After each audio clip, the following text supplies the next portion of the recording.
Hello guys! Hi guys! How you doing? Let me know if the music's too loud. It is bumping on my side. It is loud. But I love this game so much. The audio and like not the audio, the music and everything is so good. I love it so much. But let me know if it's too loud or too low. I can change it. Okay. Mini games? I don't remember mini games. Daddy, sorry. Daddy, sorry. I should have that as an emote. Or like the do mommy as well. Dad. This is me before stream. I took like a 2-hour nap before stream. I probably shouldn't have, but I did. Dad, wake up! Wake up, pretend to be dead. 5 more minutes. I'm gonna pretend to be dead. I let my tongue roll out of my mouth and stop breathing. Amanda shakes me. Come on, Dad. This hasn't worked on me since I was 6. I'm sorry, Amanda. This is the end for me. Dad, I swear to God. Amanda, I bequeath to you all of my earthly possessions. Spread my ashes over my recliner. Oh my goodness, Nando. Okay, well, your corpse better get into the moving van because it's leaving soon. Aww. She's so cute. I love her daughter. Look at our daughter. She's so cute. Listen, I probably could have gotten away with a 3-hour nap and streamed at 11, but, you know. I finally opened my eyes and sit up. I'm lying in the middle of the living room, spooning a moving box. I yawn and stretch. Morning, Manta Panda. Aww. Yikes, dad breath. Go brush your teeth. I love the dad tips. Oh my god, that scared me. What kind of dad do we want? Do we want a normal dad bod? Do we want a dad bod? Sister? No! Don't call her stepsister material. Oh my god. So we can turn off the hair. Do we want skinny shaggy? Dad bod, or normal dad? We want chubby? Okay, we get chubby. Do we want hairy chubby? Do a tanner one. Like that. There we go. Do we want the hair? We'll leave it on just in case. Where's the chubby cheek option? Oh my god, that jawline though. Exactly, chubby kings deserve love. I like either this one or this one. Just because it's funny.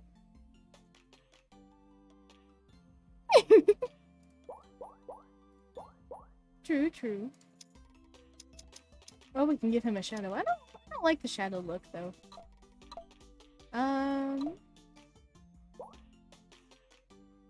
It's kind of how my hair is right now with the shade. We're not gonna make him blonde though. Ooh, I like this color. We'll go with green though, because I'm green.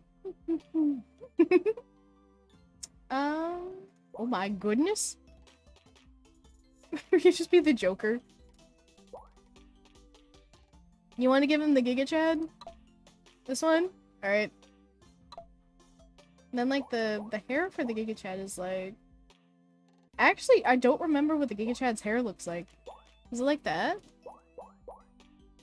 Is it a pompadour? It's not a pompadour, right? Cute. Goku. Like that one? Or this one? See, this one kind of has the shave right here. This has a little curly Q. Is this it? I feel like it looks like this.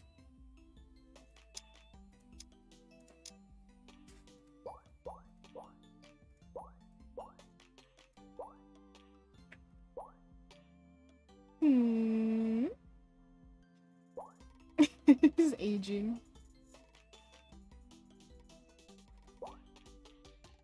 I feel like he has too much forehead going on. He has both a ponytail and a spiky kind of haircut.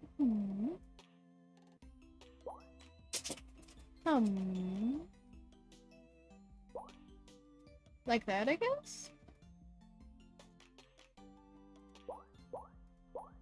I kinda like this one. I don't know. I kinda like this one.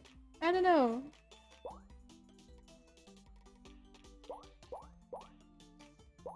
This one kinda looks like it has a poop stain in it.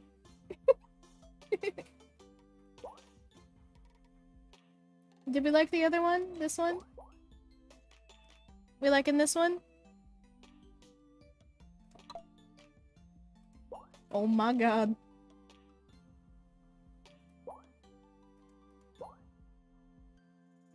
Leonardo DiCaprio haircut. Yeah.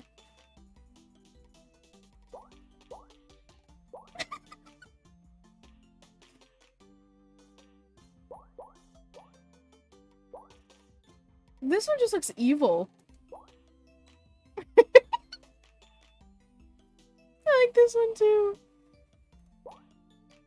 Why is he rolling his eyes so bad? Why would you ever give them snake eyes? What? Oh, he's looking at me. I don't like it. Oh, I don't like it. He was looking at me.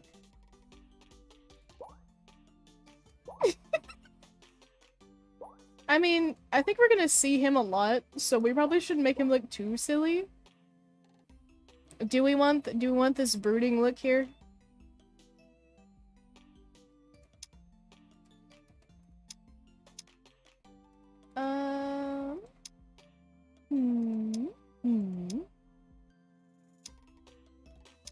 Do we give him matching green eyes, or do we give him purple eyes? Blue eyes? Blue eyes, technically?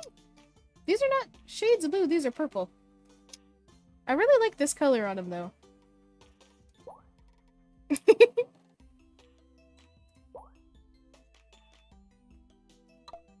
Noses.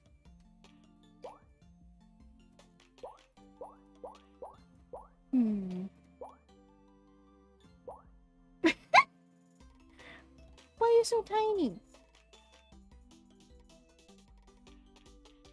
Purple eyes match? Gotcha, gotcha.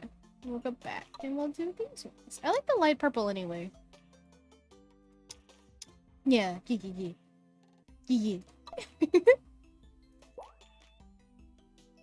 It kind of looks like a bird beak. I chose the small one, yeah. Do we give him the long pointy nose? He kind of looks like the dude from Jack in the Box with the pointy nose.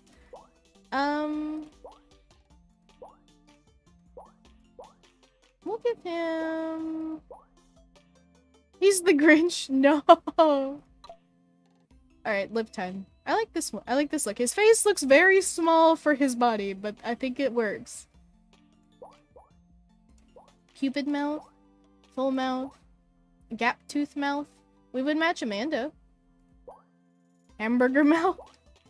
Kitty mouth. Liver mouth. Howdy mouth. Tongue out. I don't like that. Nope, nope. I think if we were going with the Giga Chad, I think we should just go with the flat smile. I think. I think that's the right move. Brows.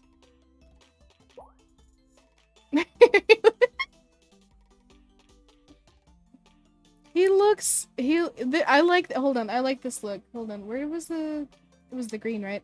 I like this look right here. He's got like the scar here. But he also looks like he's interested all the time, which I think would do good for us.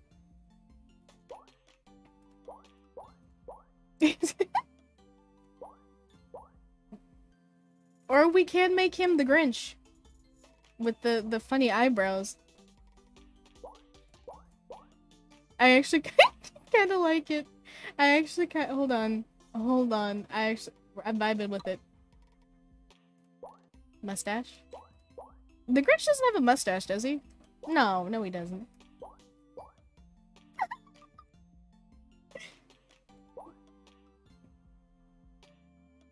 Rich. I kind of like the creepy stash is what that's called. Okay, we won't give him any facial hair then. Do we give him glasses? I like glasses. I think glasses are cute. Italian Grinch. No glasses, I guess. Piercings? Oh my goodness. I don't think we should give the Grinch piercings. Unless we're doing like a punk rock Grinch. I don't think we're really doing that though. No piercings.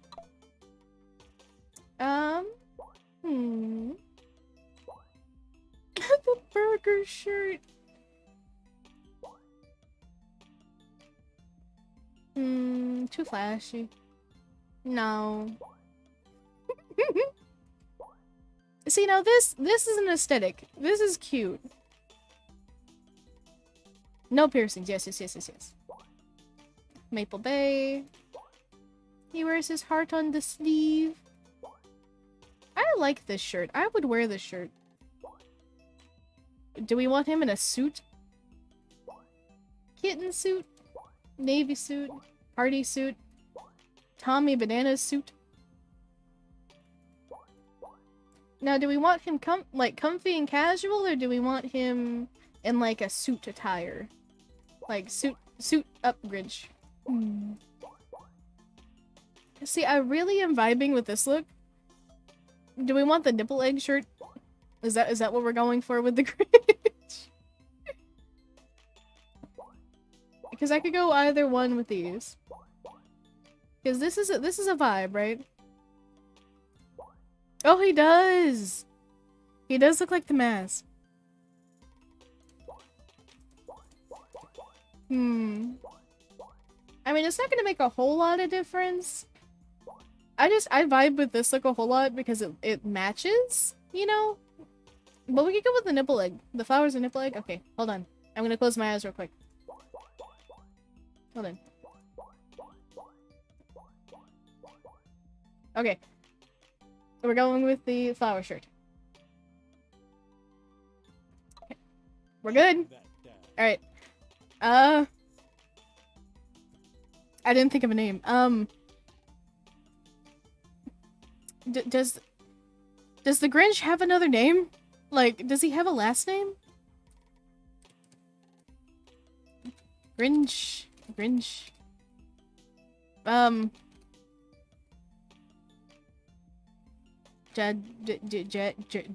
Jake?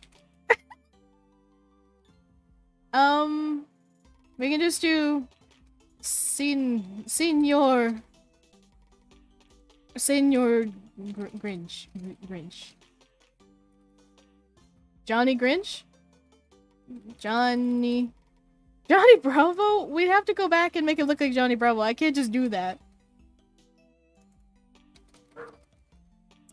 We can make him like Johnny Bravo's cousin or something.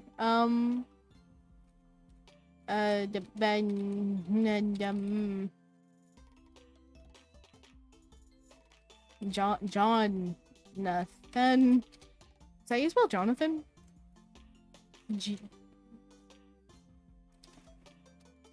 Johnny Cringe. Oh no.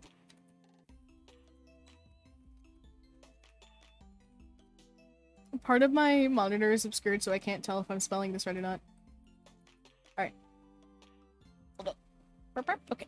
I spelled it right. Alright. We're being that dad. Laserdisc is clearly the superior digital format. Ah. Did you fall asleep packing? I got most of it done, I think. Look at our man. Look at our dad.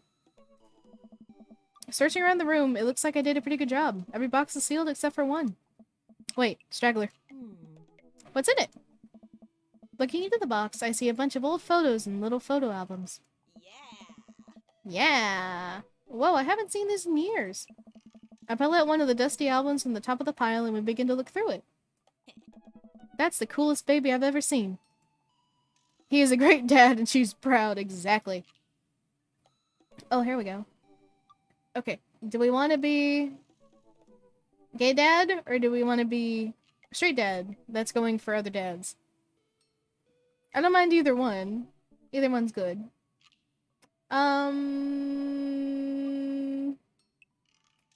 Let's see. Well, we can make her black if we want to, or we can say she's adopted.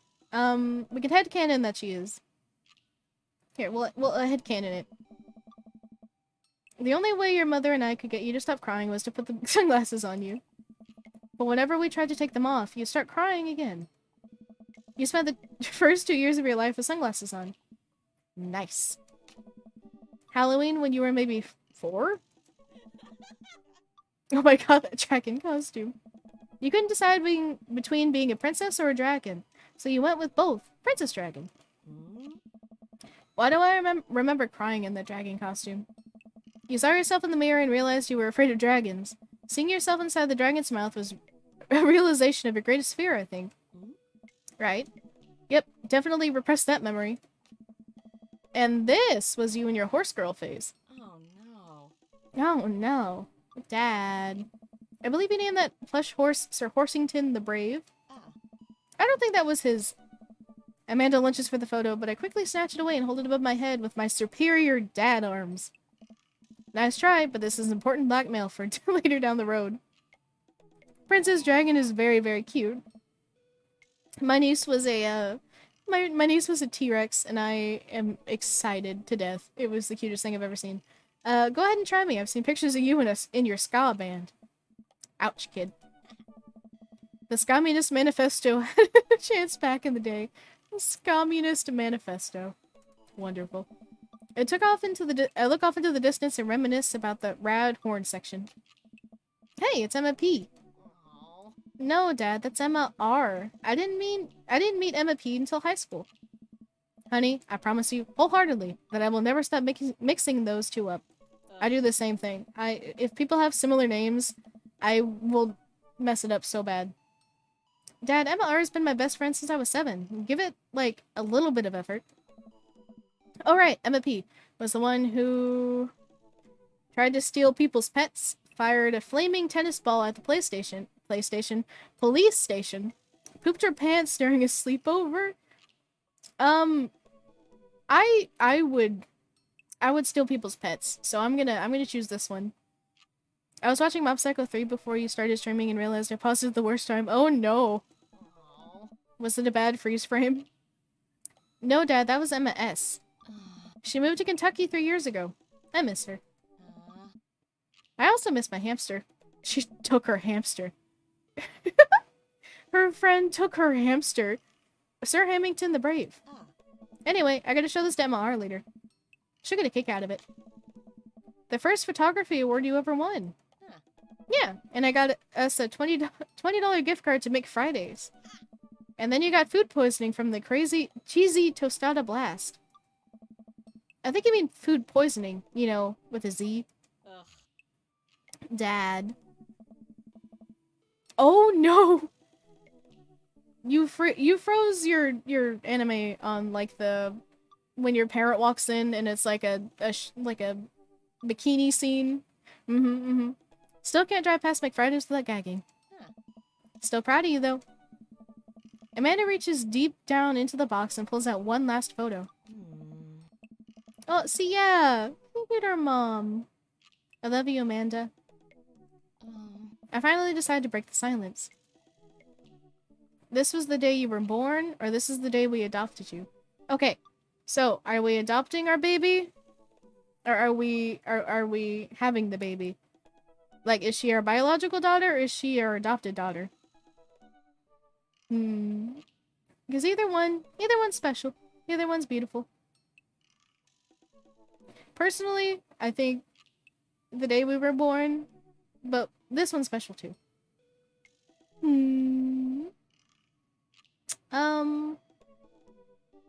Adopted? Alright. It's kind of a funny story. The day we brought you home into... The day we brought you home, we got into a car accident. It wasn't anything big, just a little fender bender in the parking lot. But of course, I was freaking out, and the little old lady who crashed into us was freaking out, and I didn't know what to do. But your mother, oh man. She holds my hand and looks me directly in the eyes, the calmest I've ever seen her. She says, "It's okay. It's all gonna be okay." Aww. She was right, you know. I stare at the picture for longer. Maybe too long. I miss her. I can't even imagine what it must be like for Amanda. She pats me on the back. Come on, Pops, we gotta finish packing. The moving van won't wait forever. You're right. Amanda and I pile- oh my goodness. Amanda and I pile into the car and take one last look at our old house. So many memories here. Hard to believe your mother and I bought this place almost 20 years ago. I was at 200. Hey, remember when I shattered the front window playing catch? You always had very strong arms. Hey, remember when I shattered the other front window pretending to be a robot who breaks windows? You were a very imaginative child. Yes! Hey, remember when I broke the back window plate? We get it, Amanda. You break stuff. And there will be plenty more stuff for me to break in the new place. Memories to make and stuff to break. You ready? We sit in silence for a moment. I watched my daughter grow up in this house. It will forever hold a place in my heart, but it stings a little bit to leave it behind. I'm ready. The moving van begins to pull away, and I get the car into position to follow it. I watch our house, our old house, disappear in the rearview mirror. So what? So, sell me on our cool new pad. I clear my throat into my best cheesy announcer voice. Nestled in beautiful, scenic downtown Maple Bay, our new house features multiple places to sleep, a 2-car garage, washer and dryer hookups, multiple places to sleep. Not only are there bedrooms for your sleeping pleasure, but couches, floor space, where you can, yes, catch a wink. What a deal! I mean, if sleep weren't for the weak. Sleep is for the weak. Oh no! Listen, you can only stare at Reagan cheeks only for a little bit before it, like, takes over your soul. You sleep more than anyone I know. I admit my faults, Pops. I keep it real. Anyway, it's also smaller than our last house. Cozier, one might argue. Good spin. I think it's great. Won't we be closer to a lot of cool stuff that we can walk to, so I don't have to waste gas? And I mean, trying to park downtown is, you know... Amanda, you know you're gonna have to learn how to parallel park at some point, right? Not gonna happen, Pops. I hate driving. I hate driving. I hate driving. I think somebody needs to do a 3-point turn on their attitude. I don't know how to do that either. Have you met the neighbors yet? Not yet, but the neighborhood seems pretty quiet. Oh, no. I'm sorry you're having such an issue with Reagan's cheeks, Nando. So you won't have to chase any rowdy teens off your lawn? You are the very teen you mock when you say that, honey. In my last year of high school, I'm practically dust. Yeah, you're real. You're a real... Don't you dare.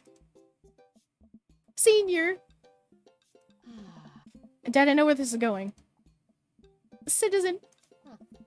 I'm just gonna ignore that. But I won't forget it.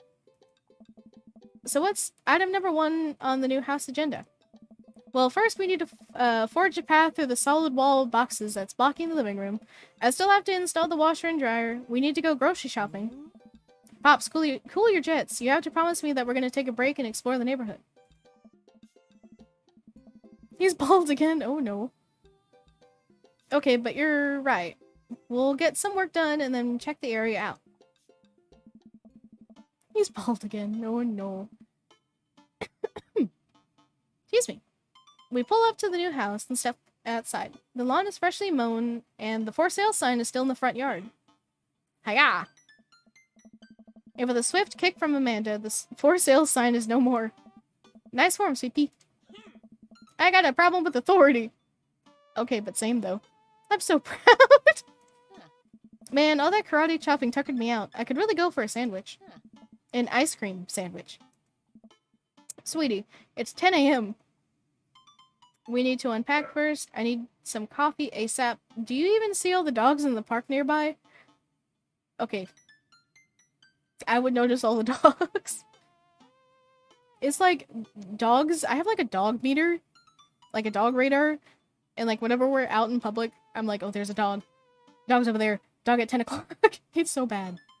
I just like seeing dogs in public. Coffee. I need coffee. Coffee sounds good. I gotta get my hands on a nice hot cup of the old bean juice or I'm gonna be useless all day. I think we passed a coffee shop on the way here. Maybe we could check that out. Let's do it. If you press the ignition too long, you'll... Oh, okay. There goes the dad tip. We walk down the street to the Coffee Spoon, a cute little place on the corner. Man, this is such... Man, this is such convenient walking distance from our place. I mean, I guess. What's wrong? Why would I go somewhere else and drink coffee on a couch when I could just drink coffee at home on my own couch and not have to make awkward eye contact with other people?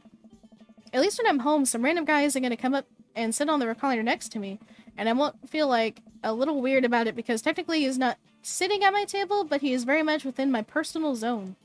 I feel that. Dad. And what's the etiquette when you have a dirty mug? Is there a bin? Do you go set it on the counter because you don't know where else to put it? Or do you leave it there and feel your face flush hot with shame as you consider the possibility that there is a fact of bin somewhere just out of sight and you know that you're now that jerk who just left their mug? Dad, you're just afraid to meet... Are you just afraid to meet new people? Yes, Amanda. We walk inside.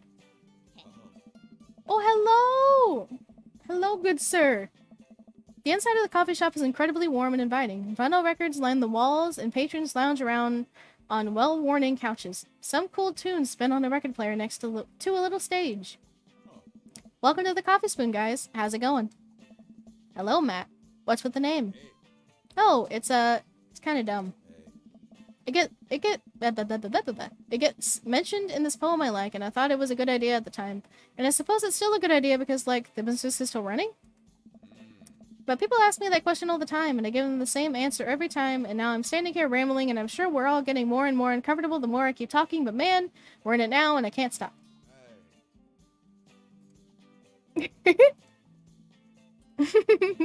So what'll it be? I scan the chalkboard menu and immediately feel overwhelmed. I'll have, Godspeed You, black coffee. Iced Tegan and Sarah, chai, Antwood. See, I like my coffee black, with a little bit of sugar. But I don't know. If it was like at a coffee shop, I trust them to make really good iced coffee. Like, especially if it's like a home-owned business. Because I don't really like Starbucks. Starbucks is way too sweet for me. So I'll try iced Tegan and... Good choice. Oh, we got hearts. That was a good answer. Good choice. I didn't know we were picking people yet. I don't get it. Oh, it's a pun. Tegan and Sarah are this really awesome Canadian indie band formed in 1995. They were nominated for a Grammy in 2013 and are known for being masters of not only pop hits, but meaningful lyricism. I'm doing the thing again. But coming right up. And for you? I'll have a macchiato DeMarco, please. Coming right up. Do you want that in a small, medium, or biggie smalls? Medium? Wait, is biggie smalls big or small? I should change that, shouldn't I? Matt sets out to making our drinks, and Amanda and I take a seat on one of the couches. What's his deal? Let the man make his puns. They're cooler bands than you listen to, anyway. Hey. Hey! Ska was cool once. This couch is actually pretty comfy. Maybe not comfier than our couch, but it's alright. Good lumbar support, you sink right into it. Okay, it's comfier than our couch. Amanda nudges me. This place is right next to our house, and the guy seems not only cool, but also just as uncomfortable with talking to other people as you are. You should totally become friends with him. I don't know. Come on, what we say about meeting new people? I can't meet new people if I always stay inside and also don't go outside and also don't talk to people. I feel that. See? We're making progress. Matt sets our drinks down at our table and I have a sip. The iced Teagle and Vera is delicious. Hi, we're new in the neighborhood. I'm Amanda and this is my dad Johnny. Oh, right on. Pleased to meet you both. You ought to come by when my daughter's hanging around the shop. You two might get along. Yeah, I'm sure we'll come in from time to time. Amanda kicks my leg under the table. I'm sure we'll be in here a lot. You know what? Let me get your guys' opinion on something. Matt goes into the back and comes out with a fresh plate of something that smells amazing. I'm working on a new banana bread recipe and I need help coming up with a name for it. Sir, I'm allergic to bananas. I can't have them. So I feel like this is pretty bad business for you. But my daughter will eat it. Well, I think we're gonna have to taste test it first so we can, get the full flavor profile of, you know, and really appreciate the flavor sensations of... Amanda nods vigorously. She knows this game. Yeah, we need to give that Nana bread a taste if you want us doing free creative labor. I think that would commensurate with a... I taught her well. We have trained for this day. I was just gonna give you guys free banana bread anyway. Right, yes, that. Matt serves us each a piece. Amanda and I happily chow down. Yes. This is amazing. Thanks. The secret ingredient is bananas. So, any ideas? I'm stumped. I have to sneeze.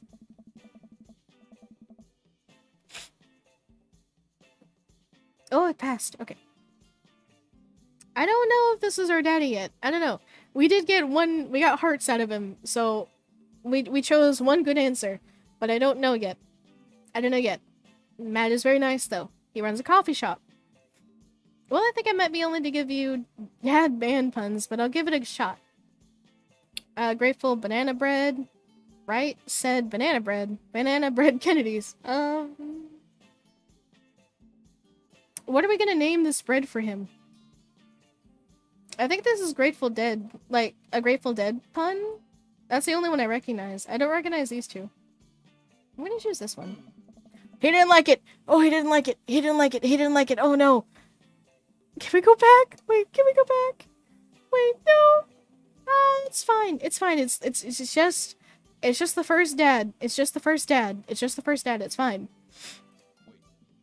That actually has a nice ring to it. Really? Yeah, Grateful banana bread. Strong decisions. That's art, baby. He called me baby. I wanted to say baby because I thought it would sound cool, but once I said it, I realized it doesn't sound good coming out of my mouth, and maybe I should just leave saying baby to the professionals.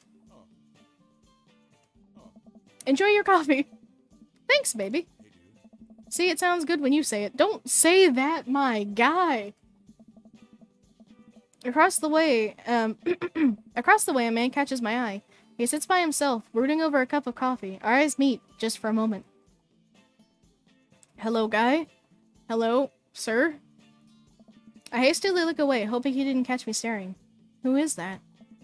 We finished up our dreams and our dreams. We finish up our drinks and head out.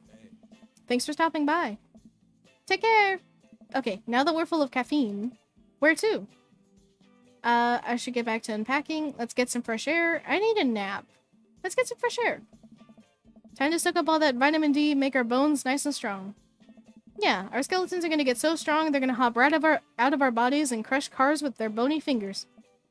Amanda, I already have an irrational fear that my skeleton will one day escape this flesh sack and run amok. Please don't encourage it. Right, sorry. To the park! Amanda and I begin a stroll through the neighborhood. I can't believe how beautiful it is outside.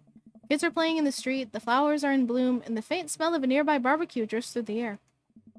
This place is nice. Too nice. I don't trust it. Good eye, honey. You can never be too careful. See that baby in that stroller over there? Government operative. We're on to you, baby. Oh, thank you, Mando.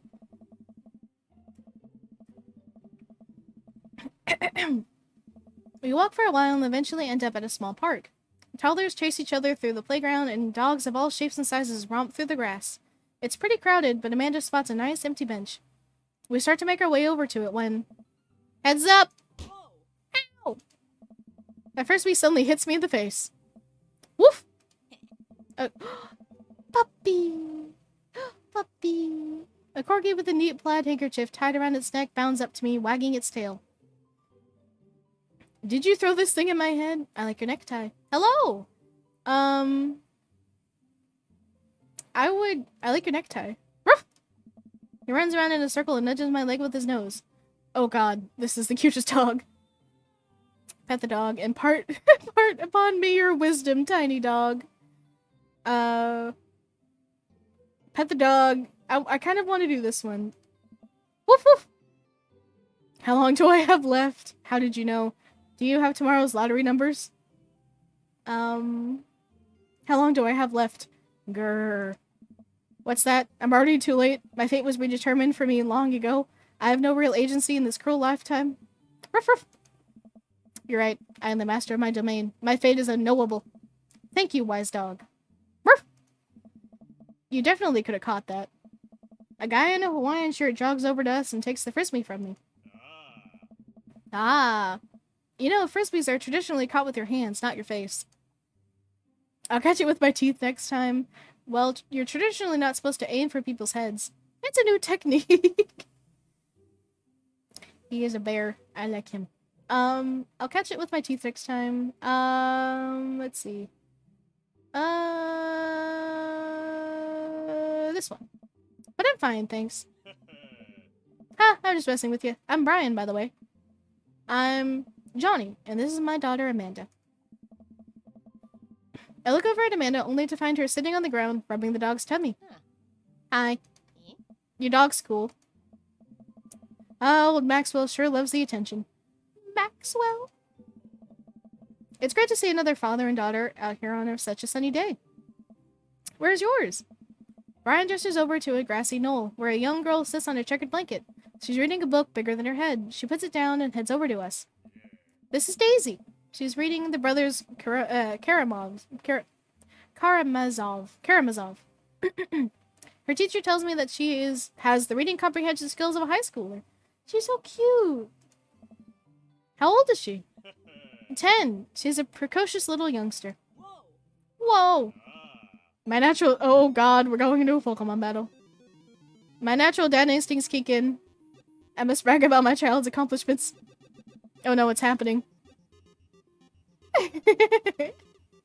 Go on, Daisy. Tell them about yourself. That's my girl. Amanda, get in there. Okay. Oh, God. Daughter, fleet, item, brag. Grade card. You pull a wrinkled copy out... You pull a wrinkled copy of Amanda's latest grade card out of your back pocket. Dad. Awesome grades. Brian loses 25 HP. You really carry that around everywhere? Ouch. Maybe it is kind of weird. You lose 5 HP. What do you mean? I am proud of her accomplishments. Daisy just started a weekly chess club at her elementary school computer lab. She's the president too, of course. Dang, my high school doesn't have a chess club or a computer lab.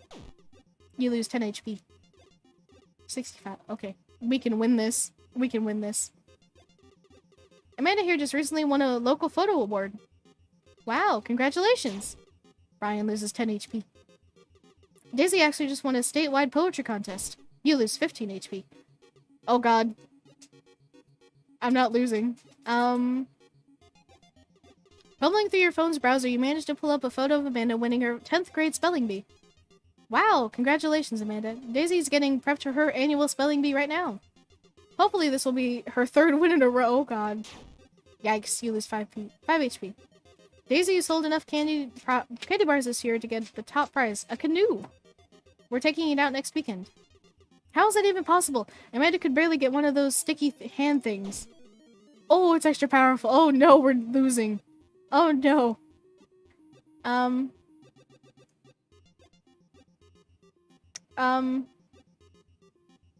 Band-Aid? Child art. Child art. You unfurl your wallet to reveal a copy of a drawing of a cornucopia Amanda did in the first grade. Cute! It isn't very impressive, but Amanda generally appreciates you holding on to it. Brian loses 10 HP. We regain 20. Good. Did I mention Daisy said her first word at 10 months? Daddy. Amanda's was potty. It's still cute, but maybe this isn't the time to bring it up. You lose 10 HP. Okay. We're at the same HP. Brag. Last week, unprompted, Amanda helped an old lady with her groceries. It's extra powerful. Brian loses 20 HP. Daisy here has all of her adult feet. Adult feet. Daisy here has all of her adult teeth. Never had a cavity either. Amanda subconsciously pushes her lips together to hide her teeth. Oh! No, my baby! Band-Aid. With a flourish, you produce a Band-Aid from your pocket, take a knee, and start to apply it to Amanda's arm. What are you doing, Dad? Being a protective parent. Anyone would agree it is an unusual gesture. You use 10 HP. God damn it. Words aren't all Daisy's good at, by the way. Her math is amazing. One time I actually called her to double-check my numbers before I made a cut for my support beam. You did that more than once, Dad. Doesn't that say more about him than it does about Daisy? Still, we lose 10 HP. Dang, he's really got us beat. Boy, it's been such a great getting to meet the two of you. Arg, did he have to add insult to injury by being such a gracious winner? I thought we could win that. We could have won that dad off. So I take it you guys are new to the neighborhood? We just moved in. Do you live around here?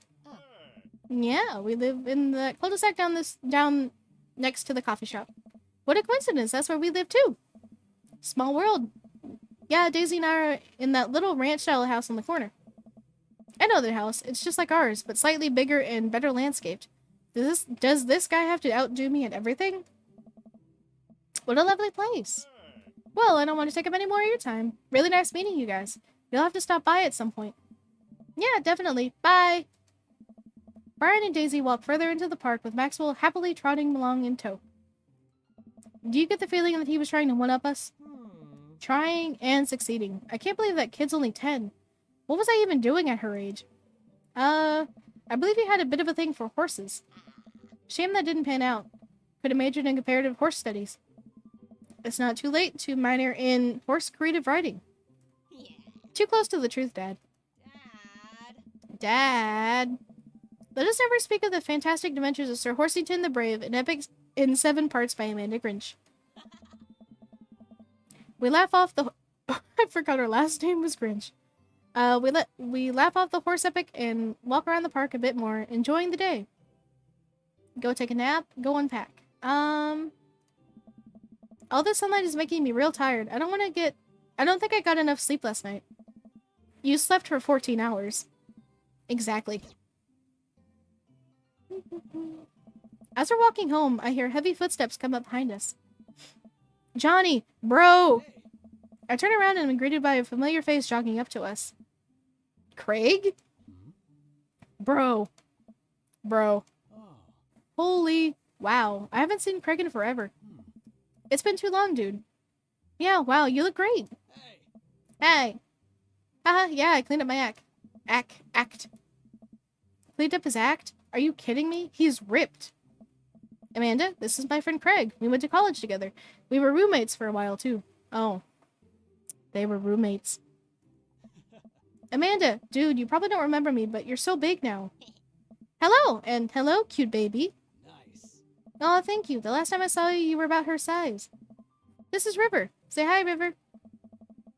He picks up her tiny wrist and waves it around. River gurgles happily.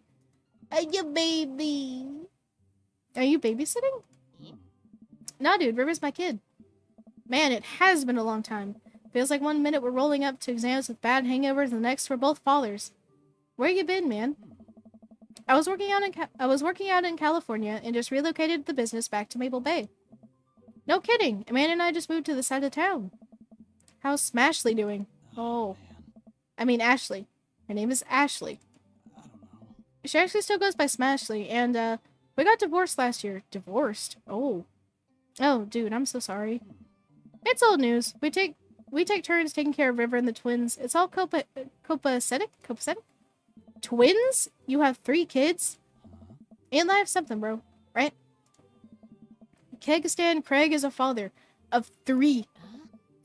Kegistan Craig? Oh, that was my old college nickname. He got it because he did a lot of keg stands. It's that thing where you do a handstand on a keg and then drink from the keg. Huh. Right. He was very good at it. Ah, bro, I hate to be that guy, but I'm in the middle of my daily jog and I really gotta keep up my heart rate. Right, river long for, resistance training. You jog daily? I jog yearly. On January 1st, when I promised myself that I'm gonna jog daily for the rest of the year, but give up after 30 minutes and just walk home. Oh my goodness, hi Maisie! Hello, hello, hello! Welcome in, hello! Well, it's never too late to get back into it, dude. You should join me sometime. Hello, hello! Yeah, I don't know. Oh, hi, Baloo.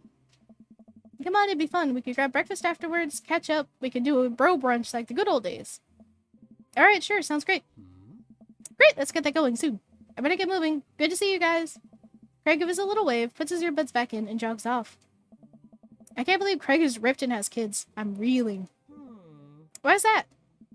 The Craig I knew is not too... I can't read. The Craig I knew is not fit to be responsible for any living thing, including and especially himself. One time I watched him drink an entire jar of marinara sauce for dinner. Ew! Ew! Why would you do that? Amanda, he opened up a new jar of marinara sauce and then he drank it like it was a thing that normal people do. It was unholy. And then I asked him what the hell he was doing, and he said, and I quote, "It's basically a smoothie, bro." Oh my god. I mean, technically he's not wrong. It is very much wrong. You don't just take pasta sauce and gulp it down. He jogs. He was jogging. He's like a totally different person. Anyway, we better get home. I'll have plenty of time to reflect on how old I feel later. Amanda and I flop down onto the couch. Amanda has to shove some empty boxes out of the way before she can sit. Too bad we're going to be putting my stuff right back into these boxes in a few months. No, don't say that. Oh, Dad, it's going to be okay. I'll be fine. I know. It's just, you're my little girl. It's going to be weird not having you around. I'll come visit, and I'll text you every day. And I'll take lots of pictures. I mean, obviously, I'm a photography major. You promise? Oh. Of course. Are you going to be okay by your lonesome? Oh, come on, I'll be fine. I'll get a dog or something. A dog? Forget art school. I'll stay for the dog. Is that what it's going to take? Medium-sized dog, handkerchief around the neck. I get to name it. That's what it'll cost you to give me up. That's what it'll cost for me to give up on my dreams. I'm a woman of simple wants and needs. I can't talk today. Well, the dog is a lot cheaper than college. Is it now? I mean, I guess it depends on the dog. Amanda laughs. Suddenly, a pile of envelopes slides through the mail slot. Speaking of college, Amanda darts over to the envelopes and shuffles through them. She pulls one out and throws the rest back onto the floor. This is from McGowan College of Art and Design. Open it! But I'm scared. It's just an envelope. Yeah, it's just like my entire future. Not a big deal. She takes a deep breath and rips the letter open with her teeth. Oh my god. We have a letter opener, but okay. I hold my breath while Amanda's eyes dart back and forth, scanning the letter. What does it say? The admissions committee has reviewed your application, blah blah blah blah. Her face drops. Regret to inform you that we are unable to offer you admission to McGowan College of Art and Design.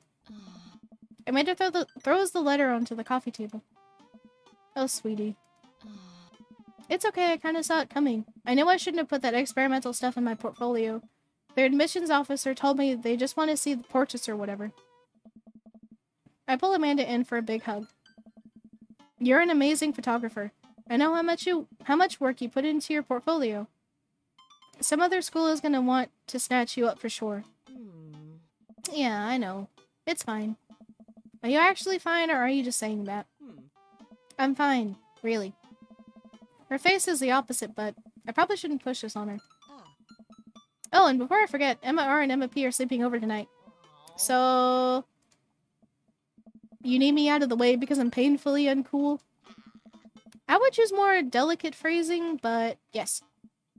Well, I'll have you know that I conveniently already have plans for tonight, so you'll have the new place to yourself. Yeah? What are your plans? Quick, think of plans. I'm going clubbing, gotta attend the union meeting, I'm secretly the mayor of this town. Amanda, the town needs me. I need to perform my mayoral duties. I must don my top hat and wear my monocle so that I may preside over my mayor stuff. I think you're thinking of the guy from Monopoly. He was a mayor, right? He was not. Right. I'm just kidding. I'm actually going to go out and watch the game, go to bed, stay home, and finish unpacking. Go out and watch the game? Nice. Which game? Oh, you know, the game. The one that's on tonight. The game on TV. At somewhere other than here. Okay, cool. While you do that, I'm gonna do drugs and commit some light arson with the Emmas. I'm concerned you're hanging with the wrong crowd. Amanda shrugs. I would have expected you guys to be up to white-collar crime by this point. Maybe money laundering at least. I'm a street rat, Pops. You're kidding about doing drugs and crime, right? Yes, Dad. Just making sure. I give her a pat on the head. I want head pats. Have fun with your sports. Are you being sarcastic? No, making fun of sports is played out.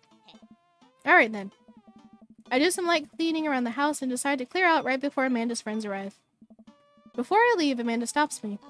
Hey, don't forget that you have a meeting with my English teacher tomorrow. Oh right, Mr. Vega. Yep, totally remembered. I'll be there. I hope they have fun tonight. I hope they have a fun night. I'm really glad Amanda has such sweet friends. Even if I can never remember their names. Just as I'm heading toward my room, the doorbell rings. Hello? Who could possibly need anything from me right now? Do they know what time it is? I was just about to head out. I walk over to the door and open it. Hello? A handsome, clean-cut man stands at my door, brandishing a plate of cookies. Excuse me, can I take a sip? Oh my goodness. Hello? Hi! I know it's kind of late, but I baked way too many cookies and I just can't have these in the house or I'll eat them all. Oh, where are my manners? My name is Joseph. I'm your next door neighbor. Oh, yes, hi, I'm Johnny. That's what my name is. Ooh. I saw the moving van and thought I'd do the neighborly thing and bring you some. My daughter Christy wanted me to let you know that she baked them herself. Joseph leans in and whispers, but between you and me, she just sprinkled in the chocolate chips. We both share a laugh. Kids, right? Amanda pokes her head out of her room and immediately hones in on the cookies. Wow, cookies, huh? So nice to meet you. Joseph hands her the plate of cookies with a smile. Well, thanks for the cookies. Amanda disappears with the cookies. Amanda, come back. And she's gone. That's my daughter. Her name is Amanda. She's a charmer. Daughters are tough. Sons are also tough. Children in general are just tough. I hear that. I mean, they'd have to do something wrong. There'd have to be something wrong with you to try to raise more than 2. I have 4 kids. What have you done? Oh, I meant... Don't worry, you didn't mean to be rude. Oh no, this is the first neighbor I've met and my social life is already in a tailspin. I wonder if it's too late to move again. Yeah, okay. Is the missus around? No, not anymore. She died. Oh. I'm sorry for your loss. No, it's alright. Wow, this is uncomfortable. We stand there quietly for a moment, acutely aware of how awkward we both made things. I'm sorry, can you close the door real quick? I look at Joseph quizzically, but comply. After a second, I hear a knock on the door. Opening it, I see Joseph standing there with a huge smile. Hey, I'm your new neighbor. I'm your new neighbor, Joseph. I promise not to talk about your dead spouse this time. I'm throwing a barbecue for the cul-de-sac, and I'd love for you to come by and meet the rest of the neighbors in our community. What do you say, pal? That sounds great. My daughter Amanda and I would love to stop by. Also, 4 kids is a perfectly normal amount of children to have. We shake hands to seal the deal. Yeah. Well, neighbor, I'll let you get to bed. See you at 3 p.m. on Saturday. Sure thing, neighbor. Joseph starts walking away, but stops to think for a second and turns around. Hey, in all seriousness, raising a kid on your own can't be easy. If you ever need to talk about stuff, I'm the youth minister at the church down the street. Oh. Thank you, Nando.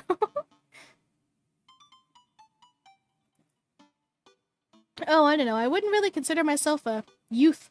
Wink. You look pretty young. My guy just said wink. My guy was like, wink. You look pretty young to me, but suit yourself. And with that, Joseph's gone. He seemed nice. Amanda walks into the living room, crumbs on her face, and cookie in hand. That was the smoothest recovery I've ever seen. I should be taking notes. You don't like Joseph for some reason? Oh no. He's kind of giving me a weird vibe as well. See, you're already fitting in great. Where'd those cookies go? They're gone. I'm sorry. If it makes you feel any better, they weren't very good. So you ate all of them anyway? The MS helped. Right. Well, kiddo, I'm gonna go catch the game. Have fun, Dad. So technically we're just going clubbing. Well, I guess I really didn't think this plan through. I'm not entirely sure what the closest bar is, and Amanda still hasn't shown me how to use the GPS on my phone. So I'm just gonna pick a direction and walk in it. Let's go this way. Cool, okay, we're marching. We're marching in the direction of the game. Any game, really. In the distance, could it be Jim and Kim's? A big, burned-out neon sign hangs above the tiny dive bar. Jim and Kim's, huh? Alright, it'll do. The bar is small and dimly lit. The crack of pool balls sounds in the back as patrons laugh and joke. A string of multicolored Christmas lights hover above the bartender. I can't tell if he's Jim or Kim. I pull up a seat at the bar. What'll it be? 1 beer, please. Sure thing, boss. The bartender slides me an ice-cold beer.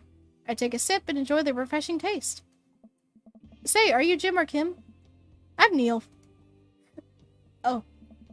I awkwardly turn my attention to the game, which is playing on one of those TVs on the wall. As luck would have it, my team of preference is not only playing, but is currently in the lead, which is always a good thing. The brightly colored mascot, which is some kind of animal, does cartwheels. I silently cheer on my favorite team, hoping that I don't get into any confrontational arguments with a fan of the opposing team. Several people in this bar are wearing the distinctive colors of the team I dislike, although I believe from their demeanor that, like me, the passion for their team is all in good fun. Hey. Oh god. A middle-aged woman holding a nearly empty wine glass sidles up to the bar and sits uncomfortably close to me. Hey, sailor. Oh, hello. Good to see fresh meat in here. I'm Mary. Come here often? Oh no, I actually just moved to this part of town today. I'm Johnny, by the way. Are you watching the game? I don't like her. I don't like her demeanor. Yeah, my preferred team is in the lead. If they keep this up, they'll win the game with ease. Hey. Oh, I love that team. And I also love that game. I love someone who knows their way around balls. Oh god. I'm getting the impression she's a little drunk. She is a holy woman. She has a cross on. Buy a gal a drink? Ma'am, first, see, I can be nice here and buy her a drink, but no, I'm good. Maybe some other time? Suit yourself, sailor. Mary saunters off, setting her sights on the newest bar patron to enter. I happily watch the game over another beer. The game has gotten close to terms of points, a little too close than what I'm comfortable with. After a particularly skilled player scores a number of points for the other team, putting them in the lead, I hear an affirmative grunt from another man at the bar. Go team! It's the brooding man from the Coffee Spoon. He sits alone, sipping whiskey and watching the game as well. Enjoying the game? I am now that we're winning. Oh, we must be rooting for different teams. In my opinion, my team is far superior. I have to disagree with that. Based upon our win-loss record, I'd say that my team is superior. That's where you're wrong, since, as it stands right now, my team is beating yours. The conversation ends there, and we both go back to silently rooting for our respective teams. The game is close, but both sides playing their hardest to win. But in the end, my team prevails. Quiet cheers ripple throughout the bar. I raise a respectful glass at the man drinking whiskey. He raises his in response. An unspoken truce is formed between us based on mutual love for the game. He motions to the bartender, who pours 2 glasses of whiskey. The man slides one over to me. The name's Robert. Thanks, I'm Johnny.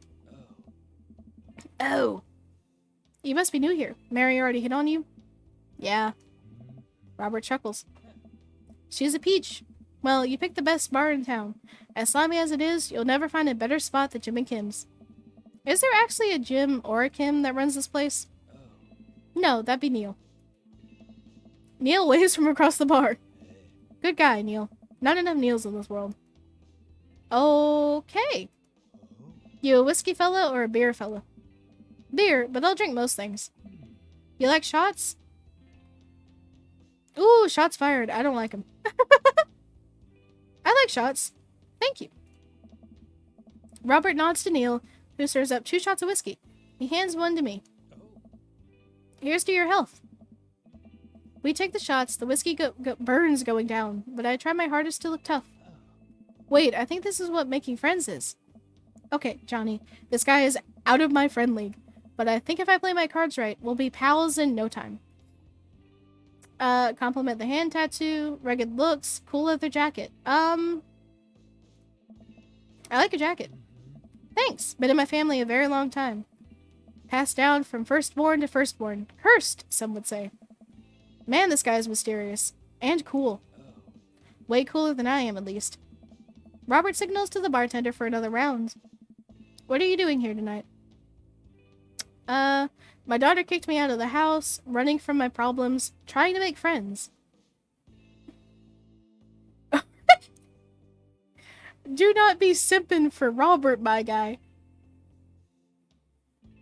We just met him. But why are we out of the house? My daughter kicked me out of the house. No, forever. She was having a sleepover with her friends. Family time, huh?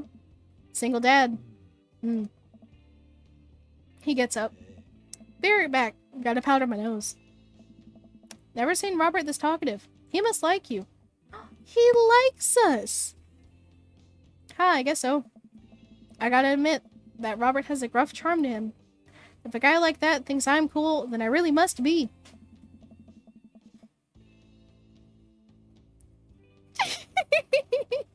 Robert comes back from... Nando, are you simping? Are you simping for this man already? Robert comes back from the bathroom and grabs his leather jacket. I'm gonna go home. You heading my way? Robert and I leave the bar and find ourselves walking in the same direction. I live in this cul-de-sac down the way. Does everybody live there? Me too. We just finished unpacking today. Great place to be. Good neighbors. Well, some of them. Who's that? Not in the slightest. We get to Robert's house, which is just a few houses away from mine. We stop and he turns to me. The haircut's very nice, though. I don't kiss and tell, Johnny. So are we doing this, or what? Excuse me? You know, do you want to come inside or not? A wave of realization rushes over me. I blush. Lay it on smooth, smile and nod. No. First, no. We just met. We had a few drinks. My wife is dead. You know what? No.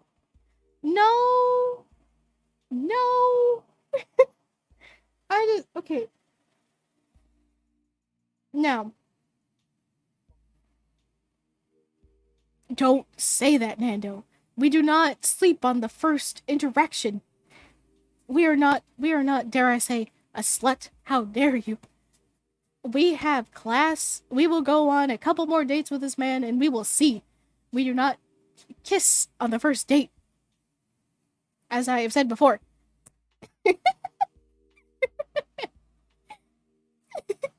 I'm gonna say no, thank you. I'd better call it a night. Catch you around? Sure. Plus, we have a daughter at home. We can't just not come home. I head home, head buzzing with whiskey. What did he mean by, are we gonna do this or not? I plop down on the couch, and I'm asleep before I even get the chance to take my shoes off. I wake up from a text from an unknown number. Rise to shine, early bird. Still want to work out? This is Craig, by the way. Smiley face. Holy crap, it's 6 a.m. Who does 6 a.m. anymore? Without realizing it, I drift back to sleep. Whoops, must have winked back out. I check my phone again. Hey, bud. Still want to get your swole on? I'm ready to tear up the track. Hit me up. Well, she didn't technically kick us out of the house. I mean, she did, but also, like, we're a dad. We embarrassed the shit out of her. But also, we can't just not come home. You know.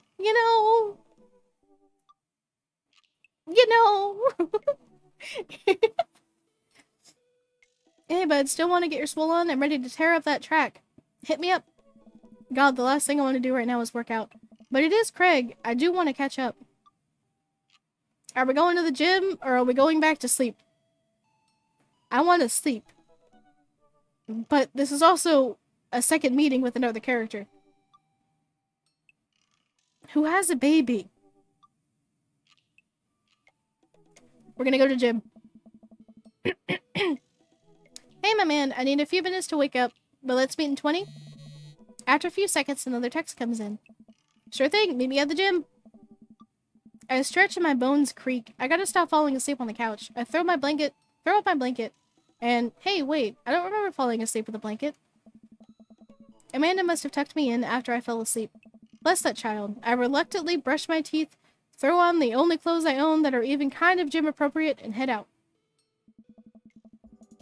The neighborhood is quiet and serene this early in the morning. Birds chirp and the grass is still wet with dew. Surprisingly, the gym is pretty crowded. I spot Craig standing out front, stretching. Of course he spots me and waves enthusiastically.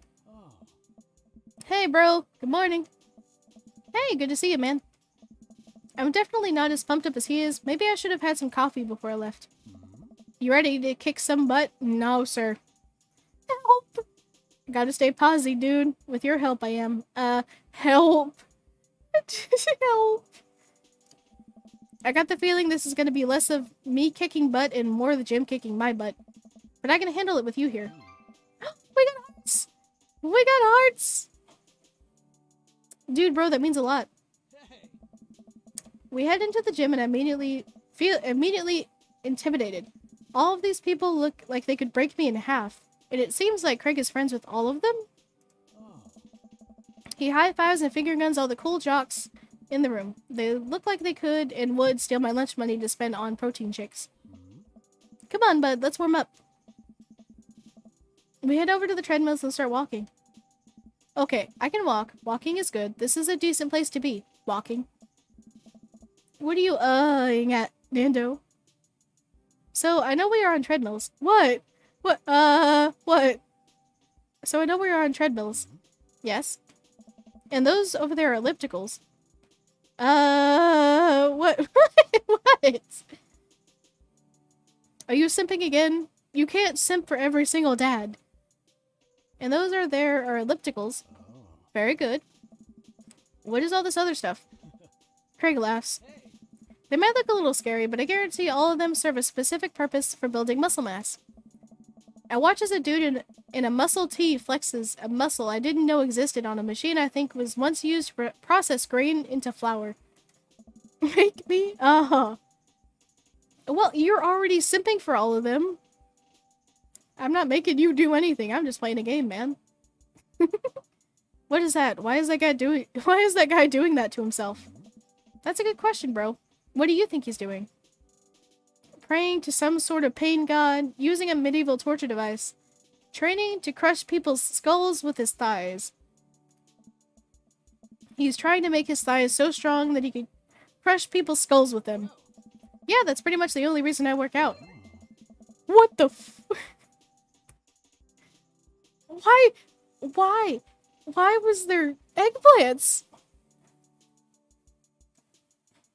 True. The blonde guy is a little weird, I will say. Joseph's not... He's not on the top dad list for me yet. Oh no, Craig is turning up the speed. I better do the same. How long have you been doing the buff thing? Nice. A couple years. And what do you do when you're not dadding or working or buffing? Oh, I coach my twin softball team. That still counts as both dadding and buffing. I keep busy. What do you do for fun? I love learning. I try to live my life as close to a Jimmy Buffett song as possible. I check out my hot bod. What do we do for fun? Are we checking out the hot dad bod?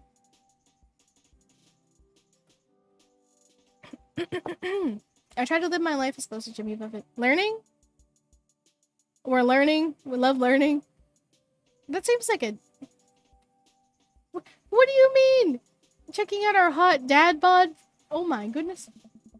I try to educate myself about the world around me. I'm like a sponge for knowledge, soaking up all that intellectual content, you know, history, the paranormal, wilderness survival, aliens. He's not gonna like this. What? So you watch the History Channel too, huh? Yes. Oh, he liked that. Never mind. Never mind. Good, Nando. I don't know why there was eggplants, but, you know, okay. We're jogging now. Oh god, we're jogging now. I look over to Craig, who hasn't even broken a sweat. How is he doing this so effortlessly? I'm dying. I feel like my life force is draining through every orifice of my body. Hey, remember when my fish died in college? You know your kings. Mm-hmm. No, I don't like this story. Oh my god, is he really bumping up the speed again? I guess I better do it too. Oh, this is oh, excuse me. Oh, this is fast. This is very fast. And we were at that party, and you vowed to make me feel better. You told me to create a distraction. So of course I do the sick keg stand and get everyone cheering. And then I try to steal the fish from a fish tank at the party with my bare hands, like an idiot. And then you drop the fish and it's flopping around and you panic. So you run up to me post keg stand while with a dying dirty fish in your hands that you scooped off the ground, and you're yelling at me that we have to leave. So we're running out of a frat party with the fish and trying to give it mouth-to-mouth resuscitation, and we get him home and get him into a bowl of water, but the prognosis was grim. And the next day he's alive and well. They never did catch the great fish thieves at Grand Ridge U. And they never will. I shoot off the end of the treadmill and crash into the wall. Jesus, that hurts. Dude, bro, are you okay? Craig offers me a hand and looks me over for injuries. And you well know why there are eggplants in the... Yeah, I know why there's eggplants, but hush. It's okay. I'm fantastic. I managed to stand up and rub my back. Doesn't hurt now, but I'm sure it will later. Aw, man. You don't have to push yourself like that. Always know your limits. I am being honest. Well, I think I might call our gym adventure here. You sure? Yeah. Alright, well, here, I brought you this. Craig hands me a shaker bottle full of thick green liquid. I stare at it with what must be apparent distaste.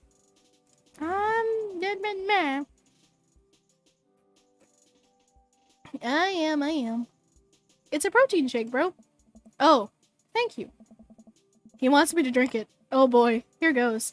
I am talking a whole lot. I wish there was talking in this game. I take a small sip. It's actually delicious. Wow, this is really good. And good for you. It's my special recipe, and I'm proud of it. And because the tats are too hot. Let me know if you ever want to work out again. Maybe we can try running around the neighborhood if treadmills aren't your speed. No pun intended, bro. Good one. Well, I'm gonna go put some ice on this everything. I'll see you around. I leave the gym feeling ashamed. Craig used to order delivery from the pizza place across the street from our dorm, and now he can run circles around me. Literally. Man, I really gotta work on this dad bod.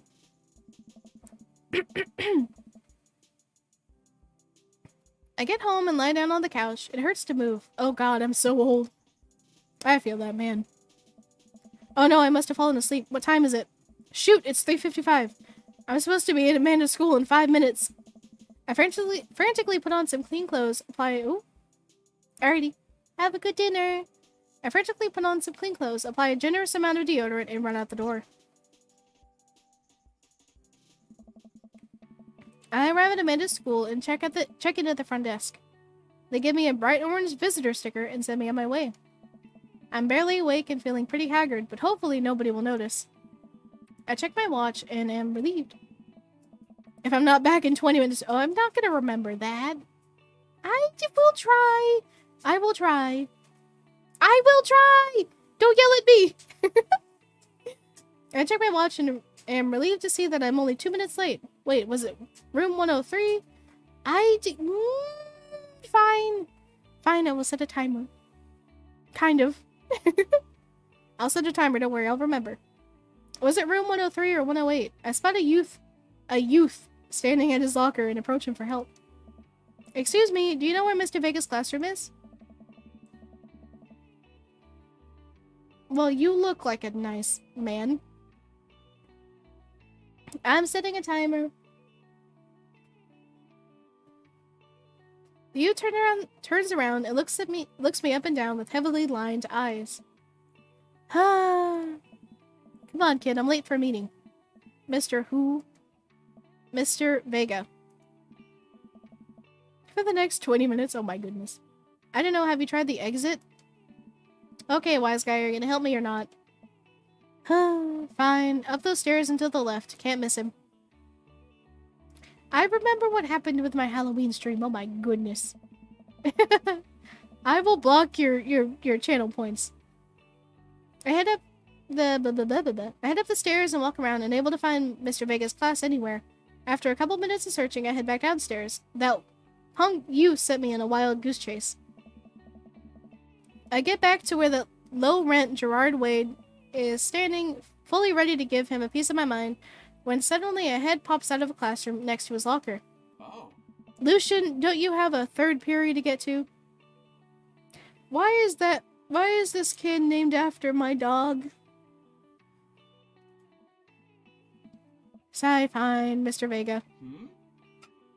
Wow. Now I'm officially 10 minutes late. I glare at him as he walks away. We're not cool. You must be Johnny. This period's almost over. Would you mind waiting in the back? Oh. Mr. Vega leads me in and I take a seat in one of the comically small students' desks in the back. I might get stuck in this. Oh no. Alright, where were we? Now who can tell me about the unreliability of the narrator in J.D. Salinger's Catcher in the Rye? Yes, Colin? Colin stands up and does the thing where he blows into the crook of his elbow to make a fart noise. The whole class erupts in laughter. Oh. Alright, everybody. Very funny, Colin. Please sit down. Now, Holden Caulfield is an unreliable narrator in the sense that the bell for the end of the period rings. All of the students immediately get up and make a break for the door. Huh? Remember to do the reading and answer the response questions on page 194 in your textbook. Nobody's listening. Oh. Or not, I guess. Mr. Vega turns to me and sighs. Middle schoolers, right? Don't you teach high schoolers? Both. You know, budget cuts. Right. Thanks so much for coming in. No problem. Mr. Vega? Oh. Please call me Hugo. I don't normally do these impromptu parent-teacher meetings, but as I'm sure you know, Amanda is a very bright student and I'm concerned about her recent behavior. What's going on? Amanda has never been the most engaged student, but I know she cares. Recently, though, she's been falling behind. She's not completely, I'm not in love with a dad yet. we're still working up. We're still meeting all the dads. It's been like an hour, but we're still meeting all the dads. This is like the 5th one we've seen. I think there's one more after this one, I think. There's a bunch of dads.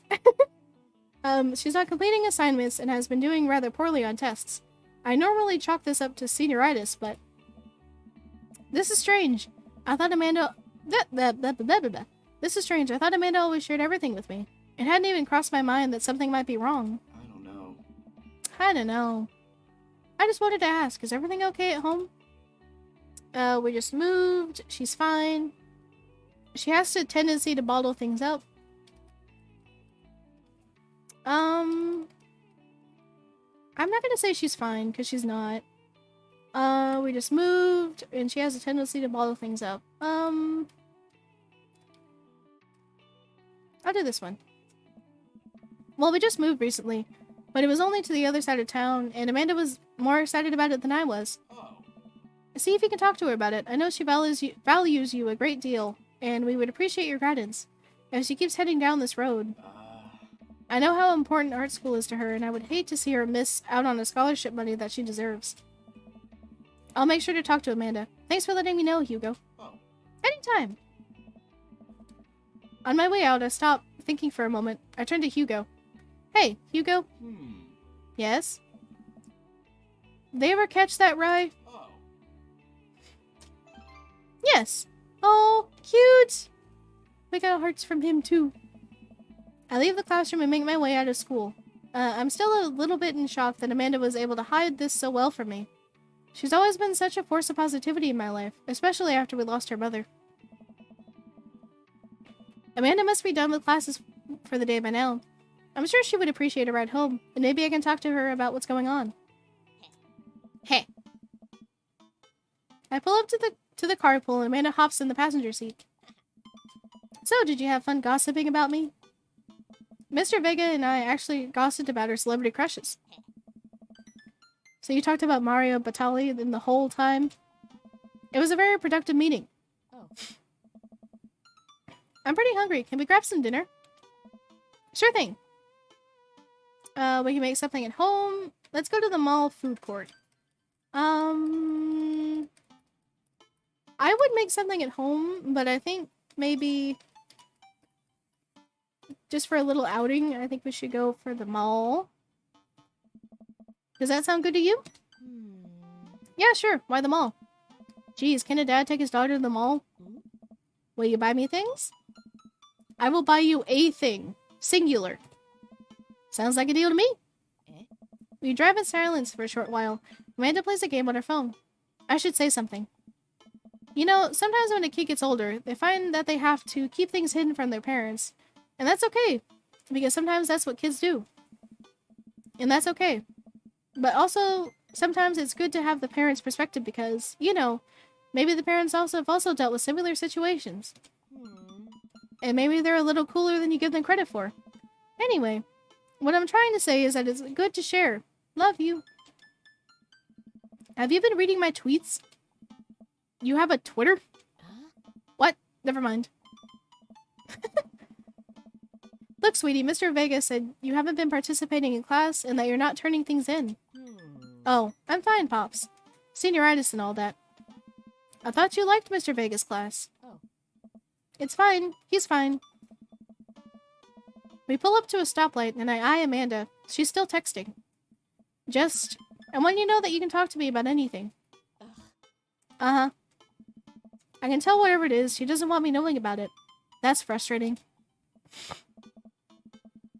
I heard Emma R is going to that fancy art school in California. That's exciting. Yep. Are you bummed that you guys aren't going to the same school? Yep. Amanda keeps texting. She stifles a laugh. What's so funny? I don't think you get it. Okay. Who you texted? Noah? Who's Noah? My friend. Does he go to your school? Yep. Joker moment. Do you like Noah? What? No! Dad. Ugh. I can't believe you would... Dad. I mean, jeez. Why would you... Ugh. She likes him. She likes him. Sorry, just asking. Dad, he's just my friend. Guys and girls can be friends. He's my friend. She likes him. Okay. Jeez. This is going well. Well, good talk. Let me kiddo. She leans forward and turns up the radio. I guess that conversation is over. To the mall, then. She does. She's... Something's up with her. And I'm worried. I'm worried about my lady. I'm worried about her little girl. We arrived at the mall, a big indoor shopping center with a couple different floors. It's kinda dead, but that doesn't stop a mall security guard from yelling at a group of loitering teens. Let's eat something disgusting for dinner. Hell yeah! Language, Missy. Heck yeah? Better. We approach the food court and evaluate our options. There's greasy restaurant after greasy restaurant. My heart burns just looking at the menus. Nobody looks happy to be here. What are you in the mood for? Bread dipped in sugar, bread with cheese on it, or do you just want me to inject some fat directly into your bloodstream? I extend my hand to her. Would you do me the honor of sharing some nachos? She takes my hand with a grin. It would make me the happiest, cheesiest girl alive. We ordered a giant pile of chips and unnaturally orange cheese from a very enthusiastic and possibly stoned teenager. We take a seat at a rickety table and dig in. These are bad. These are very bad. But also strangely delicious. We have to eat through the pain. We enjoy the fluorescent cheesy goodness together until we're all out of nachos. So, something's been bothering me for a while. Can you explain memes to me? The mall experience? I think the only good stuff at the mall is like the Asian food, like the Panda Express and stuff like that. And recently they added like Korean hot dogs, and those are very good. Probably very much not good for you, but they're very good. Which meme? All memes. Dad. Amanda sighs deeply and places her head in her hands. Dad, it's complicated. See, memes are inside jokes shared by a bunch of people that get less funny the more people do it. So the problem is that by the time a meme gets to you, Dad, all of us youths have already done the joke to death. Dad. And what's worse than that is that movies and TVs and video games will try to jump in on that meme train. But just based on how long it takes to make them, the meme will be long dead by the time it comes out. So it just dates it and isn't funny. Oh shit, what up? Dad, please. Anyway, changing the subject. Oh, excuse me. I hiccuped. Where to now? Want to go to that goth store? What? You know, the one that's all black and tries to establish itself as anti-establishment despite being an exact representation of the establishment. I don't know what store you're talking about. You know, the one where you can buy chain wallets that's basically an assault on what people fought so hard against in the punk and hardcore movements of the 70s and 80s. Dude, you gotta be more specific. The one you threw up in that one time. Oh, that one! Amanda runs into the store with me trailing behind her. She makes a beeline for the back. Yeah. There it is, you can still see the outline, kinda. I'm so proud? Speech! Amanda. Speech! Alright, I'll do it if you stop chanting. Amanda stops immediately. I clear my throat. Thank you all for joining us here today to commemorate an historic moment that would forever shape history. On a day very much like today, some 5 years ago, our very own Amanda Ann Grinch had too much blue raspberry slushy on an outing to the mall. After begging her father to take her to Dead Goth and Beyond to buy rainbow suspenders, she proceeded to throw up all over a display of My Chemical Romance merchandise. Her loving father then had to pay for said merchandise, which to this day remains among our possessions. Thank you. Amanda is moved. She begins clapping. Slowly at first, then faster and more vigorously. Several other patrons turn their head. One of them also starts clapping. I bow my head. Alright. Oh hey, chain wallets. While Amanda busies herself looking at band t-shirts, I try to find something of interest to myself. Not much for a dad to look at in Dead Goth and Beyond. Peruse the band t-shirts, look at ironic mugs, check the clearance bin for hot deals. If I was a dad, I would look in the clearance bin. But I want to look at the mugs. I always look at the mugs. I'm suddenly stricken by existential fear. If there's only one number one dad, then why are there so many mugs here that say that? This whole time I thought I was the only one. If I'm not number one, where do I place on the global dad ranking charts? I have work to do. Look, this is very important to me. I overhear a stifled argument over at the cash register. An older gentleman is carrying a garment and showing it to a bored-looking cashier with pink hair. I can see that. Don't know what to tell you, dude. I just work here. What? Listen, when I bought this online, the website said this blouse was Victorian expired. However, when I received it, it clearly held the trademark of an Edwardian dressage. Do you want a coupon? I can give you a coupon. Will you leave if I give you a coupon? Is there a manager present? People have to know what they're buying. I am the manager. I see. Well, it would seem I have outstayed my welcome. Good day, shopkeep. Your superiors will receive a strongly worded letter by post. I think we found the vampire guy. Like the goth dad. Whatever, dude. The man whirls around and storms out, his literal coattails trailing behind him. I can't tell if they are Victorian expired or Edwardian in nature. Amanda trops up to me with a t-shirt in her hand. Oh boy, here it comes. Hey, Dad Tron 5000. Yes, I'll buy it for you. Wow, that easy? That was easy. Thanks. At least it's only one this time. Amanda plops the shirt onto the counter and grins at the cashier. I love your hair. The cashier says nothing and rings Amanda up, radiating hatred. I hand her a 20. So what was that guy's deal? The cashier rolls her eyes so hard I'm worried she'll pull something. That's Damien. He's in here all the time. He's obsessed with Victorian fashion or whatever. Is he actually a vampire?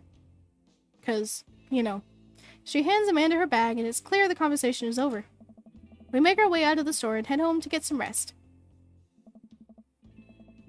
Amanda and I sit on the couch trying to find something to watch over bowls of ice cream.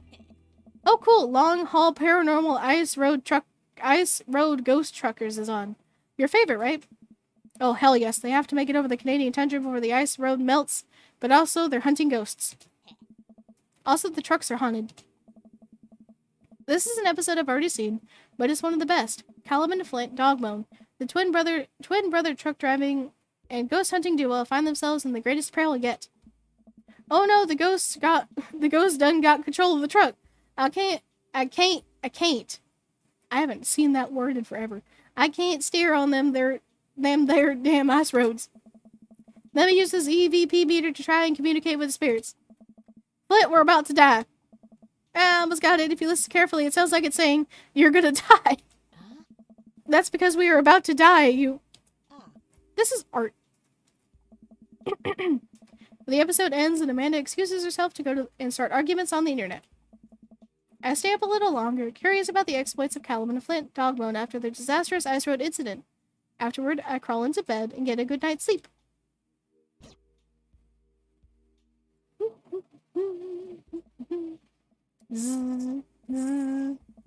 Morning, sleepyhead. 5 more minutes. You have never ever let me have 5 more minutes, so get up. Fine. We have cereal for breakfast and spend the morning putting together furniture. Amanda is much better at interpreting the tiny manuals.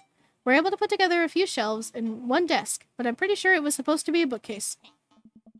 So, you excited for the cookout today? Excited to beef up my grilling skills. If there's food, I'm excited.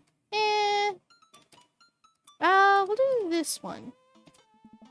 I'll see this as a good learning opportunity. If I can shake some hot grill tips, I think we can consider it a success. Don't you want to try to meet some of the people of the neighborhood? I'll probably end up standing uncomfortably in the corner with a plate of food and hope that nobody talks to me. Dad, you're a beautiful work in progress. We'll get that butterfly to emerge from the cocoon. The social butterfly. Well, we better start getting ready. We definitely don't want to be late. What? No, we have to be fashionably late. Who knows who shows up to a cookout on time? You know what? We're going early, just because you said that. I head out the door, and Amanda reluctantly follows. We walk across the street to Joseph's house with a store-bought veggie plate. I'm a terrible cook if it doesn't involve a grill. I guess we're not as early as we thought we were. Joseph's backyard is already packed with people, and the smell of hot dogs wafts through the air. Small children run through a sprinkler, and adults chat in small clusters. I set our veggie plate down on a table next to 2 other veggie plates. Huh. Hey, there's Joseph. I wave to get his attention. The moment he sees us, he jogs over, arms open wide. Oh. Welcome! I'm so glad you 2 are here. And you brought veggies. Oh. Let me introduce you to my family. Kids, come on over here. This is Chris, my eldest. Oh. Hi. This is Christian and Christy. They're twins. Oh, I don't like them. Oh, they're creepy. They stare creepily and say nothing. Mm-mm. Mm-mm. Hey. And then, of course, there's our youngest, Krish. Wait, where's Krish? You named that baby Krish? Not even Chris? Krish? Maybe Mary put him in his crib. Oh no, it's the woman from the bar the other night. What is she doing here?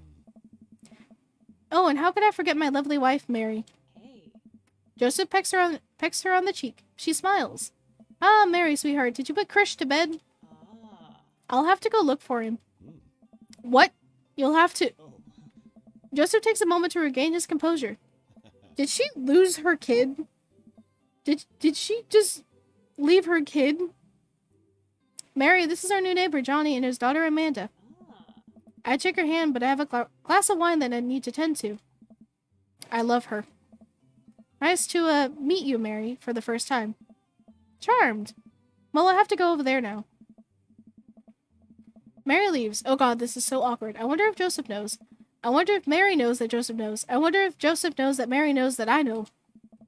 It takes all of my energy not to run away from the barbecue and start fresh in a new city. Oh. My wife has a wonderful sense of humor. But please, you 2 enjoy the barbecue. All the guys are really excited to meet you. Amanda and I mill around and try some of the food spread on the table. I pick at some deviled eggs. Amanda grabs a small paper plate and immediately begins to fill it, piling it with baked goods. Ugh, I don't want to have to make friends. Aw. Come on, Dad. Who are you going to party with when I go off to school? But I don't want to have to do pleasantries. Dad. They're going to talk about the weather. Aw. Go. Do it. Make a friend. But how could I possibly abandon my own child at a social function? That's bad parenting. This plate of cookies is my new dad. Bye. Amanda shows me into the center of the yard. Well, here goes nothing. I look around the party and is surprised to see some familiar faces. Isn't that the barista from the Coffee Spoon? Didn't I meet that guy at the bar? Didn't that guy throw a frisbee at my head? Isn't that the guy who was throwing a fit in Dead Gotham Beyond? Isn't that Amanda's teacher? Hey, I know Craig. But wait a second, all of these people live in our cul-de-sac? That can't be right. I'd better investigate.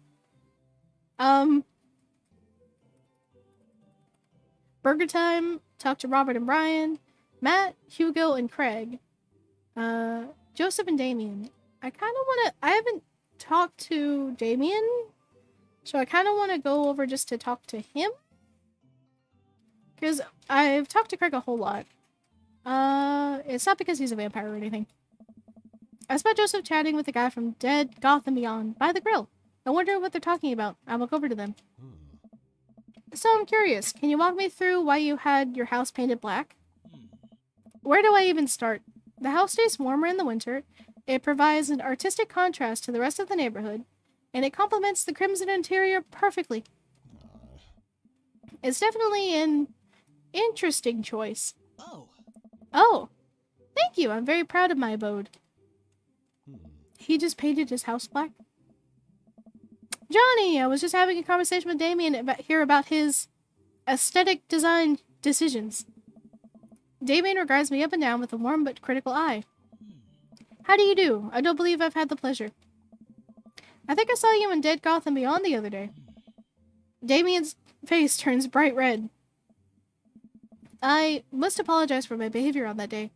You see, I take the goth lifestyle very seriously, And to be caught in a ruse by such a corporation as Dead Goth and Beyond was profoundly frustrating indeed.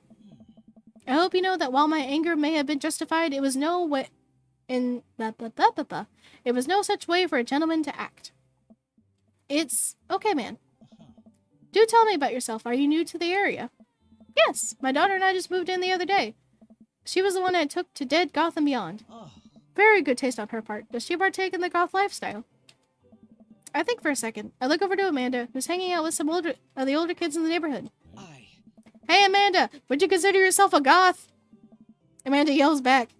I wouldn't necessarily try to fall under one specific label, but I guess if I had to choose, I would more describe myself as twee hipster with some normcore leanings.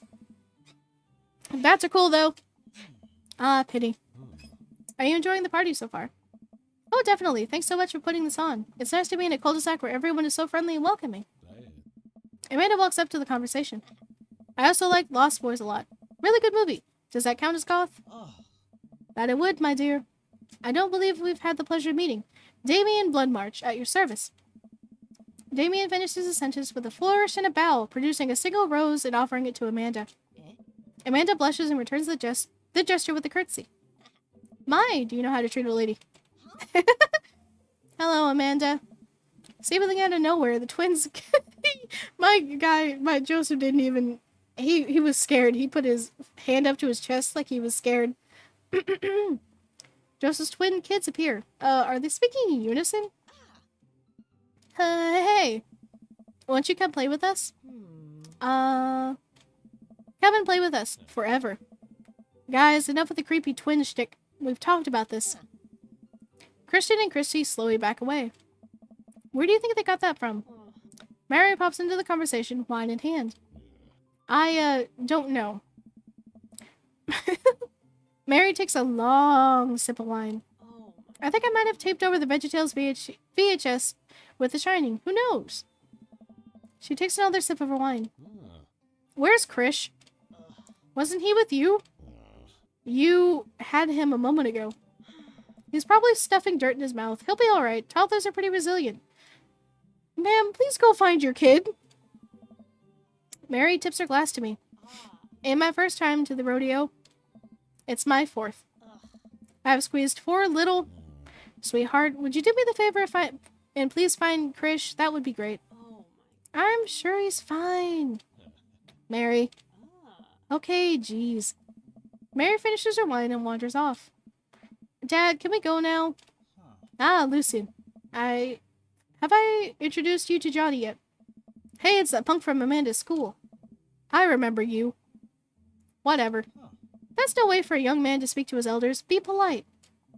Lucian bows. Whatever, sir. Lucian bows again. Mr. Christensen? His name is Christensen? May I have a veggie burger? Sir? Coming right up, bud. Are you a vegetarian? Yep. We get that 2 veggie burgers. Did you know that some people in the Victorian area were vegetarians? They described carnivorous type people as bloodlappers. Dad. That's really interesting, Damien. Joseph turns to the grill. Just a hint of a tattoo peeks out from underneath his sleeve. I can't believe I didn't notice it before. It looks like the bottom of an anchor. Whoa, is that a tattoo? Yep. I wasn't always a youth pastor, you know. That's so cool. Want to see mine? What? Lucian pulls back some rubber bracelets, revealing a lopsided 666 in black ink. My buddy gave me a stick and poke tattoo last week. I think it's healing up pretty good. Lucian! We'll talk about this later. That's pretty cool. What's the significance of the tattoo? I don't know. I just thought it looked sick. Oh, God. He's gonna have that forever. Well, in my opinion, the only reason you need to get a tattoo is because you want one. Careful, though. That number carries weight. Man, Joseph is a way cooler youth pastor than I thought. I just figured youth pastors popped out of the womb with a Bible. I wonder what he did before preaching.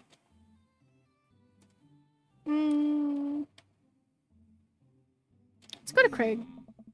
Matt and Hugo seem to be embroiled in an intense discussion. Craig looks on, smiling politely. I walk over to say hello. Well, I don't think it's fair to compare 2 art movements like that. Periods in art only exist because they're a very unique byproduct of the social and political climate of the time and place, and try to make something like, say, the Rococo period and compare it to the postmodernism in America. You're completely disregarding the context in which a work of art is created. Oh, Lord. Matt and Hugo seem to be so busy talking that they don't notice me. Craig leans in. Dude, I have no idea what's happening. It's okay, I don't either. I'll just talk to Craig. I turn my attention to Craig, who seems a little more attentive to my existence. How'd resistance training go the other day? Great, Little River here is a great cheerleader, aren't you, Tiny Bro? Tiny Bro! Craig grabs River's arms and waves them around. You can do it, Dad. I'm so proud of you. I'm sorry for pooping on you. She must be a handful at that age. Oh, they always are. But it's so worth it. Craig grabs River's arms again and waves them around. Also, I'm sorry for throwing up on you, Dad. How you settling in? Almost done. The new place is perfect. I never get too comfortable. New place is perfect. It's really cozy and the neighborhood is beautiful. I'm so glad we moved here. And I'm even more glad that we're right next to my old best friend. Craig gives me a playful punch on the shoulder. Ow. I remember that hurting less in the past. Sorry. I've been doing push-ups and stuff. Johnny, how are you liking the neighborhood? It's pretty nice. Everybody's been super friendly. Seems like your daughter is fitting in just fine. Matt points across the yard to where Amanda, Daisy, and another young girl are playing. They're all sitting cross-legged in the grass, picking weeds and weaving them together for into little flower crowns. It's pretty adorable. The girl I don't recognize jogs over to us. What is it, sweetheart? It's a flower crown. I thought you'd look cute in it. Well, there's only one way to find out. Matt takes the flower crown and places it on top of his head. Oh, cute! Am I cool now? The girl stares at him, thinking it over. Nope, but you're slightly less uncool than you were before you put it on. Ah, hey Johnny, this is my daughter. Hello! I'm Carmencita. Amanda comes over with Daisy in tow. Dad, look, I'm making friends. Are you making friends? You better be making friends. Yeah, actually, Amanda, you remember the cool barista from the coffee shop? And my old college friend and, your teacher? Oh, hi, Mr. Vega. I didn't realize we were neighbors. Oh. Yep. You still gonna get me the overdue term paper? Dad. Great seeing you. Amanda finger guns her way out of the conversation like a champ. She learned the finger guns move from me. I'm very proud. Oh. She's definitely a charmer. Speaking of which, where did my son go? Huh? Hugo looks around the party. He must have finally spotted him because his eyes go wide. What? Ernest Hemingway Vega, are you smoking? Oh. Ernest is holding a lit cigarette. Nope. I see Ernest across the way. He casually takes a long drag of a cigarette and then flicks it into the gutter. Unbelievable. Excuse me. Hugo marches over to Ernest and I turn my attention to Matt and Craig. Kids, right? Man, I do not envy Hugo. The last barbecue we had, Ernest tried to shove a sparkler down Joseph's pants. Nearly burned down half the yard. And the barbecue we had before that, he actually burned down half the yard. And then it spread over to my lawn and burned down half my yard too. Hugo walks back over to us, practically dragging Ernest behind him. Hey everybody, sorry about that. Johnny, this is my son Ernest. Hello. Ernest looks away, sulking, his hands shoved deep in his pockets. Hugo nudges him impatiently. Hey. Nice to meet you, Ernest. What grade are you in? Does it matter? Ernest. Okay, I'm in 8th grade. God, are you happy now? I'm sure you were just dying to know. Yeah. Good for you. Oh. Can I go now? I'm tired of talking to old dudes who blame my generation for the failing economy. Always one of those kids. Ernest. Oh yeah, because I'm totally embarrassing you. Ernest puts earbuds in and storms off to stand in the corner. Well, that was certainly something. He seems nice. Hugo puts his head in his hands and sighs. Oh. I'm so sorry. He's having a really tough time. As much as I want to be the cool dad, I have to be the authoritarian dad, and he clearly resents me for it. I mean, I think as a dad and a teacher, that's about as authoritarian as you can get. Honestly, are any of us cool dads? Is it even possible to be a cool dad? What? I'm cool as a cucumber. See that right there? You can't just say that. My kids think I'm cool. But for how long, Craig? How long do we get to be cool dads? I don't know. I think we just have to accept the fact that, as dads, we've become the machine we once raised against, and accept our fate to unironically wear socks with sandals. Your kids may think you're cool now, but the moment they hit puberty, you're doomed. Amanda's 18 and she still thinks I'm cool. I yell across the yard to my daughter, Amanda, I'm cool, right? Amanda just laughs. She keeps laughing. I see your point. Oh. As much as we all want it, I don't think it's important to be a cool dad as it is to be a good dad. We can't all be best friends with our kids. It just doesn't work. I mean, look at me and Ernest. Ah. Our job as a parent is to make sure our kids turn out okay. Yeah, you're right. It'd be nice to have it both ways. Hearing these guys talk about this makes me think of my relationship with Amanda. We get along so well, but there might be a time when it won't be like that. Is college when that happens? Ah. Don't let us eat up your time, Johnny. Go meet some other people around the neighborhood. Boop. I glance across the yard and notice Robert and Brian chatting over drinks. Man, I don't think I want to deal with being one-upped by Brian or whatever happened with Robert last night. Oh no, they caught me staring. Oh no, Brian's waving me over. Shoot. I flash a smile and walk over to them. Hey, guys. Johnny, how the heck are you? Settling into the neighborhood all right? Oh, you betcha. Got the living room in order, at least. That's great to hear. I've been doing some living room work as well. Finally got the 50-inch in there. The game looks great in high def. Oh, boy. Johnny, have you met Robert yet? Yeah, we've met. Robert regards me over his whiskey. Good seeing you again. We were just talking about recent camping trips, spending a night out in the woods with Daisy and Maxwell. She's definitely an outdoorsy one. Even caught her first fish. It's good to see you taking your daughter out like that. I bet she loved it. And it's great that she loves the outdoors. Mine loves being inside. Brian raises his eyebrows at me. Being inside. Making art. She won a local competition for that art. Yep. Did I put it on too strongly? Robert stares at me blankly for a second. Anyway, I haven't gone camping in years. Not since the last time. Same here. Well, things change when you have a kid. Wait, what happened last time? Robert takes a long sip of whiskey. Well, old Johnny Boy and me were out in the back country. Johnny Boy is a strong kid. Met him in my army days. Comes from Kansas. They built him tougher out there.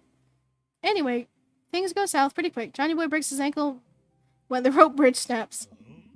You can see the bone popping out through the skin. Johnny Boy is screaming now.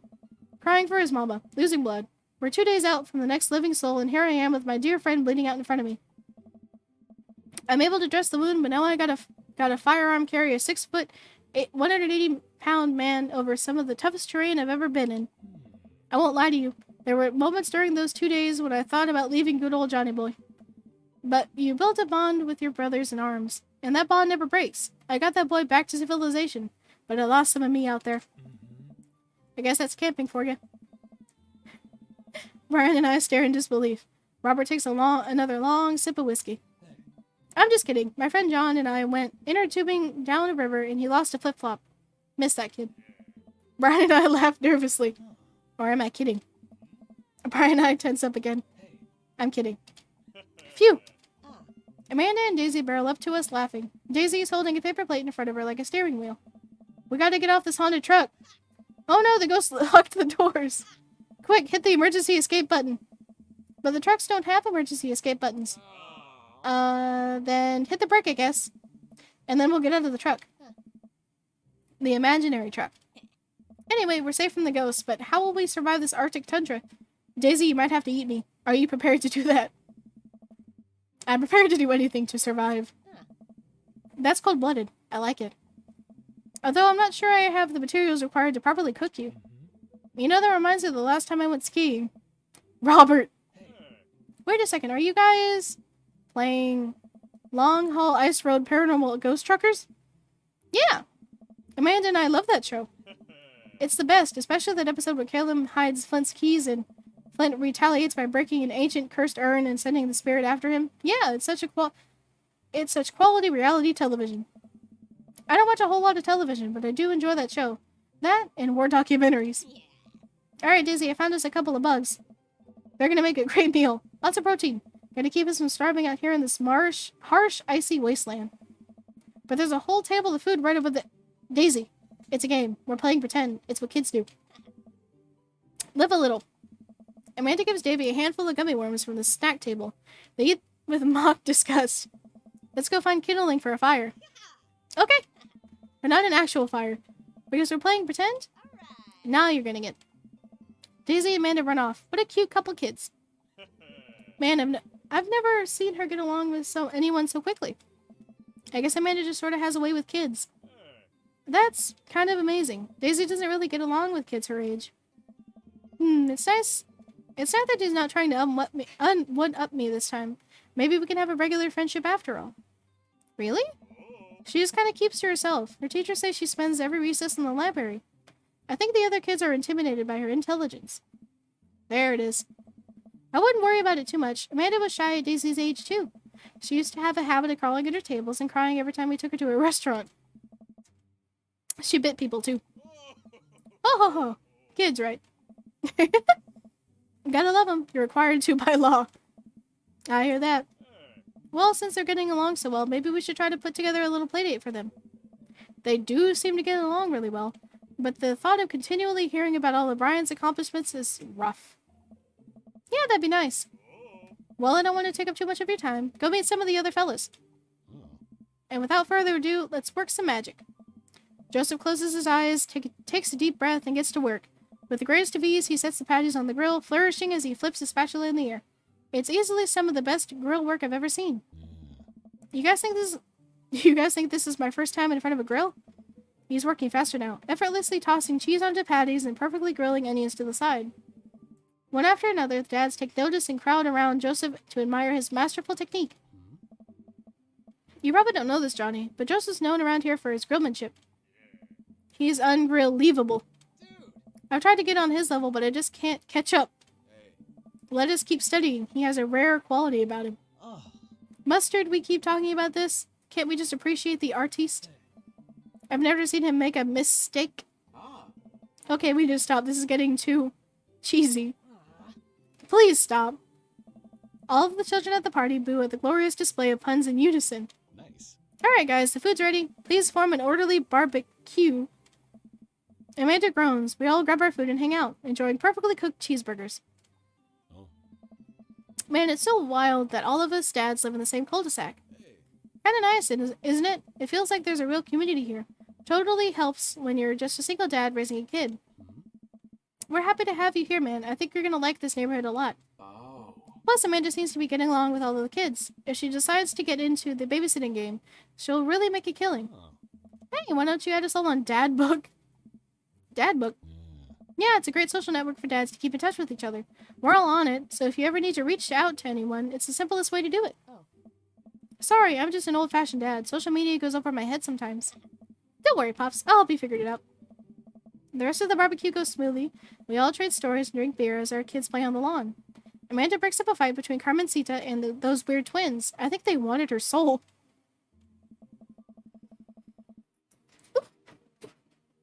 Amanda and I walk back to our places as the sun sets over the neighborhood. Pretty fun party, don't you think? I mean, I got a burger in me. I felt like I was at a networking event. Wish I could have been playing Paranormal Ice Road Truckers. Let's go with this one. Sweetie, if I can impart any sort of wisdom upon you right now, and not that this was a bad situation, but if you're ever in an uncomfy situation, always look for the silver lining. The silver linings get you through to the other side. We ate rockin' burgers today, and it was good. Amen. Well, hey, at least you met some other cool dads. You should hit them up on Dad Book. Maybe I will, if I ever figure out how social media works. I have a good feeling about this place. Me too, Dad. Amanda and I arrived home with the remnants of our veggie plate. Seems like nobody was really into the cauliflower. Any big plans for this evening? Actually, yeah, I'm going out with some friends. Oh, Hmm. is that okay? Of course, just keep me posted and be home before midnight. You got it. And be careful. I will. Make good choices. Of course. And call me if you need anything. Dad, you're not going to do the thing where you wait silently for me to come home in the living room with all the lights off, are you? What? No, I've never done that and never will do that. Okay. Do you have any plans tonight? My plans were kinda to eat ice cream and watch TV with Amanda, but I'll find something to do. I'm gonna work on some stuff, see how long I can sleep for, throw a party. I'm gonna work on some stuff. You know, dad stuff.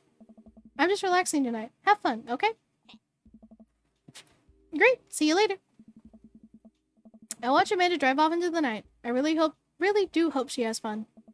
I plop down in front of the TV and turn on some Wine and Dine Mastermind with celebrity chef Gavin Chapman. Looks like Gavin's making a roasted rack of lamb with rosemary and mashed potatoes. I'd love to be able to cook that. Although, if I was actually good at cooking, I'd use my powers for evil. I'm just making baked Alaskas all day instead of any food with real nutritional substances. Man, Gavin Chapman just caught that thing on fire, but he meant to do it. What a professional. I lose track of time as I blade through several episodes of Wine and Dine Mastermind, and also one episode of some cooking show called Meat Hell. I'm not even sure what that one was about. It was just a lot of yelling. I glance at my watch. Man, it's almost midnight. I should check in with Amanda. I sent a text. Hey kiddo, you good? I'm wandering in the kitchen as I wait for a reply. Amanda's phone is almost always in her hand, so I'm sure she'll respond soon. Unless she's driving home now, in which case I hope she doesn't respond soon, because I definitely taught her better than to text and drive. I reach into the freezer and grab an ice cream sandwich. It's a little too late for this, but I think I earned it after a long day of socializing. I check my watch again, and then my phone. Nothing yet. Okay, see, now I'm worried. Do I call her? Do I call the cops? No. It's too soon for that. I'll just send her a gentle reminder text. What's up? Half an hour passes, now I'm really worried. The episodes of Gavin Chapman's Meat Hell are not the only thing... are not only not assuaging? I don't know what that means. My anxiety, but possibly exacerbating it with all the yelling. So I keep pacing around the house, waiting for her to come back. Why didn't I find out where she was going? Who was she even with? Why don't I know any of her friends' phone numbers? Why don't I even know any of her friends' full names? Who is Emma P? I decided to send her another text. Amanda, please text me and let me know that you're okay. I can't help but think of all the awful things that could have happened to her. Oh, thank God it's her. Amanda opens the door and shuffles in. Finally she's back home. I'm glad she's okay. So, sweetie, thank God you're safe. Yep. But now that I know she's okay, I'm really mad. Why didn't you answer my texts? Amanda pulls her phone out of her pocket. Oh, whoops, I guess I didn't see those. She starts to walk to her room. Amanda Ann. Whoa, we're pulling out the middle name now? Amanda, you came home an hour and a half later after your curfew, and you didn't respond to any of my texts. You really freaked me out. I was about to call the cops. Dad, you're seriously overreacting. You're not gonna be like this when I go off to school, are you? I was scared. I have a right to be concerned. Well, we're not gonna say I don't like your attitude, but I was scared. We were scared. You weren't responding, and it was just like when your mom... I have to stop myself from tearing up. Oh, Dad. I didn't mean to. I sit down on the couch and put my head in my hands. I feel very tired all of a sudden. You really scared me. Just, please don't do that again. Alright. I'm gonna go to bed now. Amanda closes the door and... Amanda closes the door to her room and I head to mine. Jeez. As I'm falling asleep, one thing she said keeps echoing in my mind. You're not going to be like this when I go off to school, are you? I definitely didn't sleep well last night. I brewed some strong coffee and made some scrambled eggs for Amanda as a peace offering. She eventually wanders into the kitchen. Hey. I thought about what you said last night. I should have texted you. I said I was going to do it and I didn't. I honestly just didn't even think about it. I'm really sorry, Pops. I won't do it again. Well... See...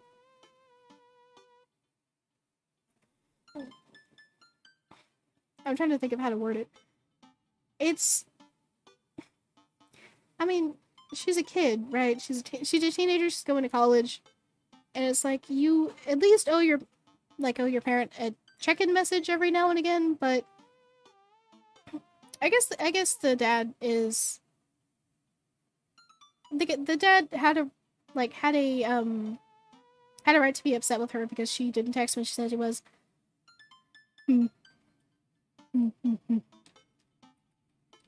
Sorry for freaking out on you. I trust you to make good choices. Good. I trust you to make good choices. I also thought about it, and I'll try to give you more space from here on out. I gotta trust that you can take care of yourself. Team Grinch? Team Grinch. Amanda gives me a hug. Want some eggs? You know it. Sprinkle some cheese on them? I already did. Bless you. Amanda scarfs down the eggs in the time that it takes me to wash the pan. Alright, I'm off to school. I'll smell you later. Wait, one more thing before you go. What? What's Dad Book? It's a social media platform. Wait. What? What's a social media platform? Dad, I have to go to school. Come on, Amanda. I'm an old man. I can't put together a Dad Book profile on my own. Alright. I'll help you sound interesting on the internet. Amanda spends the next couple of minutes setting up my profile on Dad Book, which, as it turns out, is a place where dads can get together and talk about fatherhood.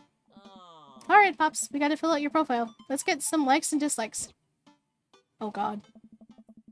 On a Friday night, you are most likely to... Next... Polish and sort my coin collection. Netflix and grill, baby. Fall asleep watching the History Channel. Torment my children with dad puns. Sink into blissful oblivion. I like this one. If you had one thing to take with you onto a desert If you had one thing to take with you onto a desert island, what would it be? My trusty grill, the lost shaker of salt, Castaway on DVD for instructional purposes, a boat, obviously. I don't need anything. My survival skills have trained me for this day. On a desert island? I don't think Castaway would do anything. What is the deadliest answer? I don't know. A boat, obviously. What are your turn-ons? Strong dad arms, tennis shoes with long white socks, a well-manicured lawn, street smarts, top-tier grillmanship, comfortable with crying. Strong dad arms. What did you want to be when you grew up? Technical writer for manual instructions, pro skater who is also an astronaut, a good father, a president of space. Good dad. What's your favorite movie genre? War documentaries, Sean Connery's entire filmography. Anything on Laserdisc, romantic comedies, whatever will make me cry, old comedies that haven't aged well. It's really this, like romantic comedies. Oh my goodness, hello! Welcome in, raiders! Hello, hello, hello! Welcome, welcome! Hi! Thank you for the raid, Lizzie! Thank you! I lost track of what I was saying. My name is Jury. I am a variety streamer. I like horror games and comfy cozy games, though. I'm actually playing a week of, my voice is kind of shot right now, and I apologize. Hello! Hello, Mimsy Bone! Hello! I'm losing my voice a little bit, but hello, hello! Welcome, welcome, welcome! Thank you for following! But I'm doing an entire week of dating sims, and thank you for following! We're doing, Dream Daddy! Hello, Pog! Pog voice, Pog voice, Pog voice. Thank you! My voice is kind of shot, though. I've been reading for, like, the past 2 hours. 3 hours? 2 hours? I think it's been 2 hours. But hello! How was your guys' stream? What you guys are playing? Ba ba ba ba ba. I also am very tongue-twisted at the moment. I'm just gonna say old comedies that haven't aged well. What is your ideal date? Napping together, doing a 1,000-piece puzzle together, eating a healthy dinner at 4 p.m., trying to geocache but getting hopelessly lost, arson, being emotionally vulnerable, arson. What's your ideal date? Arson.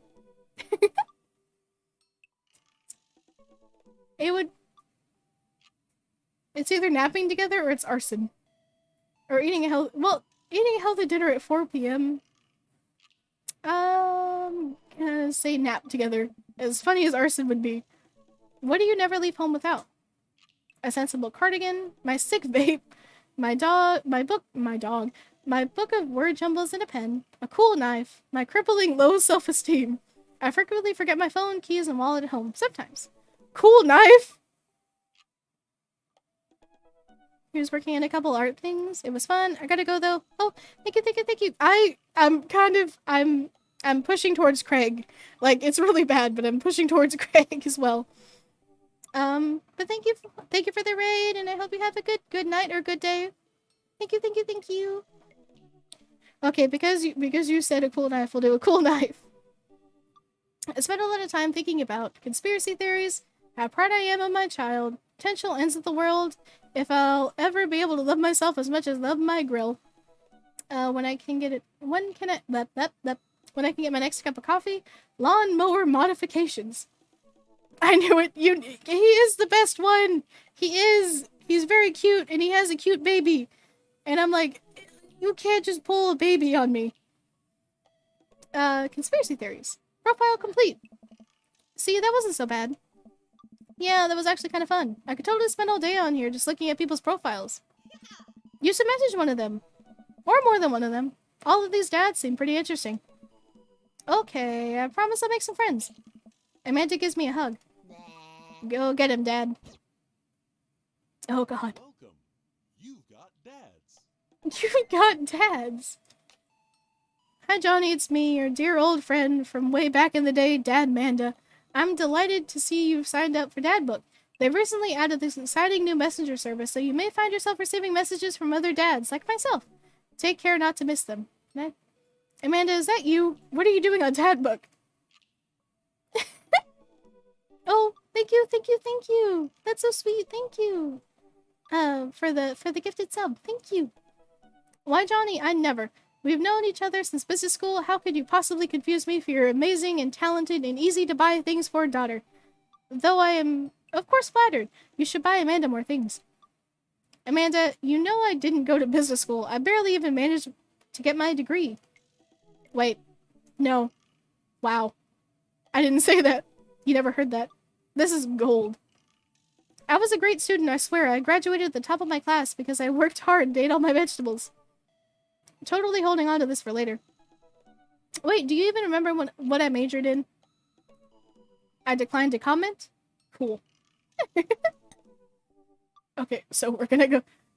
Just for the sake of time, I think we're gonna go with Greg, because I've gotten a couple of the eggplant heart emote things from him. So I think we'll go with Greg. A dad of 3, business entrepreneur, and fitness enthusiast. Juggling work, family, and fitness is a tough gig, but somebody's got to do it. Get one last cardio section, a box of energy bars, a sub 6-minute mile. Interesting. Buddy cop movies forever. An extra tube of energy gel? What is energy gel? We're gonna message Craig, though.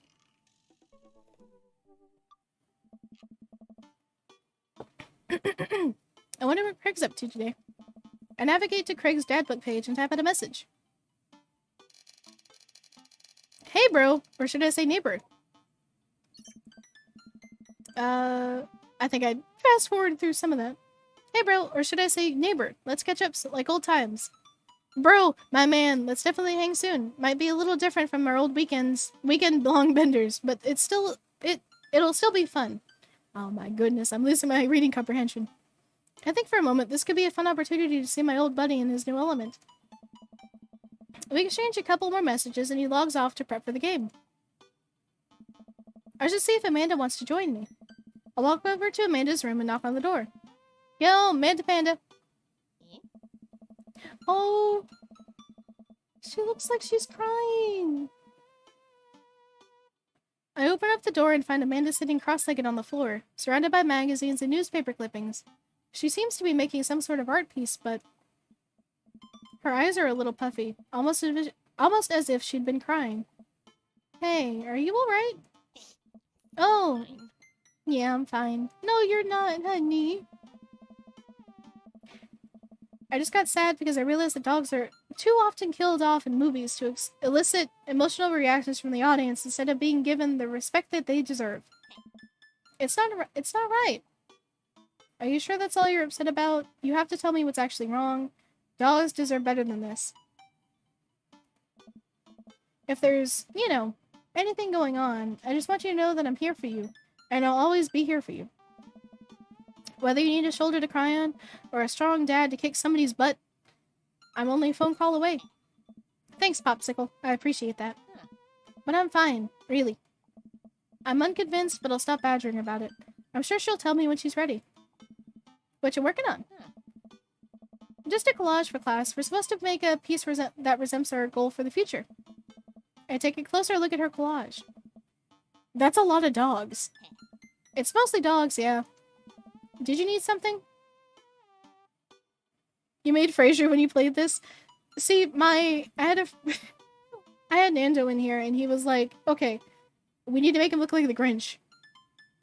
And so we have Johnny Grinch. I don't know where Johnny came from, and I don't know if the Grinch has a first name, or if it's just the Grinch, like the Grinch.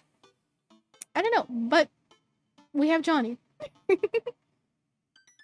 Craig invited us to a softball game. You want to go? Remember that one time you signed me up for softball and you bought me all the gear and then you took me to the first game and then somebody hit a ball toward me and I just ran off the field crying? Game Boy Color Grinch? Yes. And then you hid in the dugout and would scream if I tried to pick you up? Yes. I was afraid of baseballs. I thought you were a gigantic sentient softball. So does that mean you don't want to go? Amanda gets up and looks me dead in the eye, determined. I'm finally ready to face my fears head on. Let's do this. I'm so proud of her.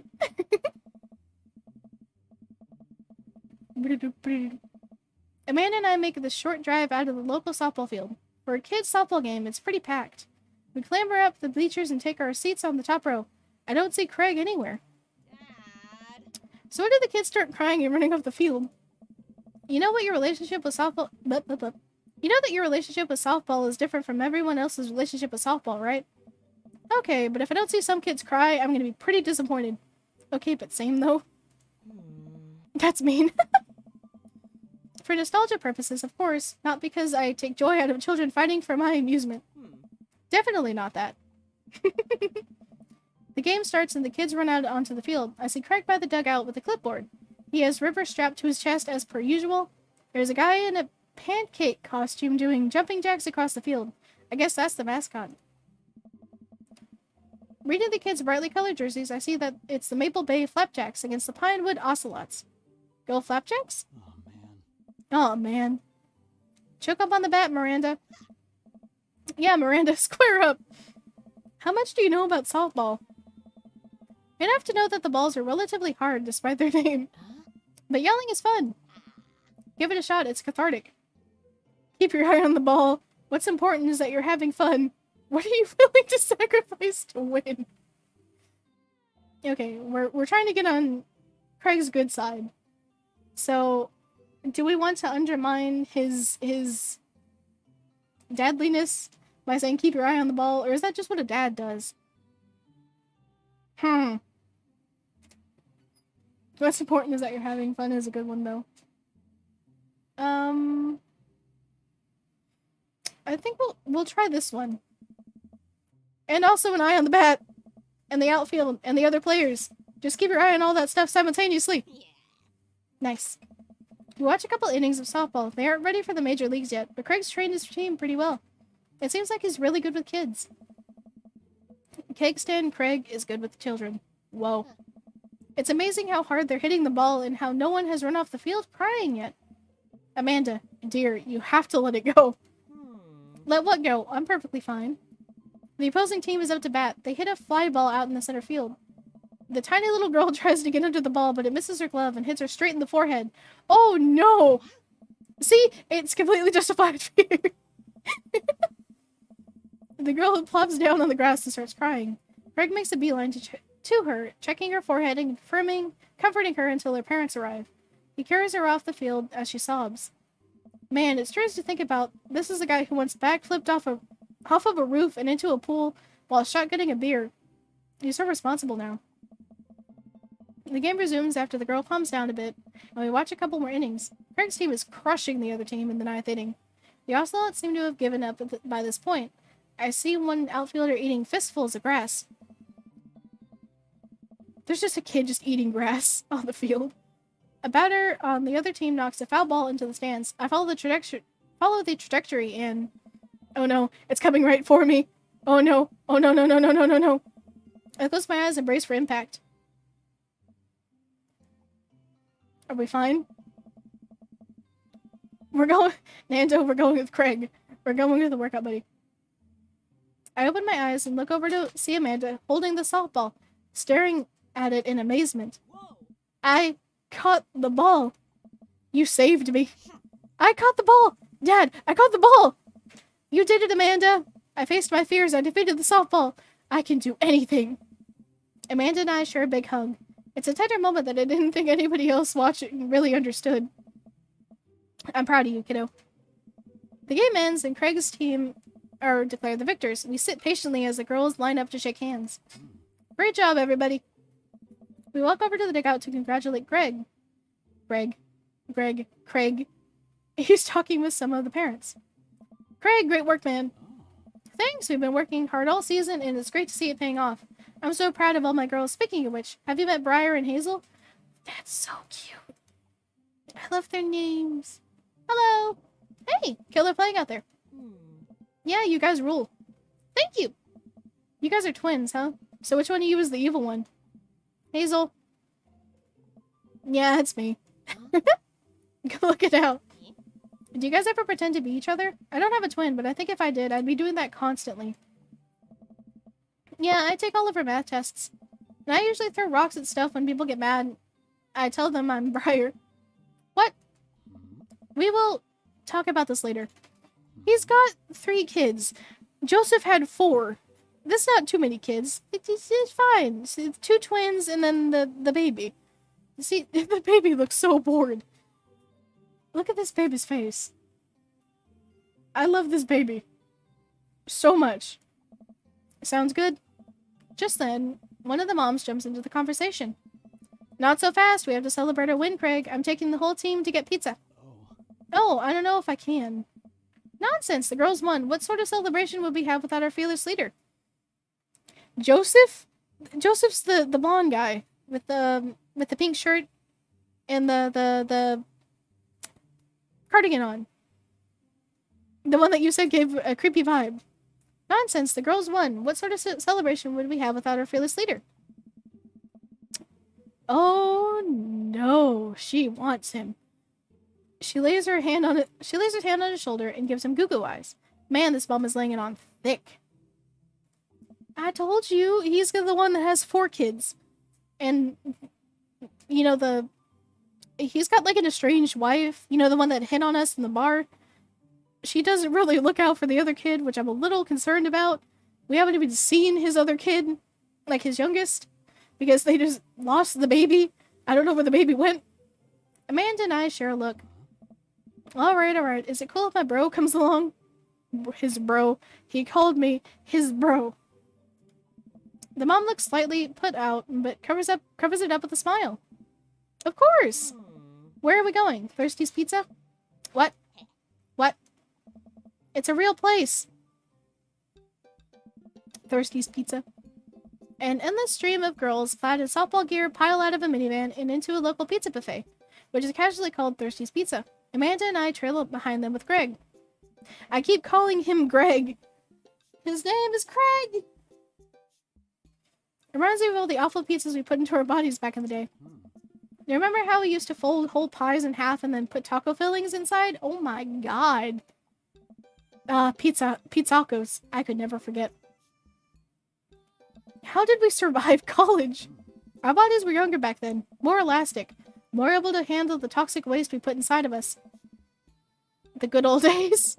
The kids run around playing arcade games and eating greasy food. Amanda and I jump on a couple of slices of mediocre pizza. Oh.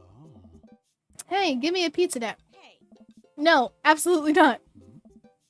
Just kidding. I'm strictly eating salad here. Thanks for addressing the issue, Amanda.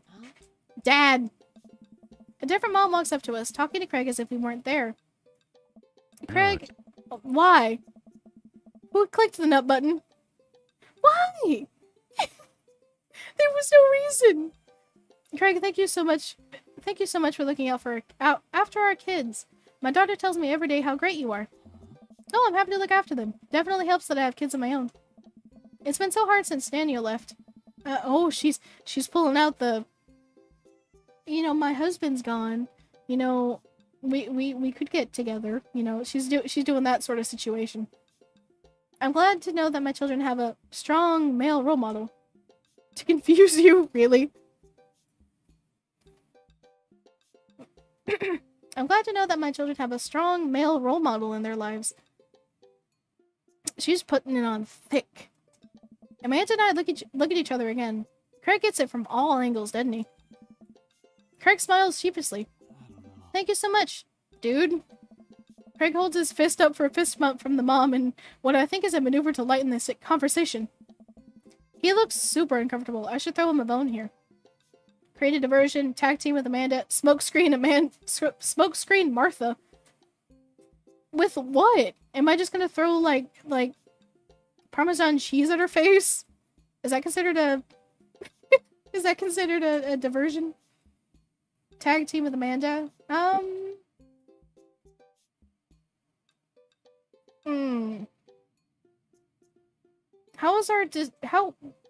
What kind of diversion are we trying to do? I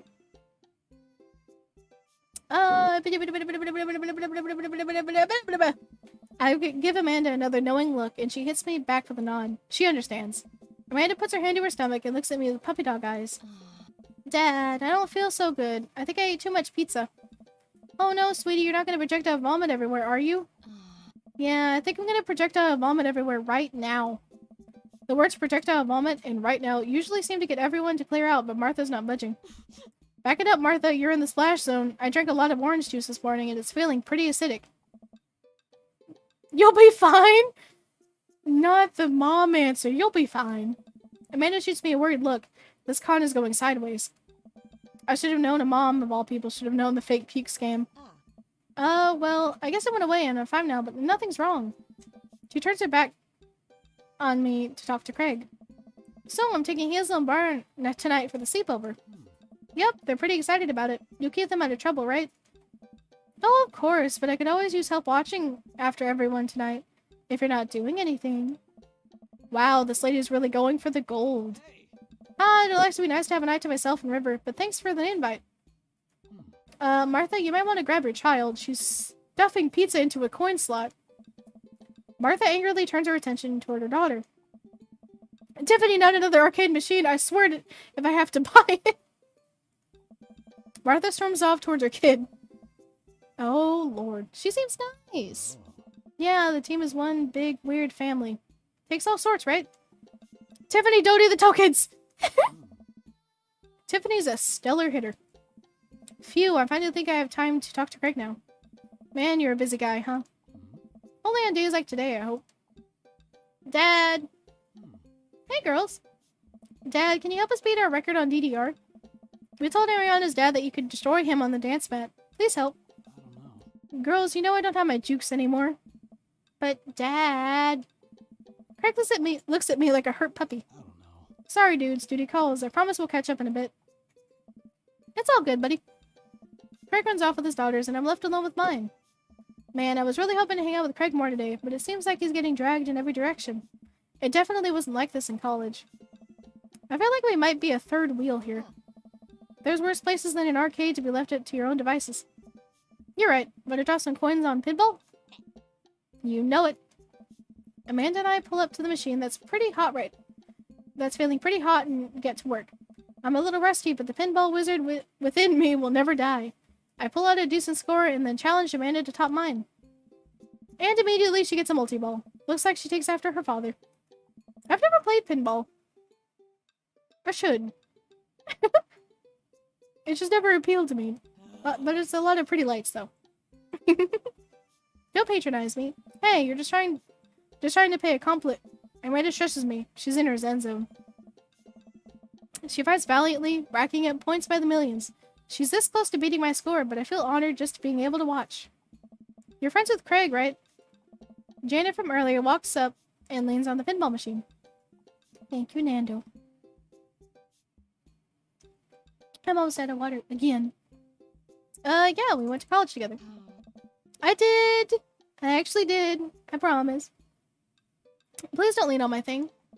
Huh, that's so interesting. Do you know if he's, like, available? I know. My voice is shot right now. Oh, honestly, I don't know if I could say... Seriously, you're gonna make it tilt. Because it's just, it seems like so much work to watch after his kids. Don't you think it would be great if he... Lady, I swear to God. All of a sudden, a buzzer sounds, and the game is over. Janet made the pinball machine tilt. You stone harpy. What? Ugh. I said I have to go over there now and put pizza in my mouth so I don't say anything that'll hurt your feelings. Amanda? Bro, what's going on? Now's our chance. If we don't get out of here now, we're stuck for the rest of the night. I wrangle Amanda and say some quick goodbyes with Craig. We head out of the pizza place, finally. Amanda promises that she'll keep the couch warm for me and heads home. Hope you don't mind me bringing you back here, bro. Not at all, dude. It's good to finally get you all to myself for a second. River burps. Well, almost all to myself. Hold up. Craig walks over to the trunk of his car and pulls out 2 gloves and a softball. Up for some catch? This might be less catch and more you throwing the ball and me running after it, but sure. We stand in the middle of the empty baseball diamond and start tossing the ball back and forth. I have a cooler in my car that we could grab, but there's only juice boxes in there. Man, fatherhood is strange. You're telling me. I can't believe I'm looking back on my keg stand Craig days and reminiscing about it.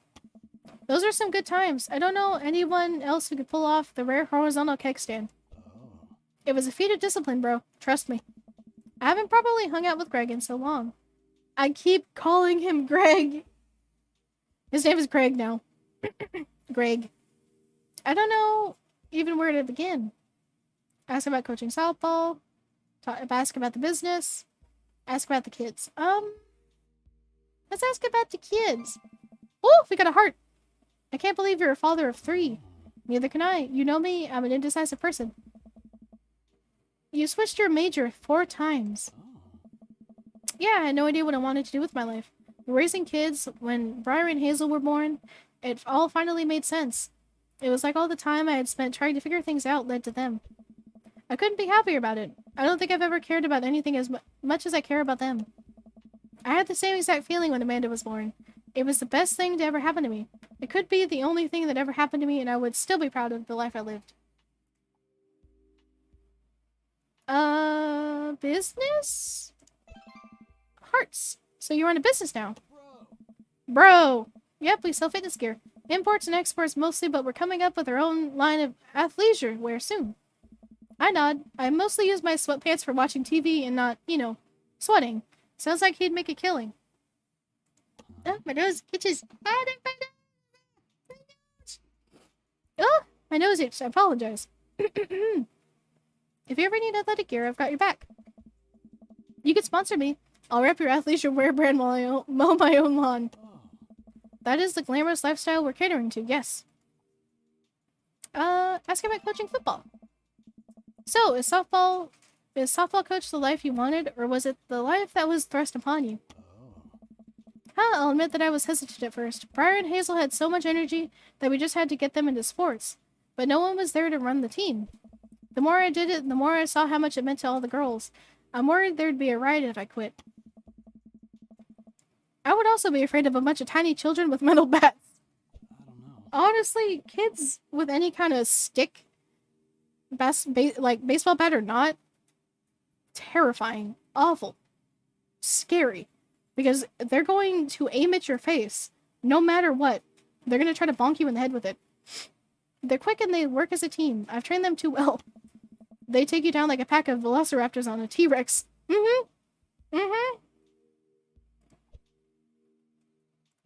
Exactly. It's nice out here. Quiet. Must be good to get away from the softball moms for a bit, huh? Christ, Janet. Yeah, that was a lot. Are they always like that? Actually, this wasn't nearly as bad. Yikes. I don't know. I'm just so not interested. Well, what do you mean, Well, what are you interested in? Peace and quiet. Sit up. Ooh, that hot silence. Okay, I feel that, though. The ultimate sexual fantasy is sleeping in on a Saturday. Okay.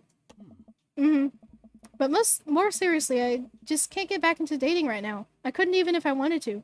There's just no time.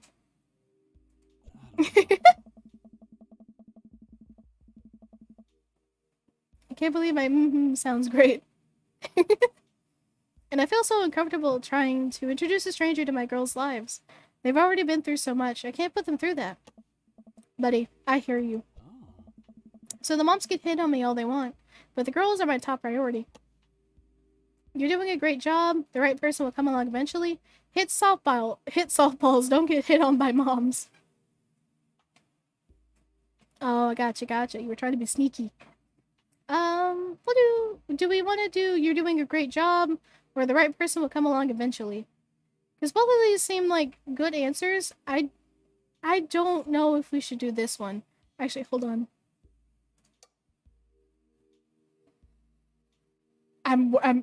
If it saves after this, I'm going to be very upset because I want to cheat it because I want to go with Greg. Oh, it was the right one. Okay, you don't have to rush it, man. Things will fall into place for you, and someday you're gonna find someone who cares about your kids just as much as they care about you.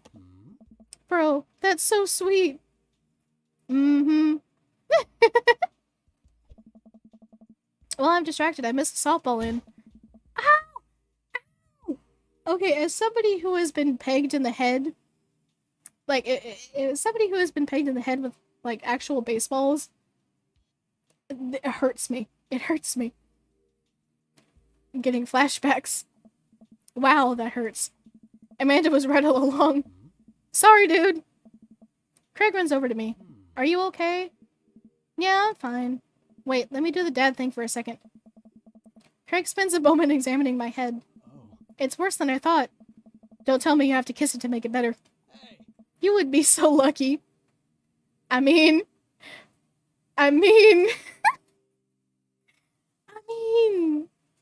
that was planned. Kissing is for the weak.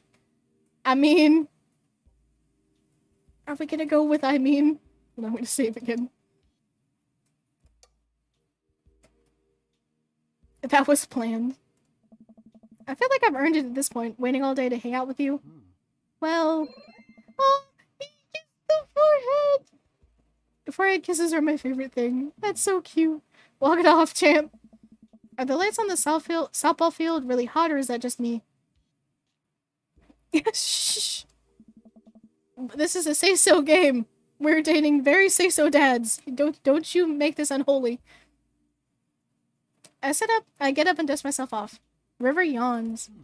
Oh, sleepy baby. Sleepy baby. Hey, little buddy, you must be getting tired, huh? I hate to say it, but I should probably head out. Sorry things are so... You get older and life just kind of gets in the way, huh? You do know.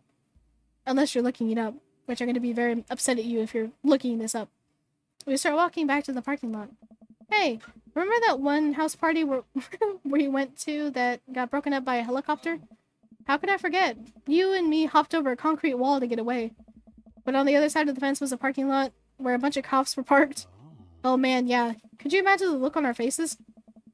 We just walked straight past them like we were out for a stroll. And not knowing that we were at the party, they started joking with us about how big of a bust it was. We had to talk with them for 30 minutes. You told them that you were interested in joining the academy. And then they started giving me pointers for the exam. Longest 30 minutes of my life. Man, college. Good old days, right? We get back to our cars. We get back to our cars. Craig pulls me into a hug.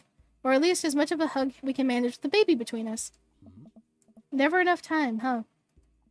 Guess not. Craig's right person looks like the Grinch. That's so cool. See, we're not the Grinch that stole Christmas. We're the Grinch that stole hearts. And we're trying to steal Greg's heart real bad. The Grinch is a great character. He is. I love the Grinch. Let's hang soon, yeah? I'd like that. Oh, maybe we should watch it. How the Grinch Stole Christmas, like the Jim Carrey one. We should watch that one. I yawned as I walked through the door, spotting Amanda hunched over her collage, glue stick in hand. Burning the midnight art oil. Figured I might do something productive between episodes of Shark Hunter lip sync battles. Do the sharks lip sync or do the shark hunters lip sync? Oh. Yes. I look over her shoulder at the collage. Amanda, this is some good art. Look at this good art you made. Thanks, I'm just about done. Movies, yes. Like before, it's still a lot of dogs. In one corner is a giant pile of cash. In the other, it's... Amanda, is that me? Yep, the whole thing is about my goals for the future. And those are basically just to sit on a giant pile of money with my 20 dogs and also have a strong and mutually supportive relationship with my father into adulthood. Oh, now you've done it. Get ready to watch your dad cry. Here it comes. It's happening. Oh, Dad. You did this with your good art. She passed me on the back. Hey, how was your hang with Craig? I'll wipe a tear from my eye. It was good. That Craig guy sure is busy. I think she is. I think she's being our wing lady. Like our wing daughter, I guess? Is the wing kid? She's our wing man. She's our wing panda. It was good. That Craig guy sure is busy. Yeah, dude. The softball life isn't for quitters. Also, I'm very proud of you for facing your fears today. How does it feel? I'm on top of the world, Pops. I should start facing my fears more often.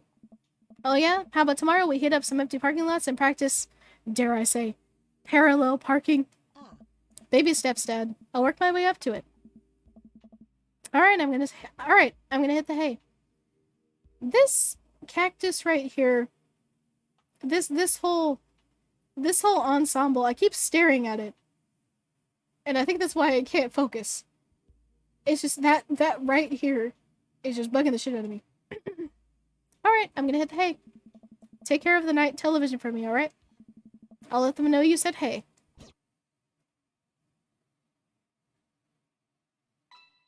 Date complete! Oh! Yay! We got dad points! Oh, we got an S! We got an... I didn't hear anything of what you said, Craig, but look, we did it. We got an S rank. Cake stand Craig champion. Oh god. Ooh woo! While I'm doing my afternoon world jumbles, I hear the mail truck pull through the cul-de-sac. I wonder if we got any good coupons today. The nice mail person slides a couple of letters in a large yellow envelope through the slot. It takes a couple of tries for them to get it in. Hey, my coupons! I take a closer look at the large yellow envelope. I lightly knock on Amanda's door. She probably has headphones on. What got you by surprise? Amanda? She yells through the door. What? I have something for you. I'm kind of busy right now. Can you get back later? Okay, just thought you would like this big old envelope we got from HIA. Immediately, Amanda pushes her door open. Ooh woo. I can't do it with my voice how it is right now. My editor hates it when I use the ooh voice. So I've gotten good at it, but I can't do it with the way my voice is right now. I thought that said horny. Oh no. Horn Institute for the Arts? I mean, if you're busy, I can come back. Father, please. I hand her the envelope, which she tears open with her teeth.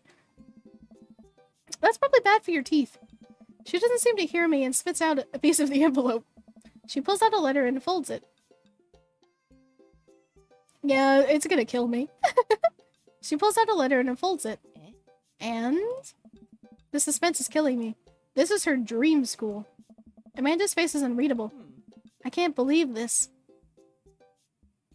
Shh. Don't say he's right. He'll hear you. Oh, honey, it's okay if you didn't. I got in. Oh, I got in. Amanda tosses the letter aside and gives me a big hug. Congrats, sweetie. That's amazing. I'm so proud of you. She pulls away and looks at the letter again. Oops, excuse me. Ooh. I am burping, and I don't know why. Goodness. Oh my god, I can't really believe I got in. Well, of course you got in. You're a great student. You nailed that interview, and your photography is incredible. Wait, Dad. I know this one's really expensive, and it's so far away. I think for a moment. HIA is one of the more expensive schools that Amanda applied to, but I know she's had her heart set on it for the longest time. It'll be tough, but we're gonna make it work. Really? Of course! Amanda hugs me again. Thanks, Dad. Okay, sweetie, we're celebrating tonight. Dinner. Your choice. Wherever you want. Wherever? Amanda and I walk along the bayside, tearing into our foil-wrapped burritos from a nearby food truck. Oh my god, a burrito would be so good right now. I should have got the snack before we started stream. Oh my goodness.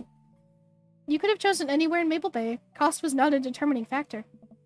Please, Dad, you know I'm a simple gal. Just give me a burrito with a view. I can't say I'm mad. Amanda and I sit on a patch of grass and watch ships sail lazily through the bay. And the dorms are right near a bunch of cafes where there are all these galleries nearby, and there's a discount if you bring your student ID in. Amanda, slow down, you're gonna choke on your burrito. I know, I'm just excited. Did I mention that students get their own studio space once they're seniors? And we get all of the professional photo editing software for free? It's nice to see Amanda so enthusiastic about HIA, but I wish she wouldn't do it in between bites of her burrito. I thought I taught her to chew her food with her mouth closed. I wonder who my roommate's gonna be. You take a survey online, and they match you with someone with a similar major and interests. I bet we're gonna be best friends. Crick and I were. A good roommate can be a lifelong friend. But don't even get me started on bad roommates. Oh no. I'm just kidding. We didn't have a bad roommate. Our only other roommate was a puppy that Craig brought home one night. We spent a semester fabricating a story that our new foreign exchange student, who had a really bad cough that sounded exactly like a dog's bark. Carl ruled. Oh, they let you have animals in the dorms if you get... Oh, they let you have animals in the dorms if you get a note saying you need one. I bet I could forge one. I think I'd get a rabbit. Or maybe a snake. Or maybe both. Would the snake eat the rabbit, though? Oh boy, I think I'll leave that all up to you. She's so excited. I don't want to disappoint her. But I need to be real for a second. So you know I had that talk with Mr. Vega. He didn't tell you about the dumpster fire, did he? What? No. I don't want to put a damper on the good news, but I need you to knock it off. I need you to knock it out of the park these last few months of school, okay? If you really want to go to Horns, we need that scholarship money. I know you can do it. Okay. I promise I'll try harder. I pat her on the back. She looks like she's gonna cry. Think you can handle the 14-hour drive to come home for the holidays? There's gonna be some treacherous ice roads to cross. And don't even get me started on the paranormal occurrences. Well, it'll all be worth it if I get to see you. My eyes immediately well up with tears. Oh, Dad, come on, don't cry. Sorry, I'm just very, very, very proud of you. You're all grown up now, and you're such a good person, and I hope you know how important you are to me. Dad, stop, you're gonna make me cry too. It's too late, honey. It's happening. Dad, I can't get tears in my burrito. It's gonna make it taste sad. I pull Amanda in for a hug and kiss her on the forehead. Blah. She's cute. Love you, kiddo. Love you too, Pops. It's called masking tape for a reason. Okay. Oh, Craig! Hey, buddy. So I have a favor to ask. Robert invited me over for dinner. And I know it's kind of a faux pas to invite another bro, but I've known the guy for years and I still can't get a good read on him. And I know it's gonna be super awkward if I go by myself. Will you please come with me? Okay, listen. I don't mind Robert. He's the brooder dude in the leather jacket. But I love food. I especially love food if it's free. And I don't know why you're so sweaty over cooking, but sure. Yeah, dude, I'm down. Thank you. Eat that dinner. I really hope that's a sweat of relief.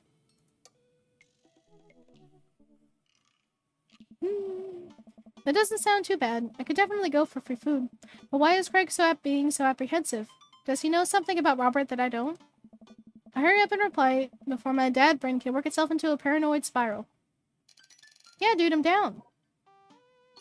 Thank you! Craig and I decided to meet up before heading over to Robert's place. Craig's waiting on my court. Oh no. Do you think Robert tried to do the same thing with Craig that he did with us?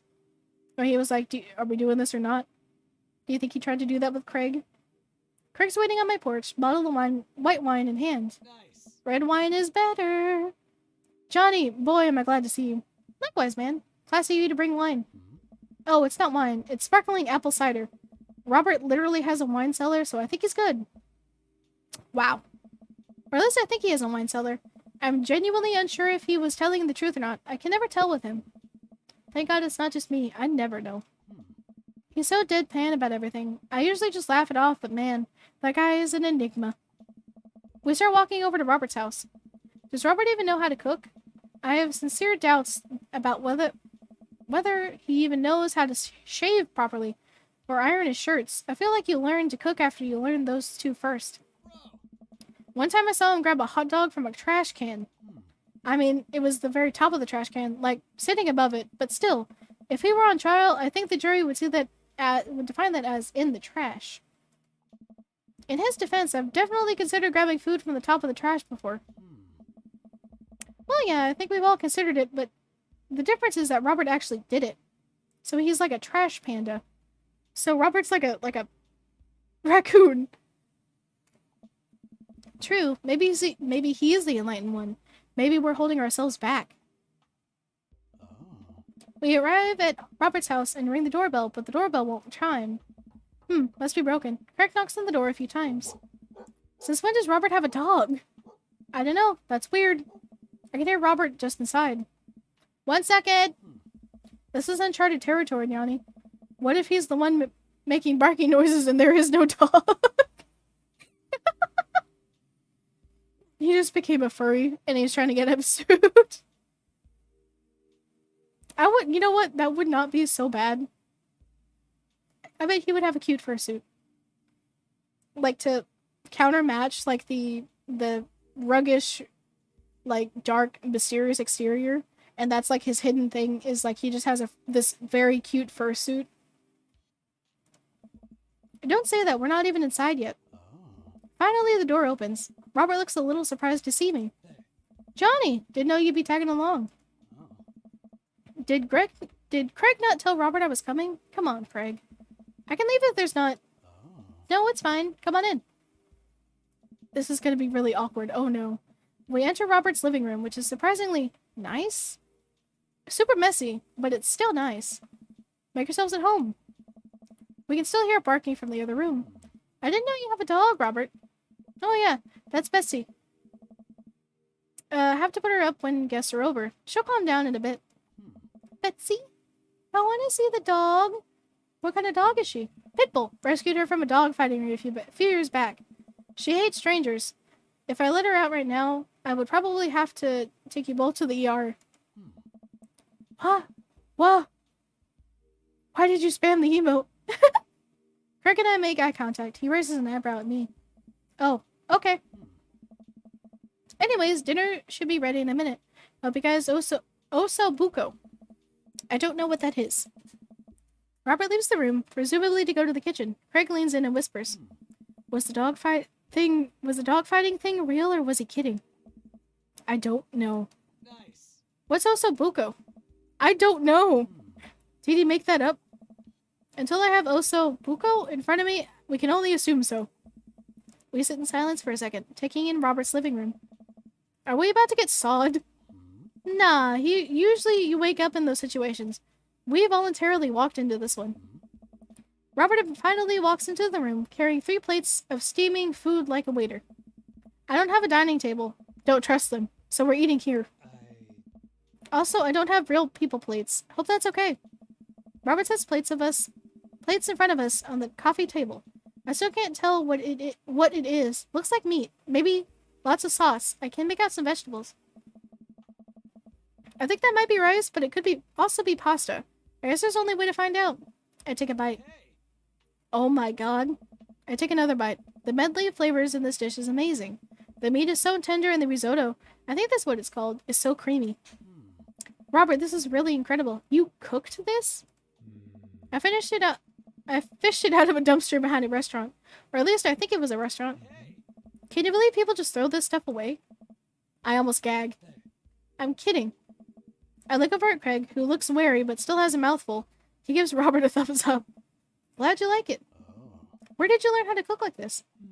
Worked at a restaurant in Spain for a hot sec. Is he messing with us? I decided to play along. You lived in Spain? After I dropped out of college, I went backpacking through Europe. Crashing on couches, sleeping in hostels, wherever. Totally broke. Worked a couple of odd jobs wherever I could to scrape together some cash.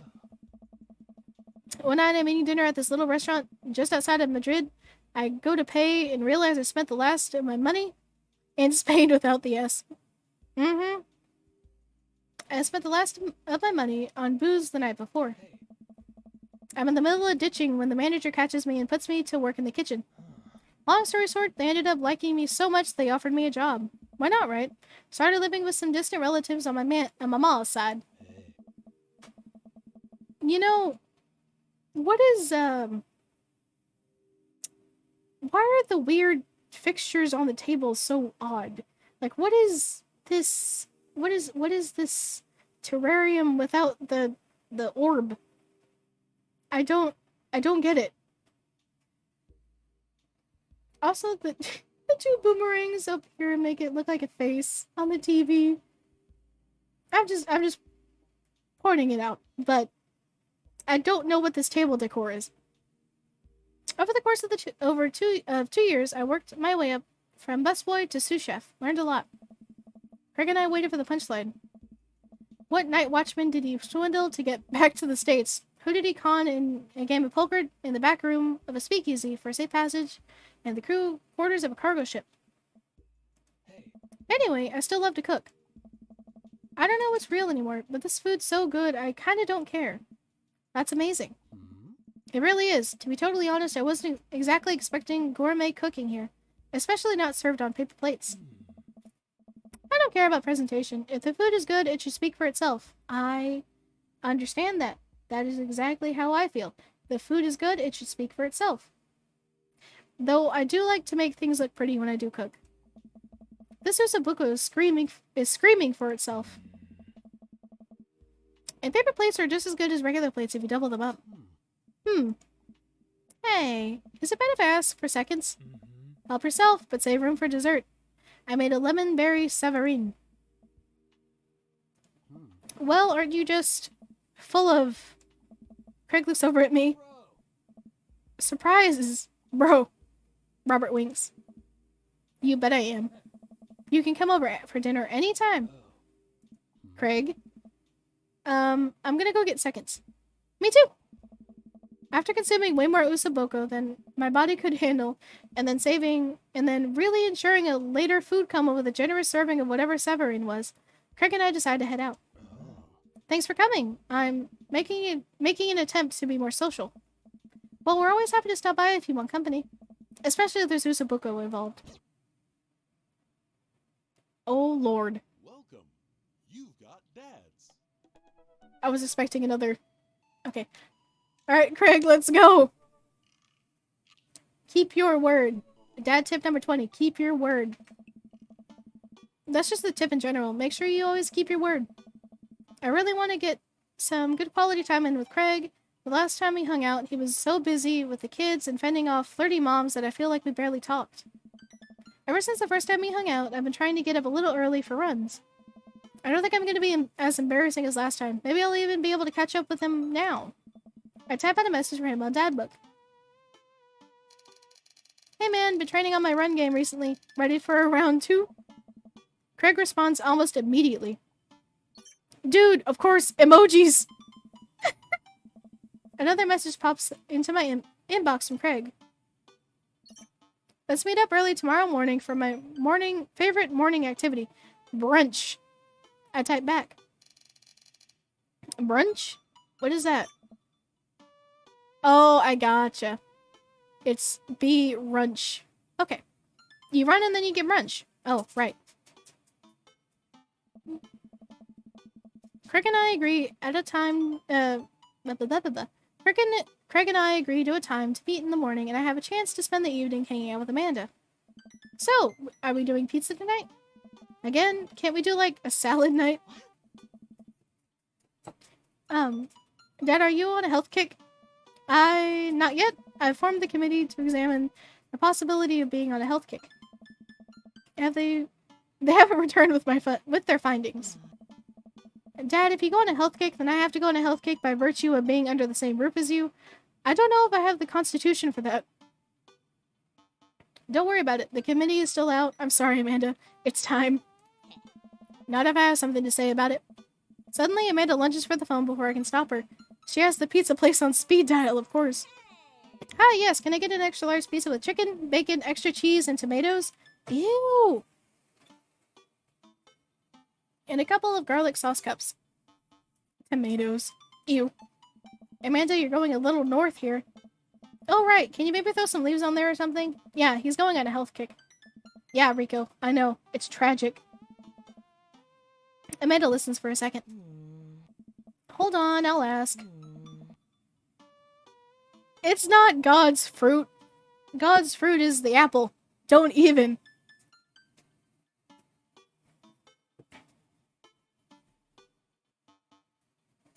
Did I say your name? Tomatoes. Tomatoes aren't your name, I don't think. That's what Satan wants you to believe. No, see. No. Tomatoes are disgusting. Dad, is oregano a salad? Oregano is not a salad. Can't blame me for trying. Nah, Rico, I'm talking to my dad. We'll just go with the meat lover's fantasy. Sure, say hi to the wife and kids for me. Amanda hangs up. Rico says, hey. Nando, if you're sleepy, you can go to bed. Rico says, hey. The food gets delivered and we plop down to the couch to eat some za. Just be careful, running is a gateway drug. It's a slippery slope, Dad. First you go on a couple light jogs, and before you know it, you're converting the garage into a home gym and renewing your subscription for some sort of weekly kombucha delivery service. I guess, yeah, okay. Tomatoes are okay in ketchup, but, like, full tomatoes are so gross. I do not like them. Disgusting. Question. Shoot. What's kombucha? Okay, so you weren't too far gone yet.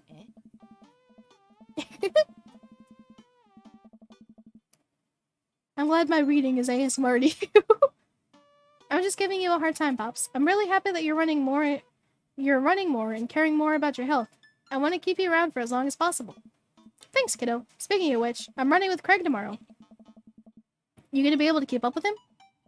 Hey. Probably not. We laugh and eat more pizza than is probably healthy in the name of carbo loading. I call it a night early so that I'm ready for tomorrow. Oh, we're gonna go jogging after we had pizza the night before? That's gonna go terribly. When I first started running in the mornings, it was pretty hellish. Now I'm a few sessions in, it admittedly has become a little bit easier, despite it always ending in me dry heaving over a trash can. Is that what the runner's high is? Just dry heaving?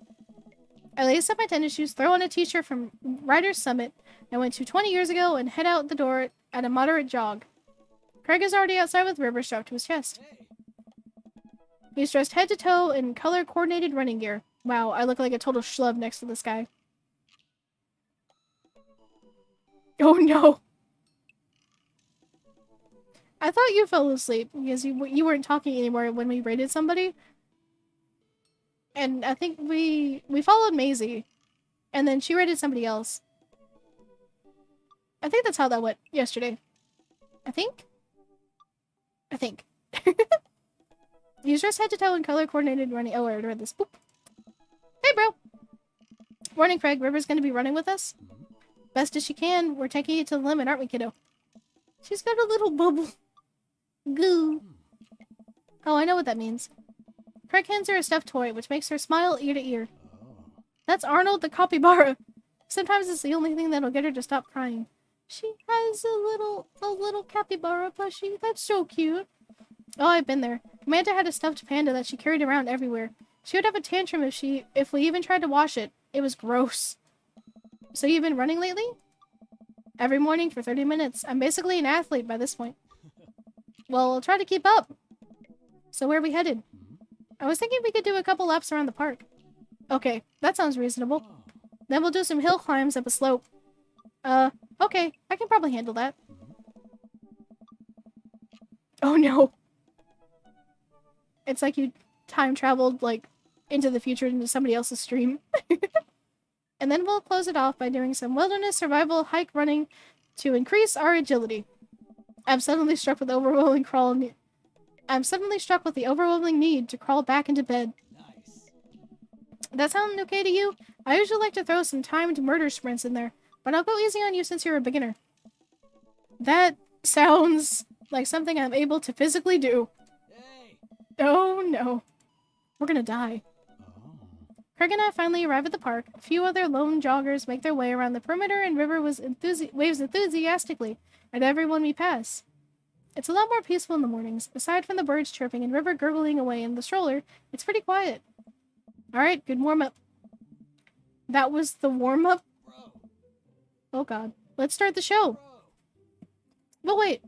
Craig reaches into his bag and tosses me a water bottle. I fumble it, but thankfully don't drop it. You gotta hydrate, bro. I take a long drink from the water bottle and feel invigorated. Man, I don't drink enough water. Hey. I look down to pick up Arnold, River's toy, and hand it back to her. Must have dropped this. Thanks for looking out, bro. Hey. You ready? My body is collapsing in on itself.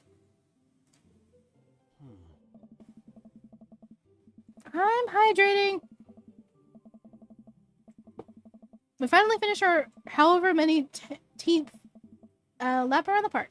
I'm breathing heavily, but I can't believe I actually didn't lose Craig. He's even breathing heavily too, which makes me feel a little better. I look down at my shirt and notice that I'm drenched in sweat. Huh, almost looks like a frowny face. That's one. What? Hey. I'm just kidding. Good hustle out there. I'm really impressed. You're way better than the last time I launched you off a treadmill. Yeah, man, you really pushed me to my limit just now. I can't believe I held on. Sometimes you just need someone there with you to push you to do your absolute best. I'm glad I could be that guy, bro. Who's ready for hill climbs? Black. There's my little cheerleader. Johnny, you ready? Ugh. Ugh. Ugh. Ugh. You bet. Craig takes me to a separate portion of the park where there's a steep hill that seems to go up forever. I strain my eyes to see some other joggers at the top. So what do we do now? We run up the thing.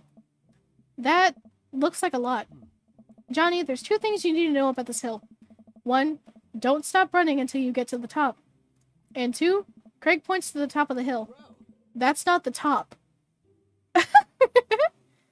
You should probably have a honey lemon tea instead of water during your novel streams. I should, honestly.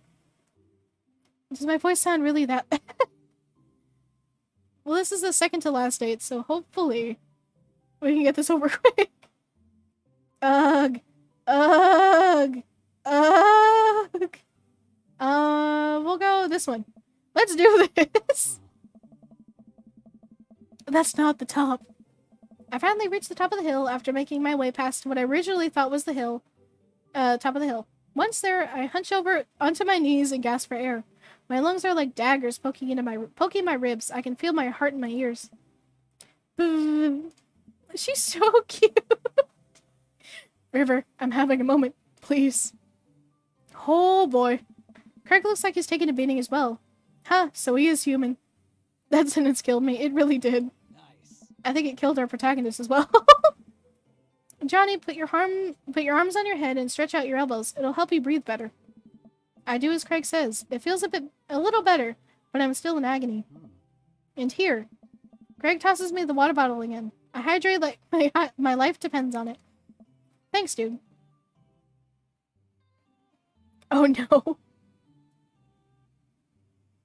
We went with the fitness dude, but he's the best one, so it's okay. Thanks, dude. Phenomenal work. You feel the lightness in your head? That's the runner's high. Oh, that's it. I thought it was just, dying. Want to take it slow for a bit? I would like that very much. As we're catching our breath, River starts crying. What's wrong, Sweet Pea? Do you want to play with Arnold? Craig looks around us. Hey. Oh boy, man down. I think we lost Arnold. River keeps wailing. Oh no. Make sure to rest your shoulders then. River keeps wailing. Nice. I've abandoned my child's toy. We gotta find him, dude. It should be simple, right? We just gotta retrace our steps. I remember River last having it down at the bottom of the hill. Greg and I jog down the path, searching high and low for the stuffed capybara, which Craig takes the time to explain to me is a large rodent native to South America. We get to the place where River might have dropped it, but it's still nowhere to be found. Looks like we've got a mystery on our hands. We have to get to the bottom of this. River's face, she's about had it. She's just like, I'm just gonna sit here and hold my breath until you find my baby. I suspect foul play. Looks like this is I suspect foul play. Looks like this is a prime case for world-renowned Detective Grinch. Dude, it's time for a bro adventure. A bro venture! We high-five and decide to jog back to the park to see if we can find any leads. So it looks like there's a couple more places to check and some bros around here that we could interrogate. Sounds good. Nice. Wait, who's good cop and who's bad cop? I think about it for a second. Well, I think that with your stature and your overall resilience, you would make an intimidating bad cop. But on the other hand, you do have an adorable baby strapped to your chest, so that softens the edges a bit. All valid points. I think you would make a great good cop because of your congenial attitude and willingness to try new things. But then again, I've seen how you get when there are too many commercial breaks during a show, so you have the potential to be a scary bad cop. Bromance is the best, literally. Bromance is the best. I don't want to have to watch Meat Hell in 3-minute segments with 5 minutes of commercials in between. And they're loud. The commercials are too loud. I just want to watch my shows in peace without people yelling at me to buy wiper fluid and stuff. Nice. Case in point. Let's play it moment by moment. Smart. So, where to, brotective? Ooh, this music.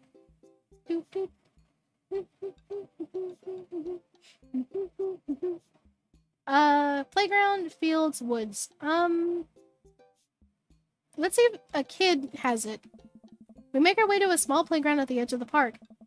A couple of kids play on the jungle gym while parents watch on the nearby benches.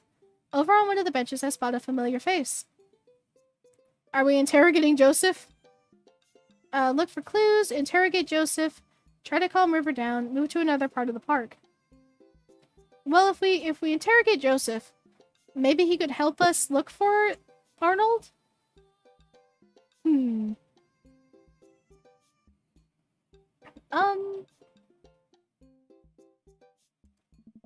Let's see what Joseph's up to. We jog up to Joseph, who seems to be engrossed in his book. Joseph! Joseph nearly drops his book. Hey guys, didn't think I'd see you two out here. Johnny, are you exercising? Sure am. You know me. I just love to run and be healthy. That's kind of my whole thing. What are you reading? Oh, just a book on knots and rope tying. For boats. Boat ropes!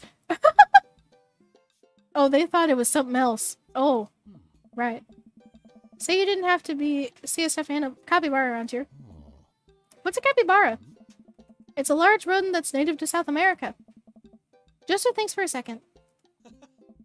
Haven't seen one around. I'll tell the kids to keep an eye out. Your kids are here? Joseph looks around. They worry. Lord McDonald? What did you say? They were here a second ago. Must have gone exploring around the park.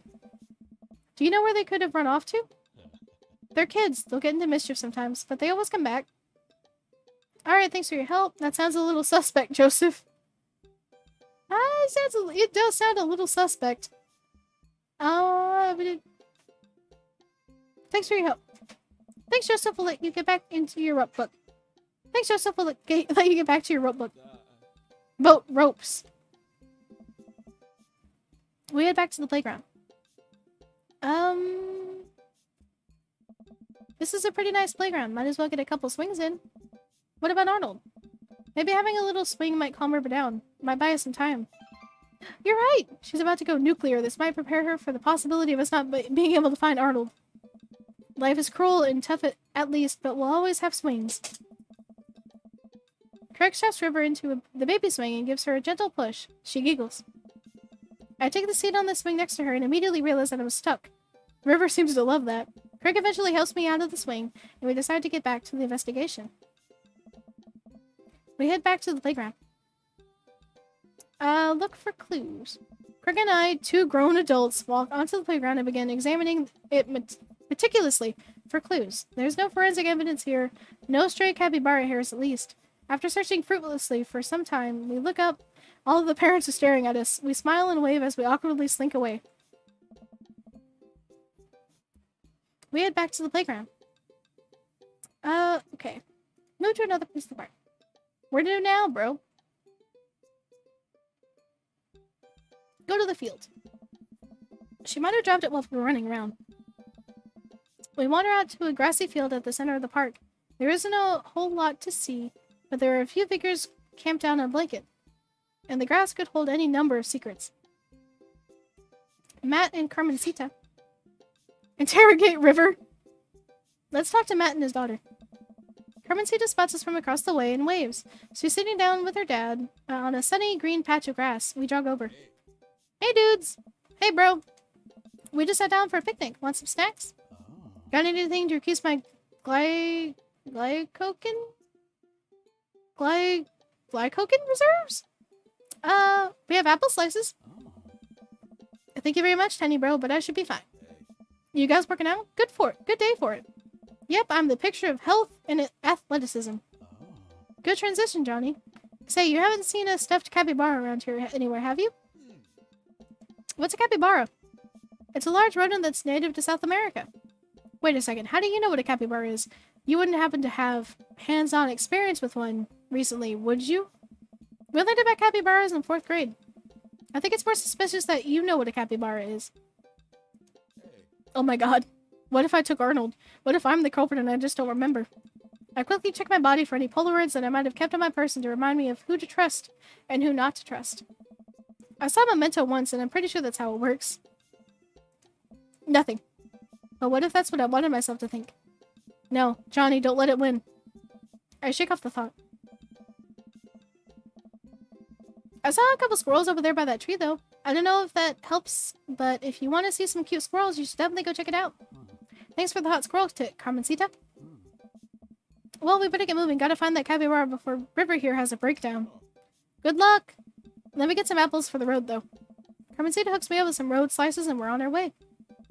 We maneuver back to the field. Check out the squirrels. Maybe River will like the squirrels. Where did the suspect say the squirrels would be again? Tree. Woo! We got hearts. Ah, there they are. Carmencita was telling the truth. These are some rad squirrels. River seems happy. This may have bought us some extra time. We maneuver back to the field. Look for clues. We carefully... I don't want to interrogate River. I don't want to be mean. We carefully comb through the field of grass and flowers. I can't seem to find much besides a couple of ladybugs and a nickel. While I'm looking, Craig calls out for me across the field. Johnny! I dug over. Craig is kneeling in the grass, inspecting something. I approach, my heart in my throat. I lean over. As I lean over Craig, I see it. This is Arnold's leg. I put my hand over River's eyes. No one should have to be subjected to this. Senseless violence. My God. Who or what would do this? I don't know, but I think we might be dealing with something beyond our grasp. I can't look at this anymore. I turn around, trying to wipe the image of the stuffing strewn across the ground from my mind. We're running out of time. We may already be too late. Bag and tag it. Let's keep moving. We maneuver back to the field. I've deduced where we should go next. Let's go to the woods. We make our way out to the outskirts of the park. There are a couple of benches by the dense tree line. Looks like Robert's here all by himself. This seems like the perfect place to look for clues. Maybe Robert saw something. We walk over to Robert's bench. Hey, Rob. Don't call me that. Okay, hi, Robert. Don't call me that either. Okay. Hey, buddy. What are you up to? Thinking. This is my thinking bench. I have to get a solid 2 or 3 hours of brooding in per day, filling quotas. Have you by any chance seen a small stuffed capybara around? A capybara is a large rodent native to South America. I know. So have you seen one? A stuffed one, not a real one. A stuffed one, not a real one. That would be weird.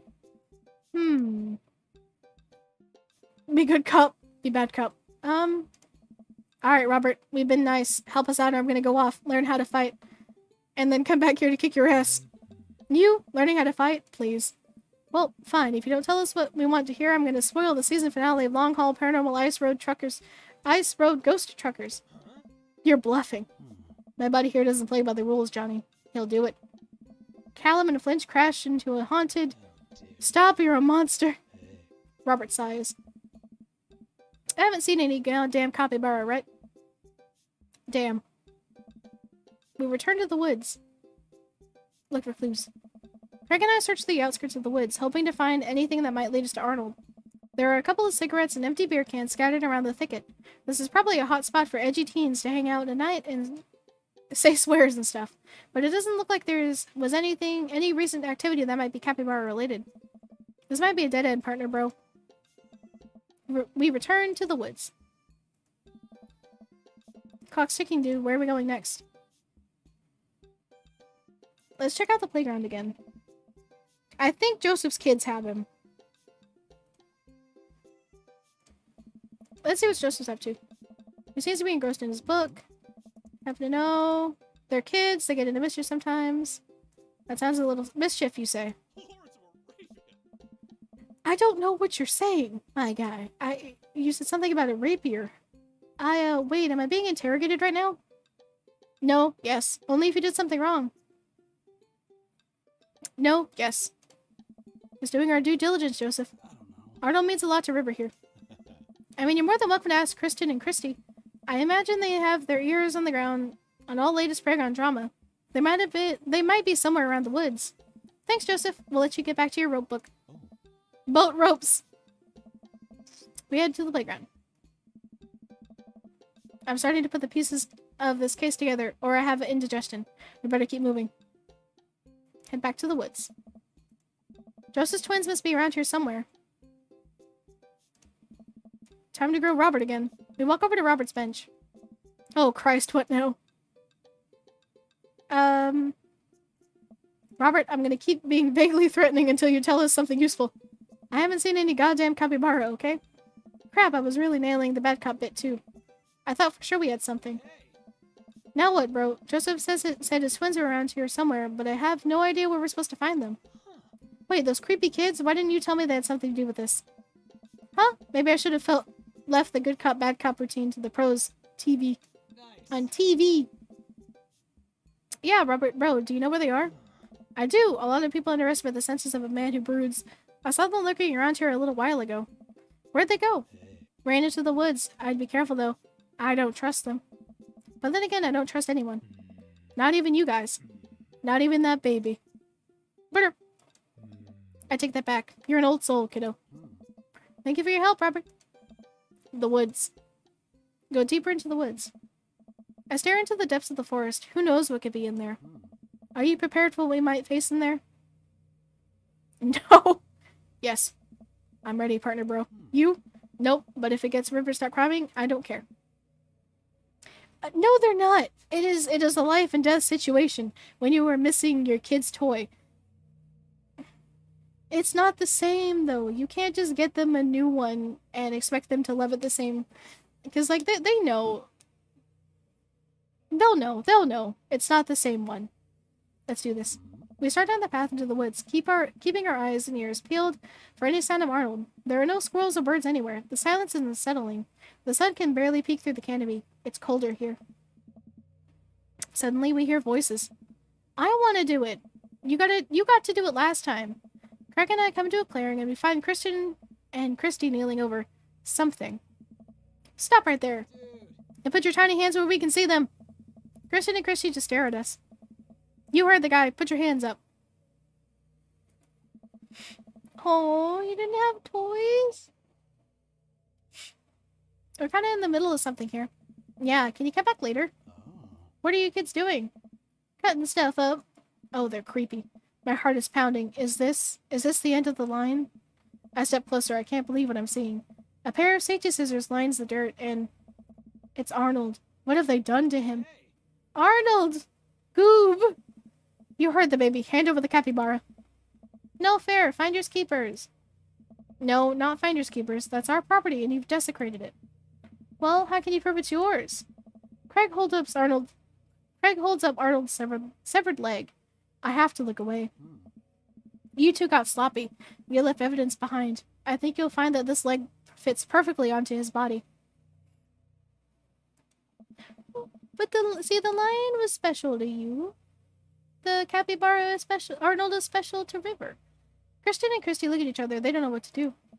How about a deal? You give us the capybara, and we don't tell your dad about this. Fine. She hands over the stuffed animal. And give us those safety scissors. Those are clearly no longer safe in your hands. Honestly, sticks and rocks are kind of better, to be honest. Like, because certain toys nowadays are not up to par with, like, just regular things, you know? Some kids just need to play with rocks. She hands them over. Woo! I'm glad we figured this out. Come on, partner. Craig and I start to make our way out of the woods. He turns around and calls back to the twins. And tell your dad to stop letting you watch Crew Triumph shows. With the capybara back with its rightful owner, Craig and I shamble into a nearby diner.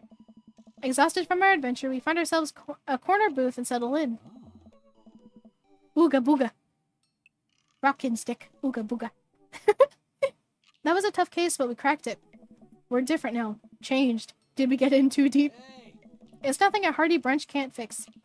My stomach grumbles. I suddenly realize how big of an appetite I worked up. Brunch! Give me brunch! I have strong philosophies on brunch. You see, the first thing you have to do is divide your brunch into bougie brunch, the upper class... Wait, what? Wait, hold on. You see, the first thing you do is divide your brunches between bougie brunch, the upper class mimosas, and eggs benedict brunch. And grimy brunch, the give me coffee and bacon and cheesy hash browns brunch. There's a time and place for both, and I think most of life is figuring out which one you need more. So what kind of brunch dad are you, Johnny? I feel like right now we are grimy brunch. Make it fried and oily and clean the floors with a hose and I'll be happy. A fine choice, but wait, aren't you going on a health kick? Got a carbo load. Gotta treat yourself. I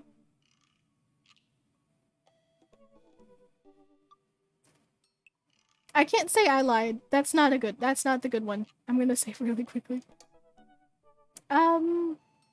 So we could say we treated ourselves because we did do a lot more than just run today. Like we did the hill thing and stuff like that. Honestly, it's a difficult decision if you want to like manage body heat because like you could just uncover your feet and stuff, you know? Try that. Just uncover your feet. You should be fine. Gotta treat yourself. Got a carbo load. I feel like nothing like a mountain of cheesy potatoes, O'Brien, to refill after a run, right, bud? That is not even remotely how carbon... Okay, we did that wrong. Can we go back? Can we load? Shh, shh, shh, shh. We didn't do this. Nobody saw this. Are we not dads? And is brunch not a higher calling than a mere diet? Okay, we did it. I can do my back, but never the feet. I get way too cold. Oh no. A young waitress passes out menus as Craig situates River into a high chair. Is this your kid? You betcha. She's so cute. Hi, you. I didn't cheat. Nobody saw that. Hey, kid, middle school is gonna be really tough, but if you can make it through that, you can make it through anything. The waitress walks away after winking at Craig. Seems like you're the most eligible bachelor. No, you didn't. You didn't. You have no proof. I even saved it. No proof. Seems like you're the most eligible dad bachelor in town. Guess so. Anyway, here's the thing about brunch. You don't do business during brunch. Brunch is the time for rest, relaxation, and restoration with those that you love. And while we're having brunch at a traditional brunch time, the most important thing to remember is that brunch isn't a time; it's a state of mind.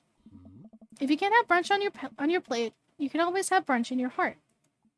I don't disagree with you. I just don't know if I can match your intensity. I'll open your eyes, bro. Just you wait.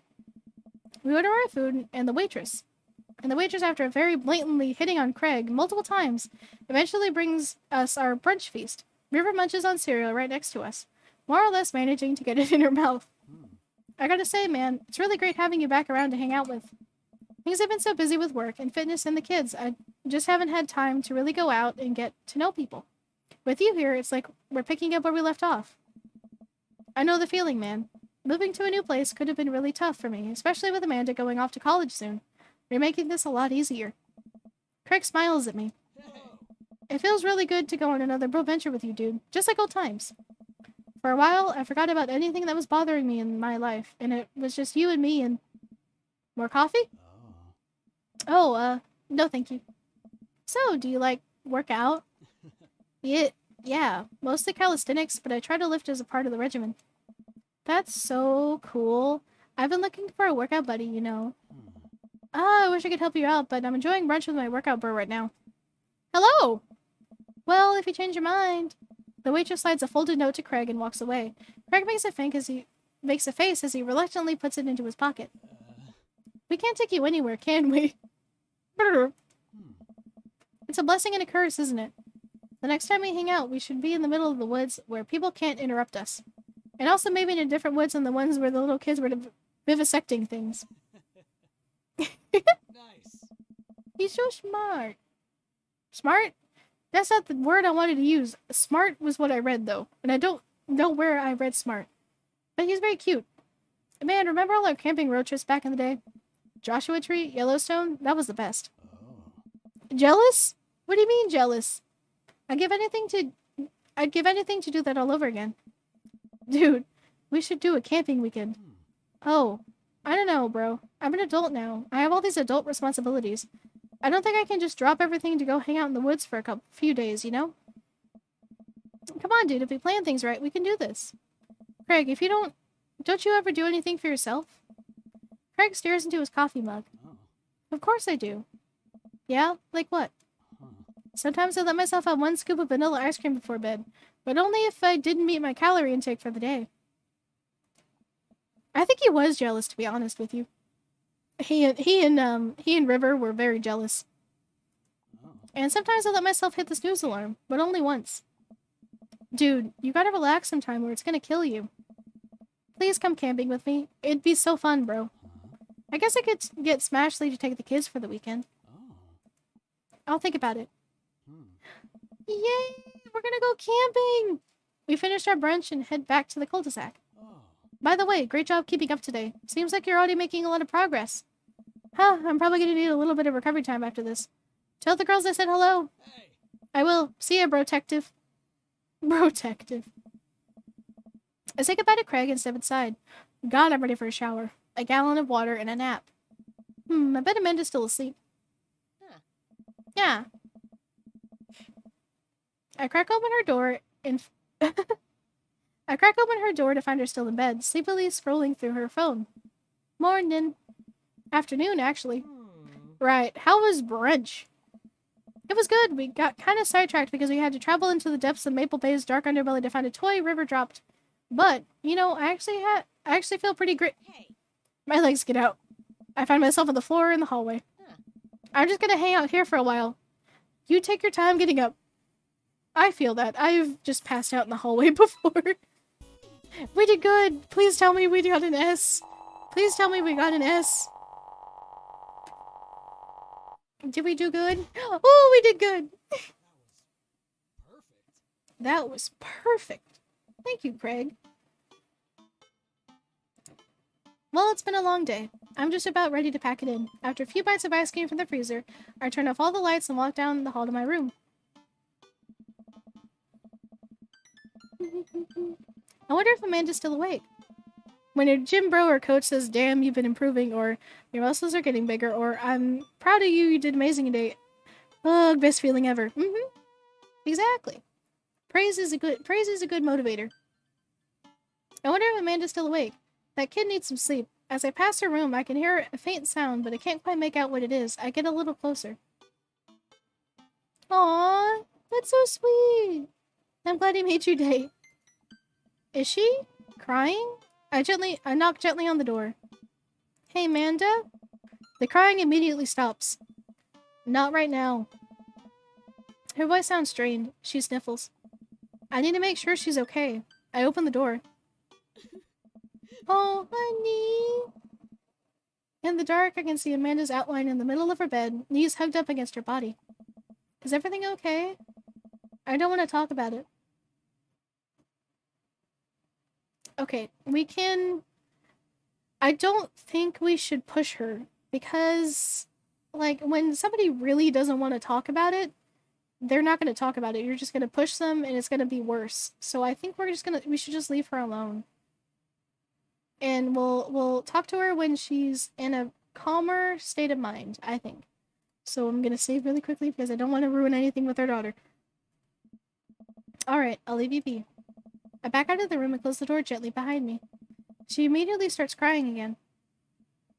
Wow, I have no idea what has her so upset. She seemed totally normal.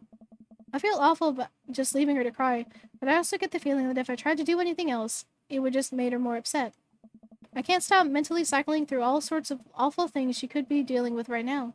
More than anything, I just want her to be happy and safe. I have a hard time falling asleep, but when I finally do, I'm still thinking about Amanda.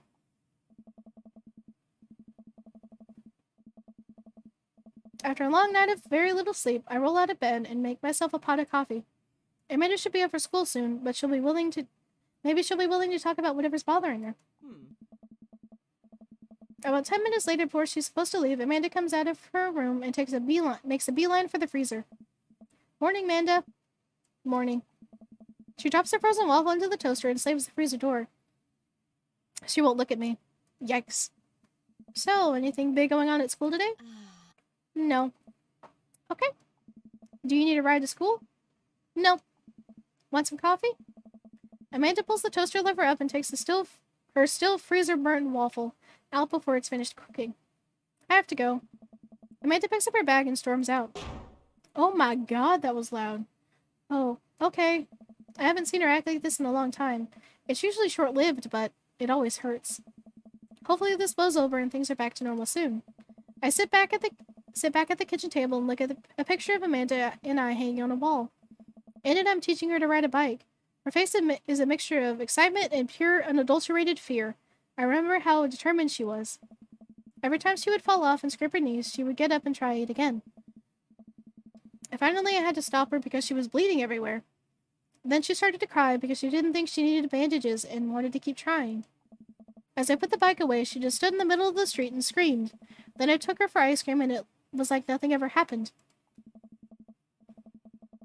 After giving it a bit of thought, I decided that if I forced her to talk about it, I'm only going to make things worse. But I have an idea. I start rummaging around for ingredients. I hear Amanda walk in the door. Instead of heading for the kitchen like she usually does, she makes a beeline to her room. She's clearly trying to avoid me. Hey, Pumpkin? What? Can you come here for a second? There's a moment of silence. Yeah, I wanted to say sorry about last night. I'm just worried about you, kiddo. I get scared when I know something's wrong, and I get even more scared when I feel like I can't do anything about it. Dad, So just, whatever it is, and you don't have to tell me if you don't want to, but whatever it is, just know that you have a dad in your corner who wants you to be happy. Honey, you know I'm bad with words, so I was hoping I could speak a language you both understand. I pull a cake out of the refrigerator and place it on the table. Hopefully, the frosting is set by now. Ta-da! Dad. Sorry you're sad, but I support you 100%. Aww! It took me a really long time because I ran out of red frosting somewhere around sad and had to start over and... This is beautiful. It's strawberry. Amanda gives me a big ol' hug. I grab some plates and forks and serve us up some delicious cake. So, it's really stupid. What is? This whole thing. I know I've been really weird lately, and there's just... I don't even know how to explain it. I feel like I might have to make you a chart. I'm listening. Do you want me to take notes? I guess I should start from the top. So, you know, how Emma R. is going to that fancy school in California, right? Emma R. The one who puked and did the best friend? The other one? I guess you're not technically wrong. It's good to have fallbacks like that one. Anyways, ever since she got the acceptance letter, I've been feeling like she's drifting away, you know? And she's spending a lot more time with Grace and Emma P. I just thought it was all in my head for a while, but then I found out from Rosie M. that both of the Emmas, Grace and Noah, all went to a party at Mackenzie F's on the same night. They all told me they were busy studying for the Calc AB final. Yikes. So, another important piece of information is, God, this is embarrassing. I, have a crush on Noah, and, that's a thing. What? Whoa. I had no idea. I definitely didn't know that. Okay.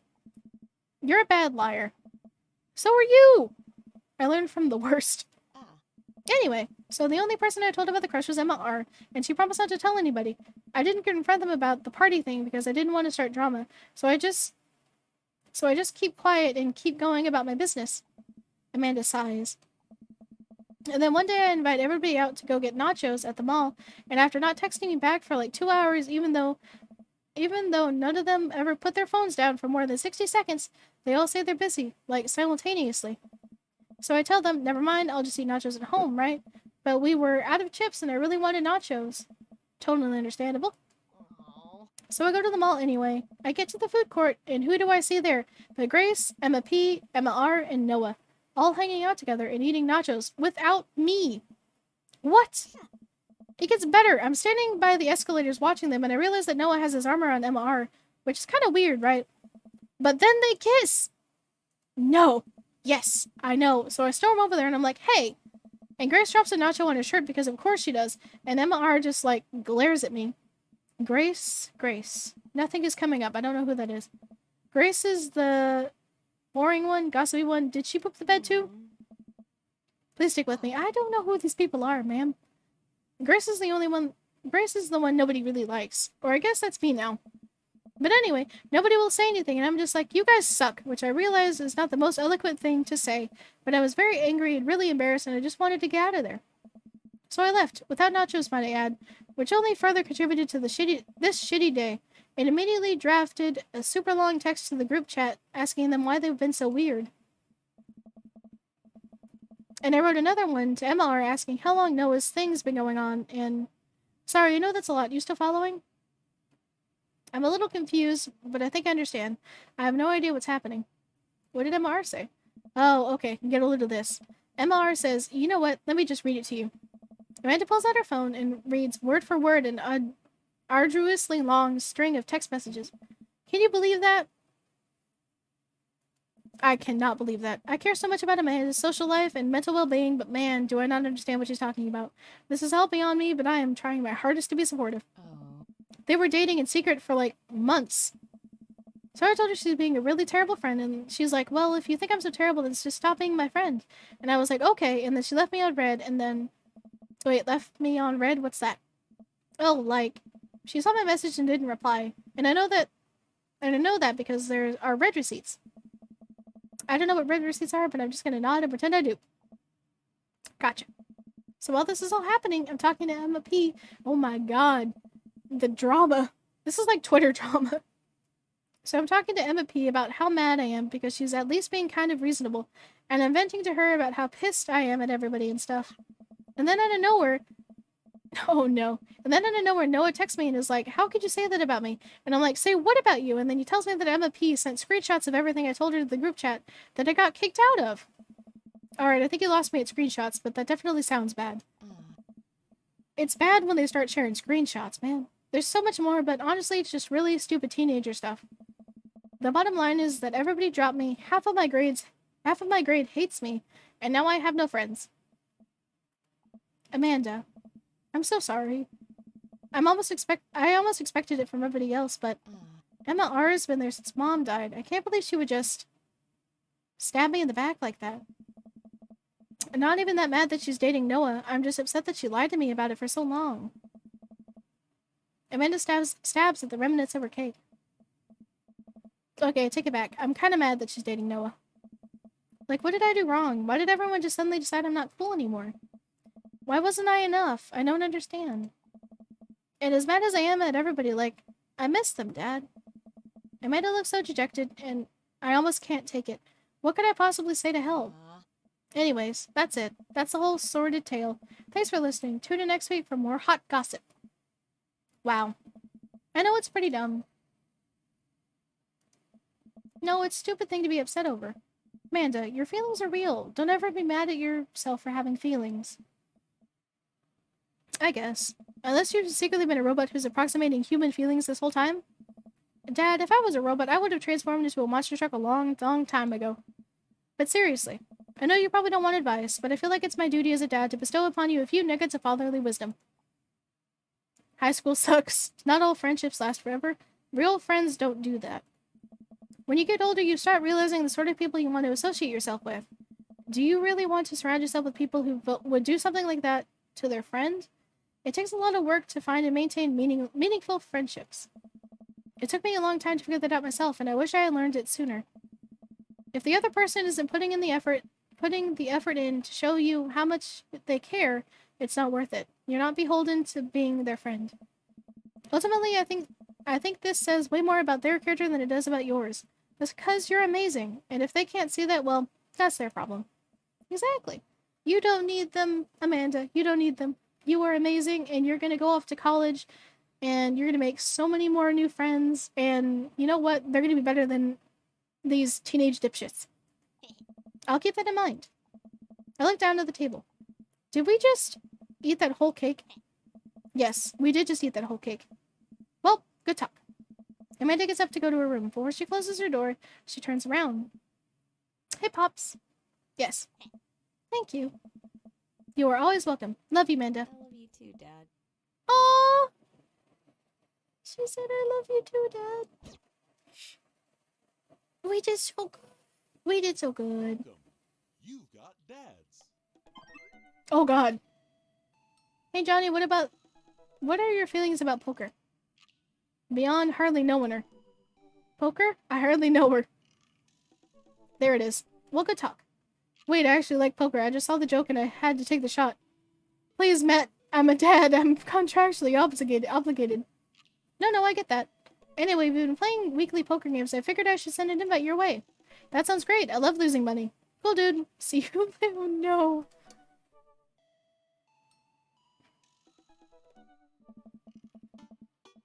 Matt invited me to poker night at Joseph's house. I put on my going out coat and walk over. Across the way, I spot Matt, who's walking over from his own house. He's got a case of beer under his arm. Crap, I should have brought something. Hey, man. Crap, I should have brought something. Haha, no worries, man. It's your first time. Just bring a full wallet. How long have you guys been doing this for? Years, buddy. Just a nice way to keep in touch with the guys. It's never really high stakes. Oh my god. You pass through the fence, enclosing Joseph's backyard. Craig, Brian, and Joseph hover around the patio, drinking beer and chatting. Robert sits in the corner, brooding as usual. Johnny, glad you can make it. So am I. I'm psyched to take all your money. Just like old times. Craig's the resident shark. We prefer the term person who's good at poker. I'm well aware. Craig's always been suspiciously good at poker. Are you still as terrible as you were in college? Poker face. Hey, I wasn't terrible. I'm not bad at poker. I'm definitely good at poker. Everyone stares at me. Okay, maybe that was a little defensive. Okay, I'm bad at poker. There's no way you're as bad as Joseph. Joseph shrugs. This is basically my tithing. I'm giving back to the community. A wink. Plus, I'm happy to sit here and eat all of Brian's snacks. Guess who brought pigs in a blanket? Not Craig. Hey, my chia seed and granola energy bars are just as delicious. Everybody laughs. Let's just get the game going. We all take a seat at the table and Matt starts dealing cards. The first couple of rounds go by easily as I'm getting the hang of things, but it's obvious that Craig is running the show here. Craig, how did you get so good at this? It's pretty easy. You just start getting a feel for everybody's tell. Like Matt will scratch his ear. Hey. Brian adjusts his pants when he's trying to lie. Now, wait a second. And I think you just loudly announce to the whole room when you have a good hand. Yeah, yep, that's me. What's Joseph's tell? Everything. Literally everything. That man is a open book. He couldn't lie if he tried. Well, at least I have God on my side. See, you can't say that with a straight face. What about Robert?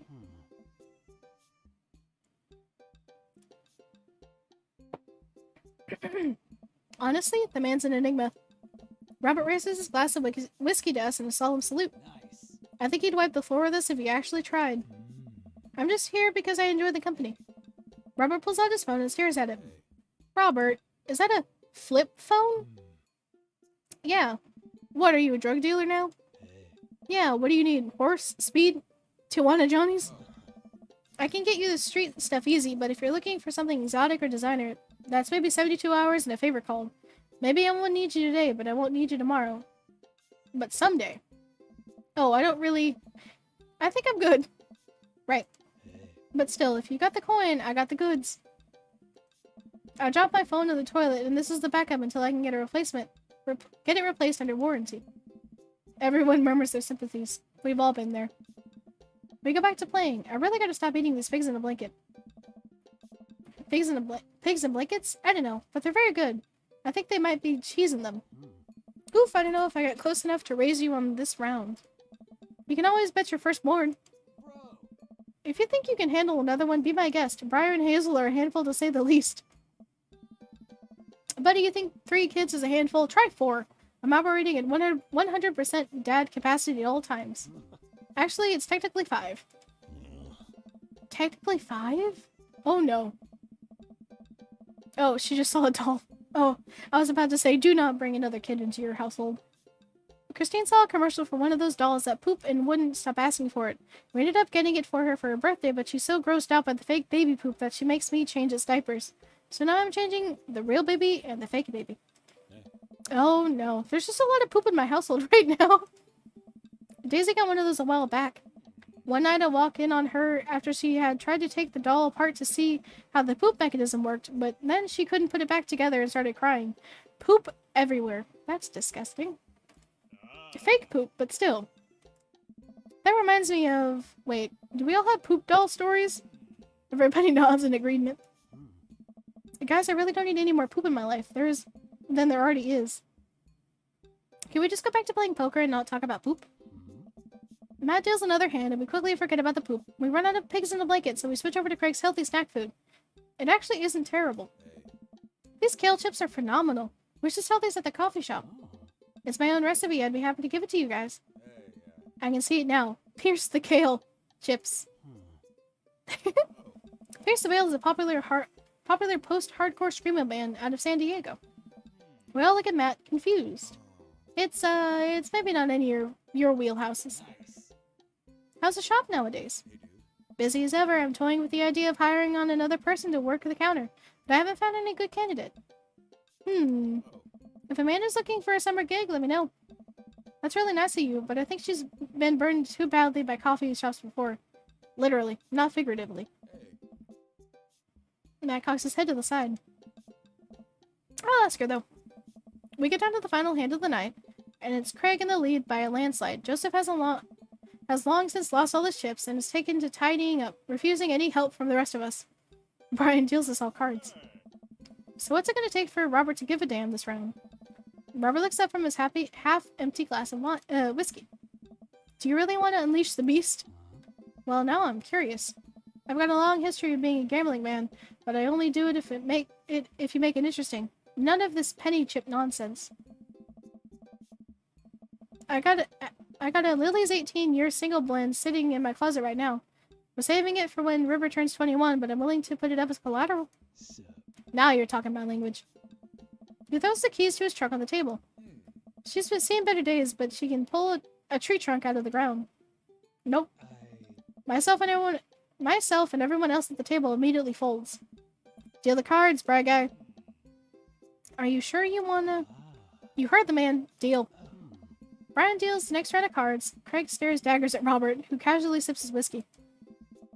So, I know you might be thinking, Robert, put his old Robert put his old workhorse up for grabs, his only mode of transportation. At times in his life, it's his only home. How could he be so sure of his abilities in gambling? I'll tell you right now, Craig. I wasn't always like this. I was a lot like you. Smart, talented, cocksure of my own luck. Great biceps, but it didn't last long, though. I lost everything in a game of Pai Gao in the back room of Senza Tea House, on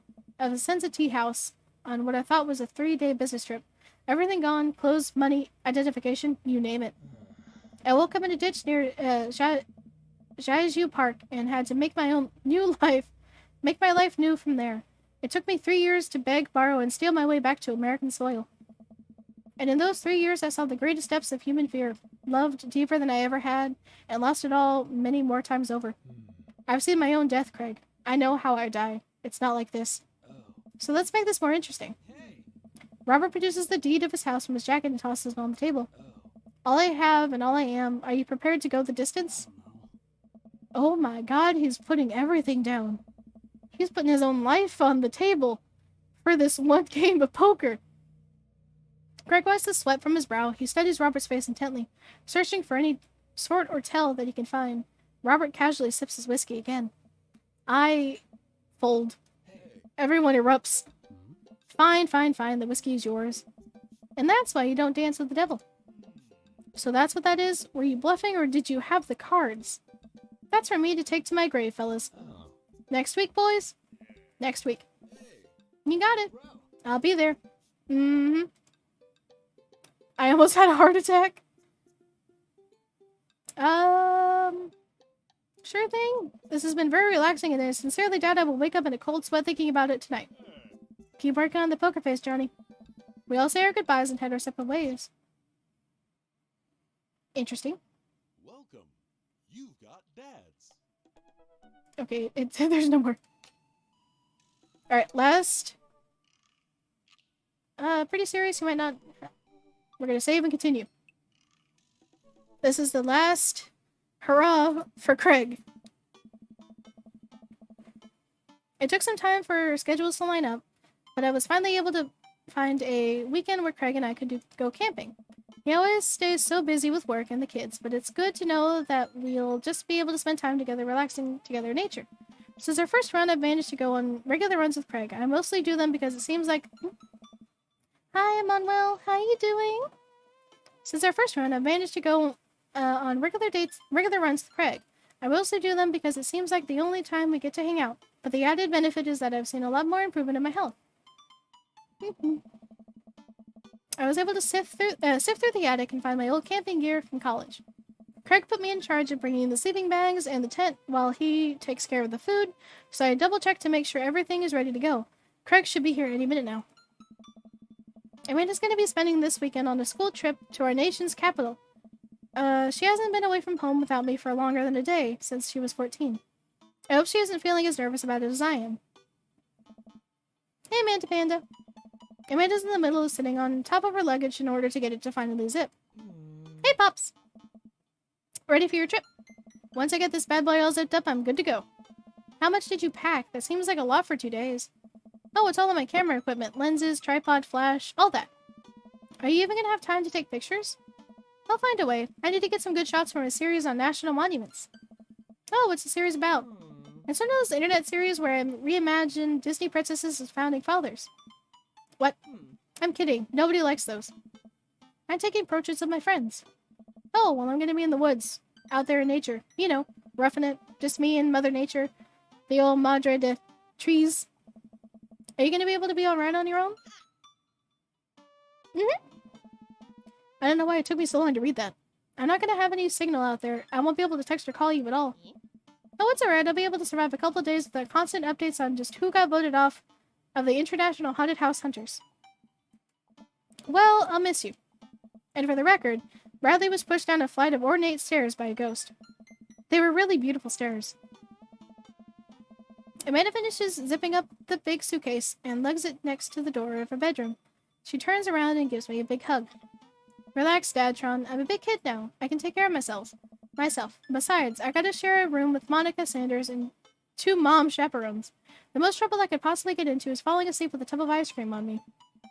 Oh, well, alright. Don't steal anything, okay? Since you asked nicely, fine. Promise. I step outside, hauling my bags behind me. Craig's already strapped some camping gear on top of my modest but stylish car. He notices me carrying my equipment and hurries over to take it from me. Don't you dare! Craig Con, don't... Craig Con, you keep those hands to yourself. Remember, it's your weekend to relax. Take it easy. I guess I can't argue with that. Everything good with Amanda? Yep. On her way to school... On her way to a school trip to Washington, D.C. What about your offspring? Already at Smashes for the weekend. I'm ready to get my camp on. I load the rest of my stuff into Craig's car and we get in.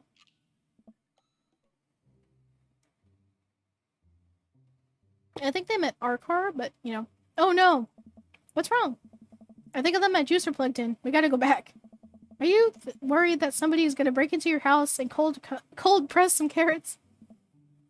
No, it's just, Just try to relax, man. Let the juicer float away. Take all your worries and blend them into pulpy good vibes. Craig takes a deep breath. Do we have anything to listen to?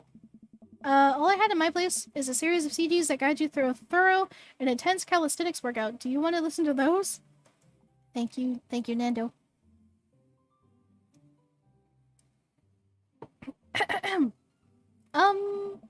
I'm just kidding. Craig hands me a thick case filled with CDs. Take your pick. I thumb through page after page of kids sing-along to CDs. Oh yeah, Twinkle Twinkle Little Star takes me back. Keep going. I get to the end of the case to find, in the very last slot, a blank CD with Craig's handwriting on it. DJ Keg Stands Mega Mix Volume 1. Made it just for the trip. I think you'll like it. I pop the CD into the car stereo, and it's like I'm immediately transported to our old dorm room. Hit after hit plays, and soon enough, we're both happily singing the lyrics to each song as we fly down the highway. This song was Carl's favorite. Carl, the third roommate! You brought that dog home one night, and I couldn't pry you two apart. So we spent an entire semester fabricating a story about our foreign exchange student roommate who had a really bad cough that sounded exactly like a dog's bark. I am losing my ability to read, my guys. It's so bad. And then we had a room inspection. That RA was so suspicious of us but couldn't never prove anything. And Carl was just under a blanket. Bless that pup's courage under fire. Man, we did some dumb things back in college. The hours fly by as we belt out tunes and whatever non-existent key our voices registered in. Soon enough, we're surrounded by lush trees and spectacular vistas of everything amazing that nature has to offer. It feels good to be back out here. Real good. We park our car at the end. What is that noise? Is that what nature sounds like? Oh my god. We park our car at the entrance to a familiar trail and load up our gear on our backs. I can't read with that noise. Oh my goodness. I'm thankful that I've been working on my health over the past couple of weeks. Otherwise, I'd be dreading all the hiking that's about to happen. Craig looks intently at his phone. Everything alright? Yep, just had to fire off one last work email. Greg pockets the phone and we start off on the trail. It's relatively easy, but I know I would have been huffing and puffing at this point if it weren't for all of the murder sprints. I look around me and take in all the trees and animal chirps. Everything okay back there? There's no reception out here. Oh yeah, being out in the middle of nowhere will do that. I recognize the look of anxiety on Craig's face. But what if there's a problem? Reception is the least of our worries. You've trained for this. There won't be. Okay. This is like do or die, gentlemen. I'm gonna save really quickly. You've trained for this. Reception is the least of our worries. I don't know if we should be playful. Because I don't know if we should calm him down or not. Because I don't want us to say there won't be. You've trained for the... Okay, I'm gonna try reception. If reception is the least of our worries, I'm gonna try to be playful, and we're gonna see how this goes. We're out here in the middle of nowhere, miles from civilization. Nothing with us but the clothes on our backs and a sack of granola. You ever read those stories about campers who get eaten by bears? Or get lost and have to drink their own urine? Or worse, what if we have to eat each other? Craig, promise you'll eat me. I couldn't handle cannibalizing my best friend emotionally. Or physically. You're far too lean. I wouldn't be able to last through the winter. Yeah, no, okay. We're gonna go back. Shh, we're gonna go back. But what if there's a problem? What if we don't pick that one? Nobody saw me do that. There won't be. It'll be fine. Come on, bud. Who's a relaxed boy? Oh. I don't know. Craig. Oh. I'm a relaxed boy. Oh, that's my dude. We keep marching down the trail, but it seems like Craig is still worried. After a bit, he stops in his tracks. Maybe we should go back. We can find another campground that gets good cell reception. I won't go back. We're good. Craig, seriously, what's wrong? I don't know. I mean, I'm just really nervous. My dad instinct is kicking in and my mind keeps conjuring up all sorts of worst case scenarios. What if something happens to the girls? I don't have a signal. I would have no way of knowing. Let me tell you, that feeling never goes away. No matter how old your kids are, you just gotta remind yourself that they're in good hands. Craig doesn't say anything. I give him a reassuring punch on the shoulder. Try to remember why we came out here.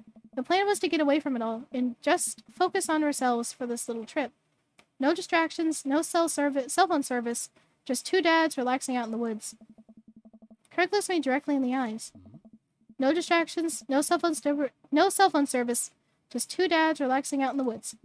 We're gonna have fun this weekend. Craig and I get back to marching. It's not too long of a hike before we get to the campsite, and we're both glad to see that we're the only two people here. I can't believe you still have this tent. I found it in my attic and I already checked it for holes. It's seen better days, sure, but I think we'll be able to survive. I dump the bag of fabric and poles on the ground. We unfold the tent in the desired spot. I hand Craig the stakes. We still know how to do this, right? Oh, excuse me. Of course we do. We do not. After 20 minutes of struggling like people in a bad infomercial, we somehow managed to build an upright structure that closely resembles what a tent would look like if you asked somebody to draw a picture of one with their eyes shut. I wouldn't put this up against a storm, but I think we'll be able to survive for the night. We set out a couple of chairs and our cooking equipment, admiring our handiwork. Nice. Bro, look at us go! Look at the kingdom we have built. Upon this rock we shall grill our meats and drink our brews, for we hold dominion over this land. Verily, and look at our camping chairs, which we are going to sit on. So what's next on the camp extravaganza docket? Well, now that we have shelter settled, I think it's time for us to do some exploring. There's a waterfall a little bit up the way that I'm sure we could hike to. Let's get hiking. Craig and I venture into the woods. We amble along, taking our time to chat and admire the wildlife.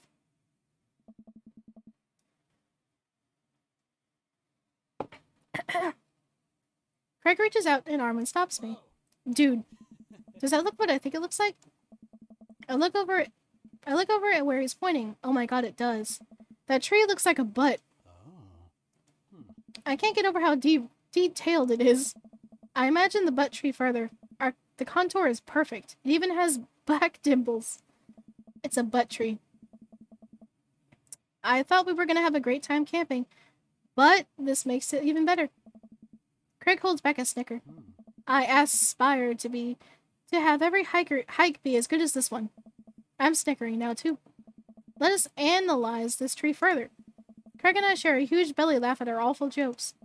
The best thing about this is that there's no daughters to tell us our jokes are bad. We high five. Craig and I hit the trail again. It's been a long time since we've been out here, but everything seems more or less familiar. We point out old landmarks that we remembered back from our college days. I think we're getting close now. Check it out. There's a clearing up ahead. As we get closer, I can hear water running. Ooh, pretty. Cresting over a hill, Craig and I are greeted by a wild clearing surrounded by trees. In front of us is a beautiful waterfall spilling into a large body of water that runs into a river. Mouths agape with the genuine beauty of the place, we go to investigate. The old waterfall. It's gorgeous. The hay. Nature is so rad. Peering further, we get an idea of how deep the pool is. Think we could jump off it like the good old days? This old dad is happy here on dry land. Looks like he could climb right up over here. We didn't even bring swimming trunks. What are you talking about? Craig immediately begins taking his clothes off. Oh god. Oh my god. Can I show this? I can show it. It's a guy. It's fine. Look at Craig's butt. Don't look at Craig's butt. I can't help but sneak a peek. That is a good butt. Craig turns around suddenly. He catches me looking. Oh. I do a lot of glute workouts. Oh my god. I immediately turn away blushing. You coming in or what? Oh, I don't know about this dude. He's already making his way over to the waterfall by the time I finish my sentence. When he realizes I'm not right behind him, he turns around and rolls his eyes. We lived together for years, and I've seen your ass more times than I can count. It's no big deal. Who needs pants anyway? Okay, hold on. They're society's oppressors. Down with pants. Down with the system. That's a spirit. I take my shirt off and drop it in a pile of Craig's clothes. I put the rest of my clothes on the ground, feeling exposed. Craig and I climb up to the top of the waterfall, making sure not to slip on any wet rocks.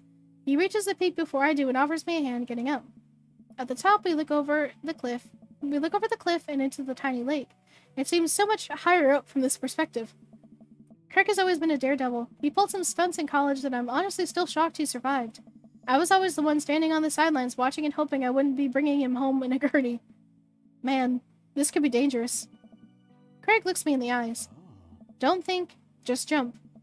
Craig cannonballs off the waterfall and into the lake, creating a huge splash. I'm worried for a moment before he finally resurfaces from under the water. Woo! He treads water and looks up at me. You coming or what? Don't think, just jump. How are you supposed to just not think? I'm pretty sure that's not physically possible. My toes grip the edge of the rock. The water looks so far away. Don't think, just... I run off the edge, trying my best to cannonball. Somewhere in the middle of it, it turns into a really graceful belly slop. Slop? Flop. I hit the water with a loud slap. I resurfaced to find Craig giggling. I rate that belly flop a solid 8 out of 10. Your form was lacking, but your heart was in the right place. I playfully splashed water at Craig. Nice. Are you sure about that? I splash him again. You've given me no choice. Craig splashes me in the face with a huge wave of water. You've awakened the beast. He launches another wave of water at me. Don't you put me in a corner here. Don't put a wild animal in the corner. Hammer fist him, dunk him, squirt water at him with your hands. Hammer fist? What did you say? With the force of thunder, I bring my fist down onto the water, creating a tidal wave that drenches Craig. Good one. But I think I can do better. Oh god.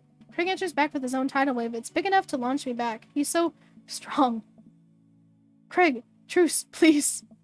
Craig thinks about it. Yeah, sure. We shake hands. There is peace. Man, that jump was an adrenaline rush.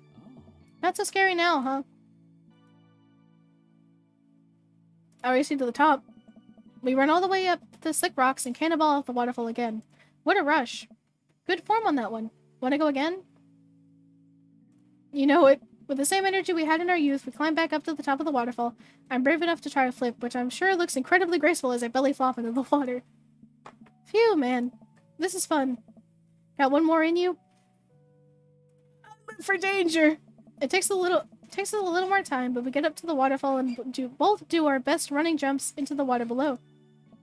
Alright, I think that's my limit. We should get going back before it gets too dark. You're right. We should probably head back. We put our clothes on and notice that they're soaking wet. Maybe a splash fight wasn't the best idea. It's okay. We'll get a fire going in no time. We can dry off and get some dinner going. Sopping wet, we hike back to the camp and unpack everything we need for dinner. Craig pulls out a couple of steaks and some chopped potatoes and foil. Are you ready for a feast?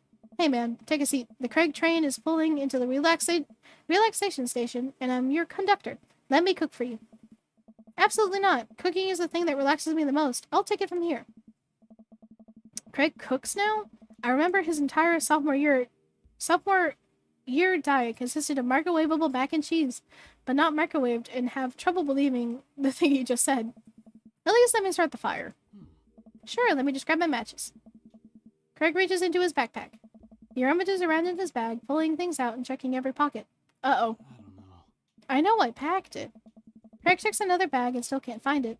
My stomach grumbles, and now I'm more acutely aware of how cold and wet I am. We really need to get a fire started. Okay, well, it's not the end of the world. Oh. Gosh, I'm so stupid. I could have sworn I packed it. I'm sorry, dude. Don't be. We can figure this out. We can start a fire. We're smart guys. I mean, how hard could it be? I watched plenty of survival programs on TV. If a naked reality TV star can do it, so can we. We'll need some wood. I gestured to the trees around us. Hi. There's no shortage of that. And some tinder. We can make that work. And then I think some ancient aliens are supposed to come by and give us advanced technology.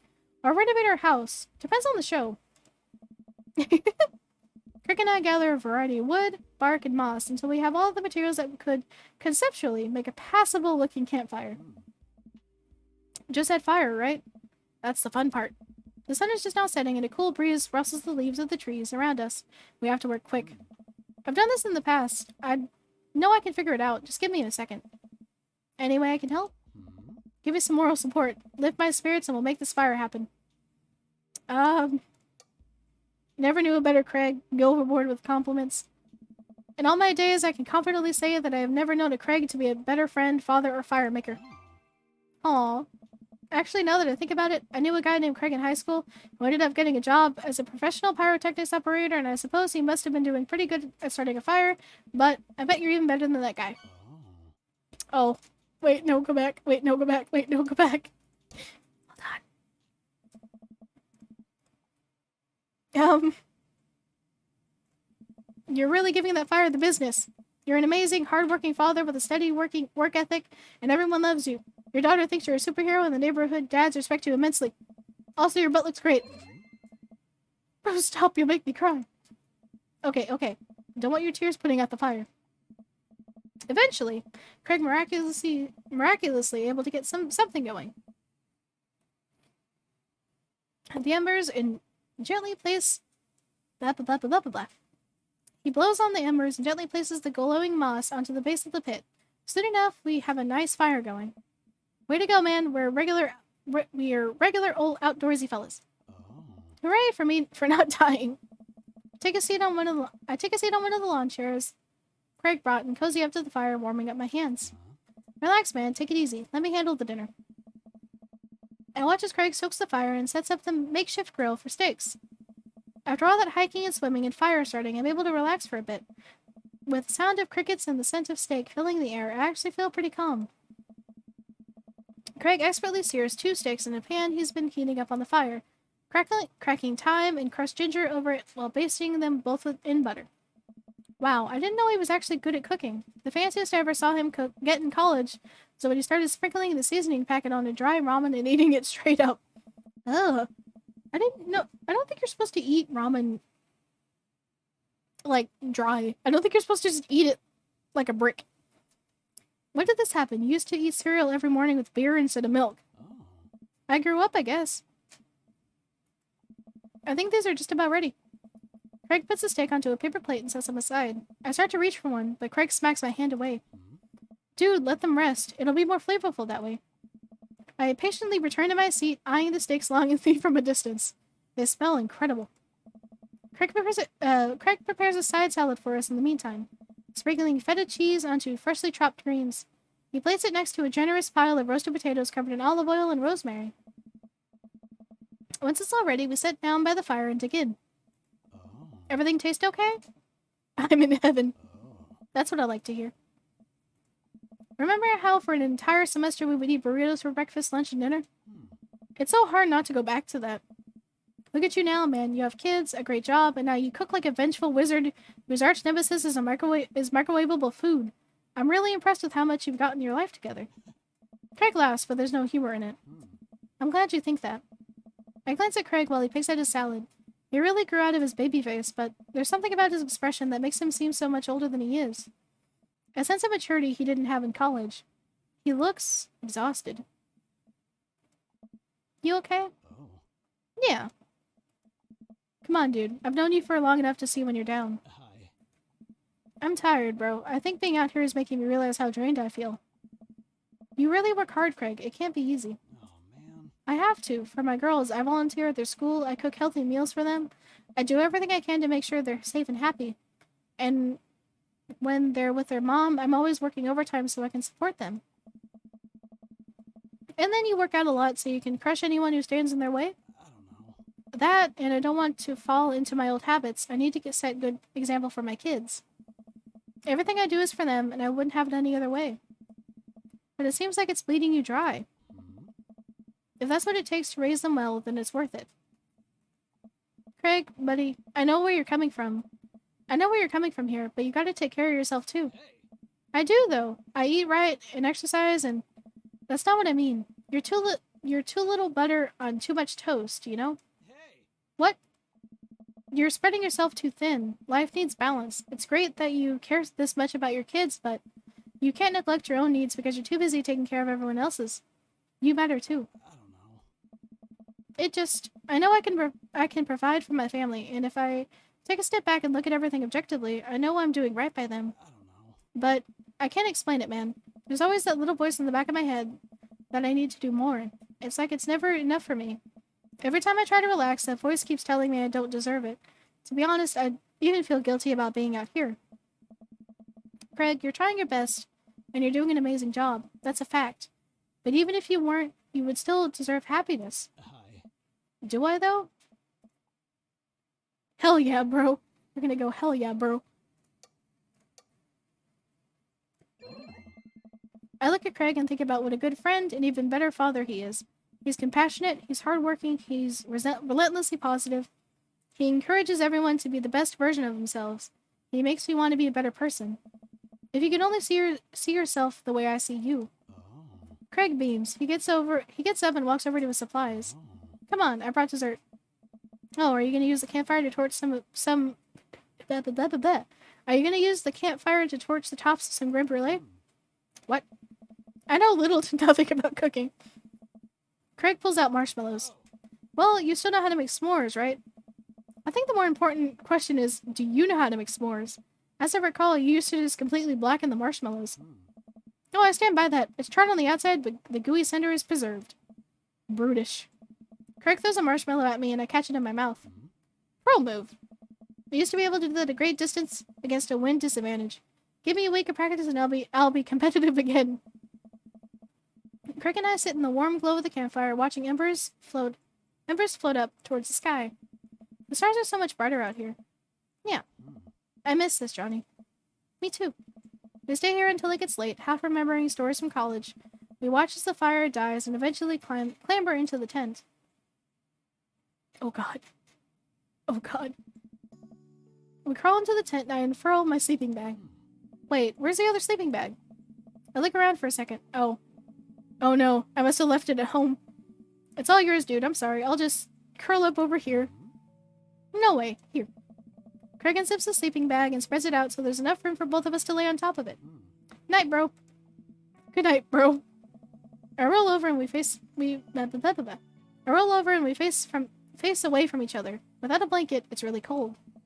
I shiver and without realizing it, I find myself nestling closer to Craig. I'm sure he won't mind. He turns over and I can feel his breath on my neck. It's hard not to focus on anything else. I turn over, trying to get more comfortable. I open my eyes and find Craig's face only a few inches from mine. For once, he looks at peace. His eyes flutter open. His hand finds a place on my waist.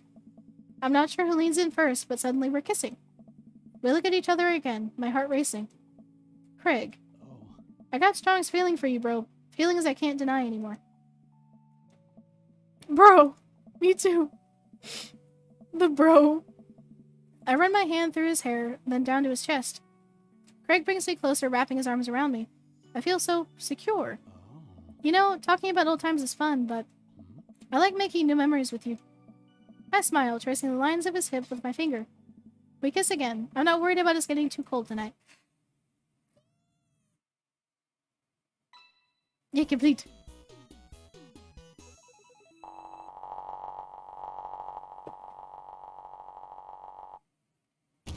Yay! Gold medal performance for sure. Are we done? Please say I'm done. Phew, I think I have everything finally set up. Amanda should be here any minute now. I think that's her car in the driveway. Okay, gotta act natural. Be cool, Johnny, be cool. Amanda walks to the door with a suspicious look on her face. Hey, Dad. Off to a good start. Something fishy? Rats. Sorry, sweetie. It's the feds. That life of crime is finally catching up to you.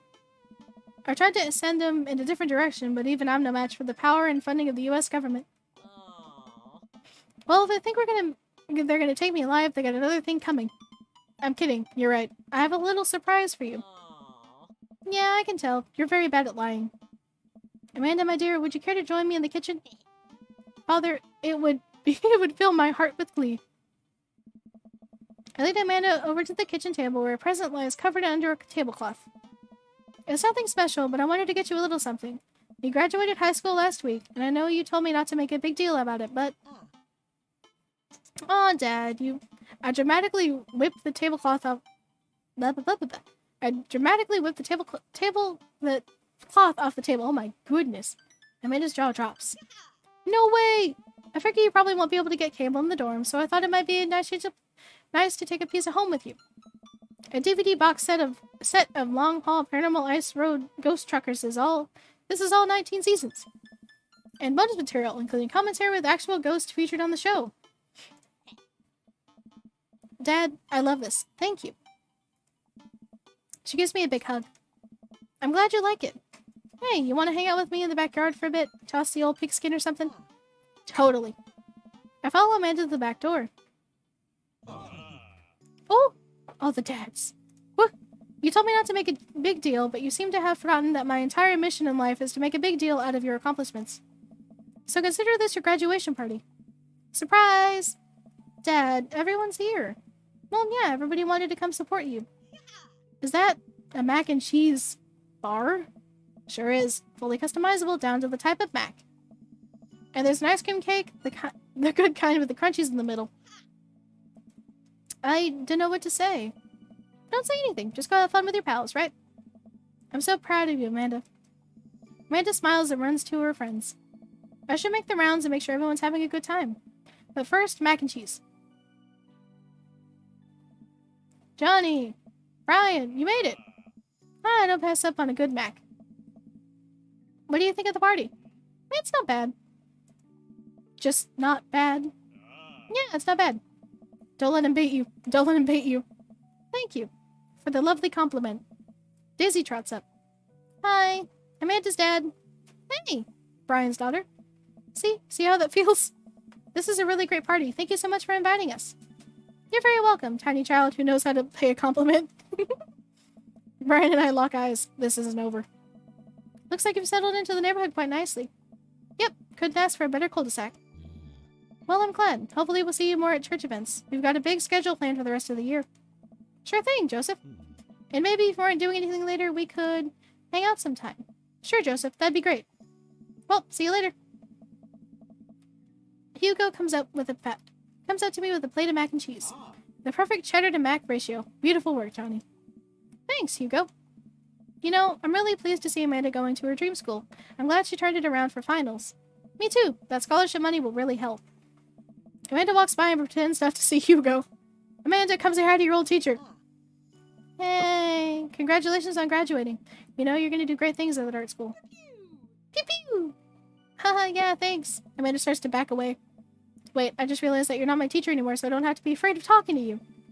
You no longer hold power over me. You're right. Go forth, adult. I can no longer give you detention. Yeah, I'm gonna go break anything I want and there's nothing you can do about it. Are you still mad about the time I gave you detention for breaking my globe? Nope. And I'll have you know that the globe didn't even fit through the basketball hoop in the first place. So, she'll fit into college just fine. Hey. Hey. Robert gestures vaguely to the snack table. Good stuff. Yep. See you later. Hey, man. Matt. Let me know when Amanda leaves for college. I'll have a fresh batch of grateful banana bread for her. Thank you. I know she'll love that. What a splendid garden party. My deepest thanks for extending an invitation to my son and I. This icebox cake is divine. Yeah, thanks, dude. Good cake. Thanks for coming by. Hey, looks like Amanda's hanging out with Briar and Hazel. Let's see what they're up to. Okay, Briar, think of a shape. Hazel, what's she thinking? Square. Briar? Star. We'll get it next time. Amanda leans in close to Briar and Hazel, lowering her voice. Listen, you guys can be real with me. If you're downplaying your psychic abilities, I want you to know that you can trust me. Heck, even think of me as the third twin. Amanda, that's a triplet. You know, Dad, by the time I'm done with these kids, they're gonna be finishing each other's... What? You didn't finish your sentence. What are we gonna be finishing? Each other's... sentences! See? Third twin. I have to go. As the party starts to wind down, I take a seat on our back porch step. The sun is setting, and everyone seems to have eaten their fill. Amanda wanders over and sits down next to me. Killer party, Pops. What can I say? I was inspired. So, I also have something for you. For me? Why? Not to be completely genuine about my feelings for once or anything, but... growing up wasn't easy, but it could have been a lot harder if it wasn't for you. Dad, you've been there for me through everything. There's been times in my life where you were my only friend. I was really scared of going to college and being so far away from you, but I realized that everything you've done for me has been to prepare me for this, and I'm ready. I wouldn't be who I am today without you. Don't cry, don't cry. I swear to God, Johnny, if you cry again. You're the best, Dad. I love you. And I'm crying. I'm gonna cry. Anyway, that was enough emotional vulnerability for today. Present time! Amanda hands me a tiny wrapped package. I tear off the wrapping to find a framed picture of me and Amanda. It's us. Kinda shocking all our photo albums are just pictures of me, huh? I figured we needed at least one together before I leave. Amanda, thank you. Watching you grow up has been the happiest experience of my life. You're such a talented, intelligent young woman, and I'm excited to see what the future holds for you. Knock 'em dead, kid. I always do. Amanda and I share a hug. This is only the beginning, Pops. Plenty more memories for us down the road. Memories to make and stuff to break, right? World's best, Dad. We got the achievement. I'm gonna break so much stuff intentionally and unintentionally. You're probably gonna have to pay for most of it. It would be my honor. Amanda hops up. Looks like someone's has been waiting to talk to you. I glance over to the back of the yard where Craig is sitting on a bench beneath our cherry blossom tree. He smiles at me. I'll leave you to it. Me and the Embers are gonna go get ice cream. Love you, Pops. Pew pew. Amanda runs off to join her friends. I take a seat next to Craig as the last guests make their way out of the party. Bro. This reminds me of the parties we used to throw. Fewer keg stands, of course. Probably for the best. I don't want to get my hip replaced after a party trick goes wrong. We can leave keg stands in the past. I'm, taking this weekend to relax. This party was my first stop out of the express train. This party was my first stop out of the express train from the relaxation station. Next stop, the Snapville. Pull into the Johnny Concourse. I'd like to book a ticket to Snapville as well. I might have to meet you halfway at eating food directly off your own stomach town. We both giggle, but man, do I want to just pour some chips on my belly while I hang out in a hammock. Craig, I'm glad you're making time for yourself. Me too. Stress is a funny thing, dude. I didn't realize how overworked I was until we got away from the city. It's honestly just as destructive as binge drinking every night and eating burritos off the floor. I guess we need to get out of the city more often then. Craig kicks his leg over the side of the bench and leans onto me, lying down on my lap. I run my fingers through his hair. You're looking for balance. I admire that. I'm trying not to feel guilty about doing things for myself. It's a process, and it's gonna take me some time to figure it out. I might need your help, bro. Craig, I'll be your bro until the day I die. And if being your bro means forcing you to take care of yourself, then I'll happily oblige. Craig looks up at me, smiling. Bro, that means so much to me. Craig sits up and pulls me into a kiss. Bro, we both laugh. You and me, we're gonna be alright.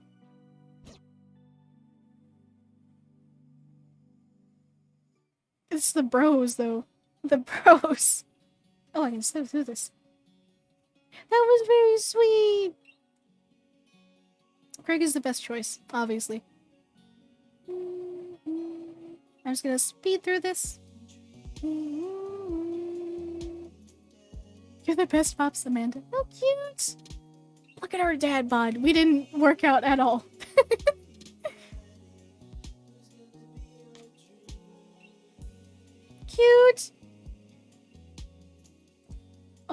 cute.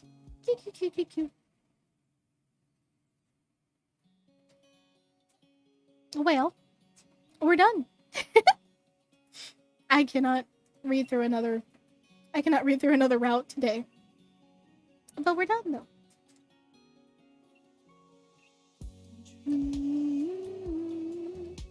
We should go over to and I think they'll see. Okay. Alrighty. Let's go find somebody to raid. Because I am very sleepy. And my voice is killing me. And I would like to watch somebody. Let's see. Oh, Arzo's playing Genshin. Why don't we go say hi? Let's go say hi to him. I cannot ever type his name. Kusokeki. Oop, I'm not typing. Oopsies. So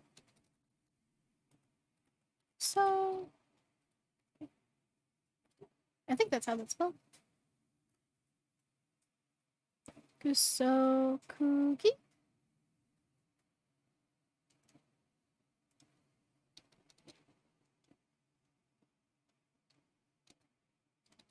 I can't write his name. Help me.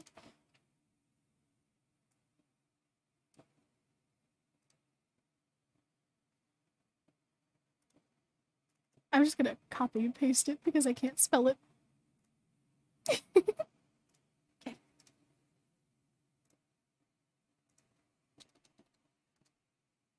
Alright. Alrighty, guys. Go be nice. Go have fun. Love you guys. Goodbye. Goodbye.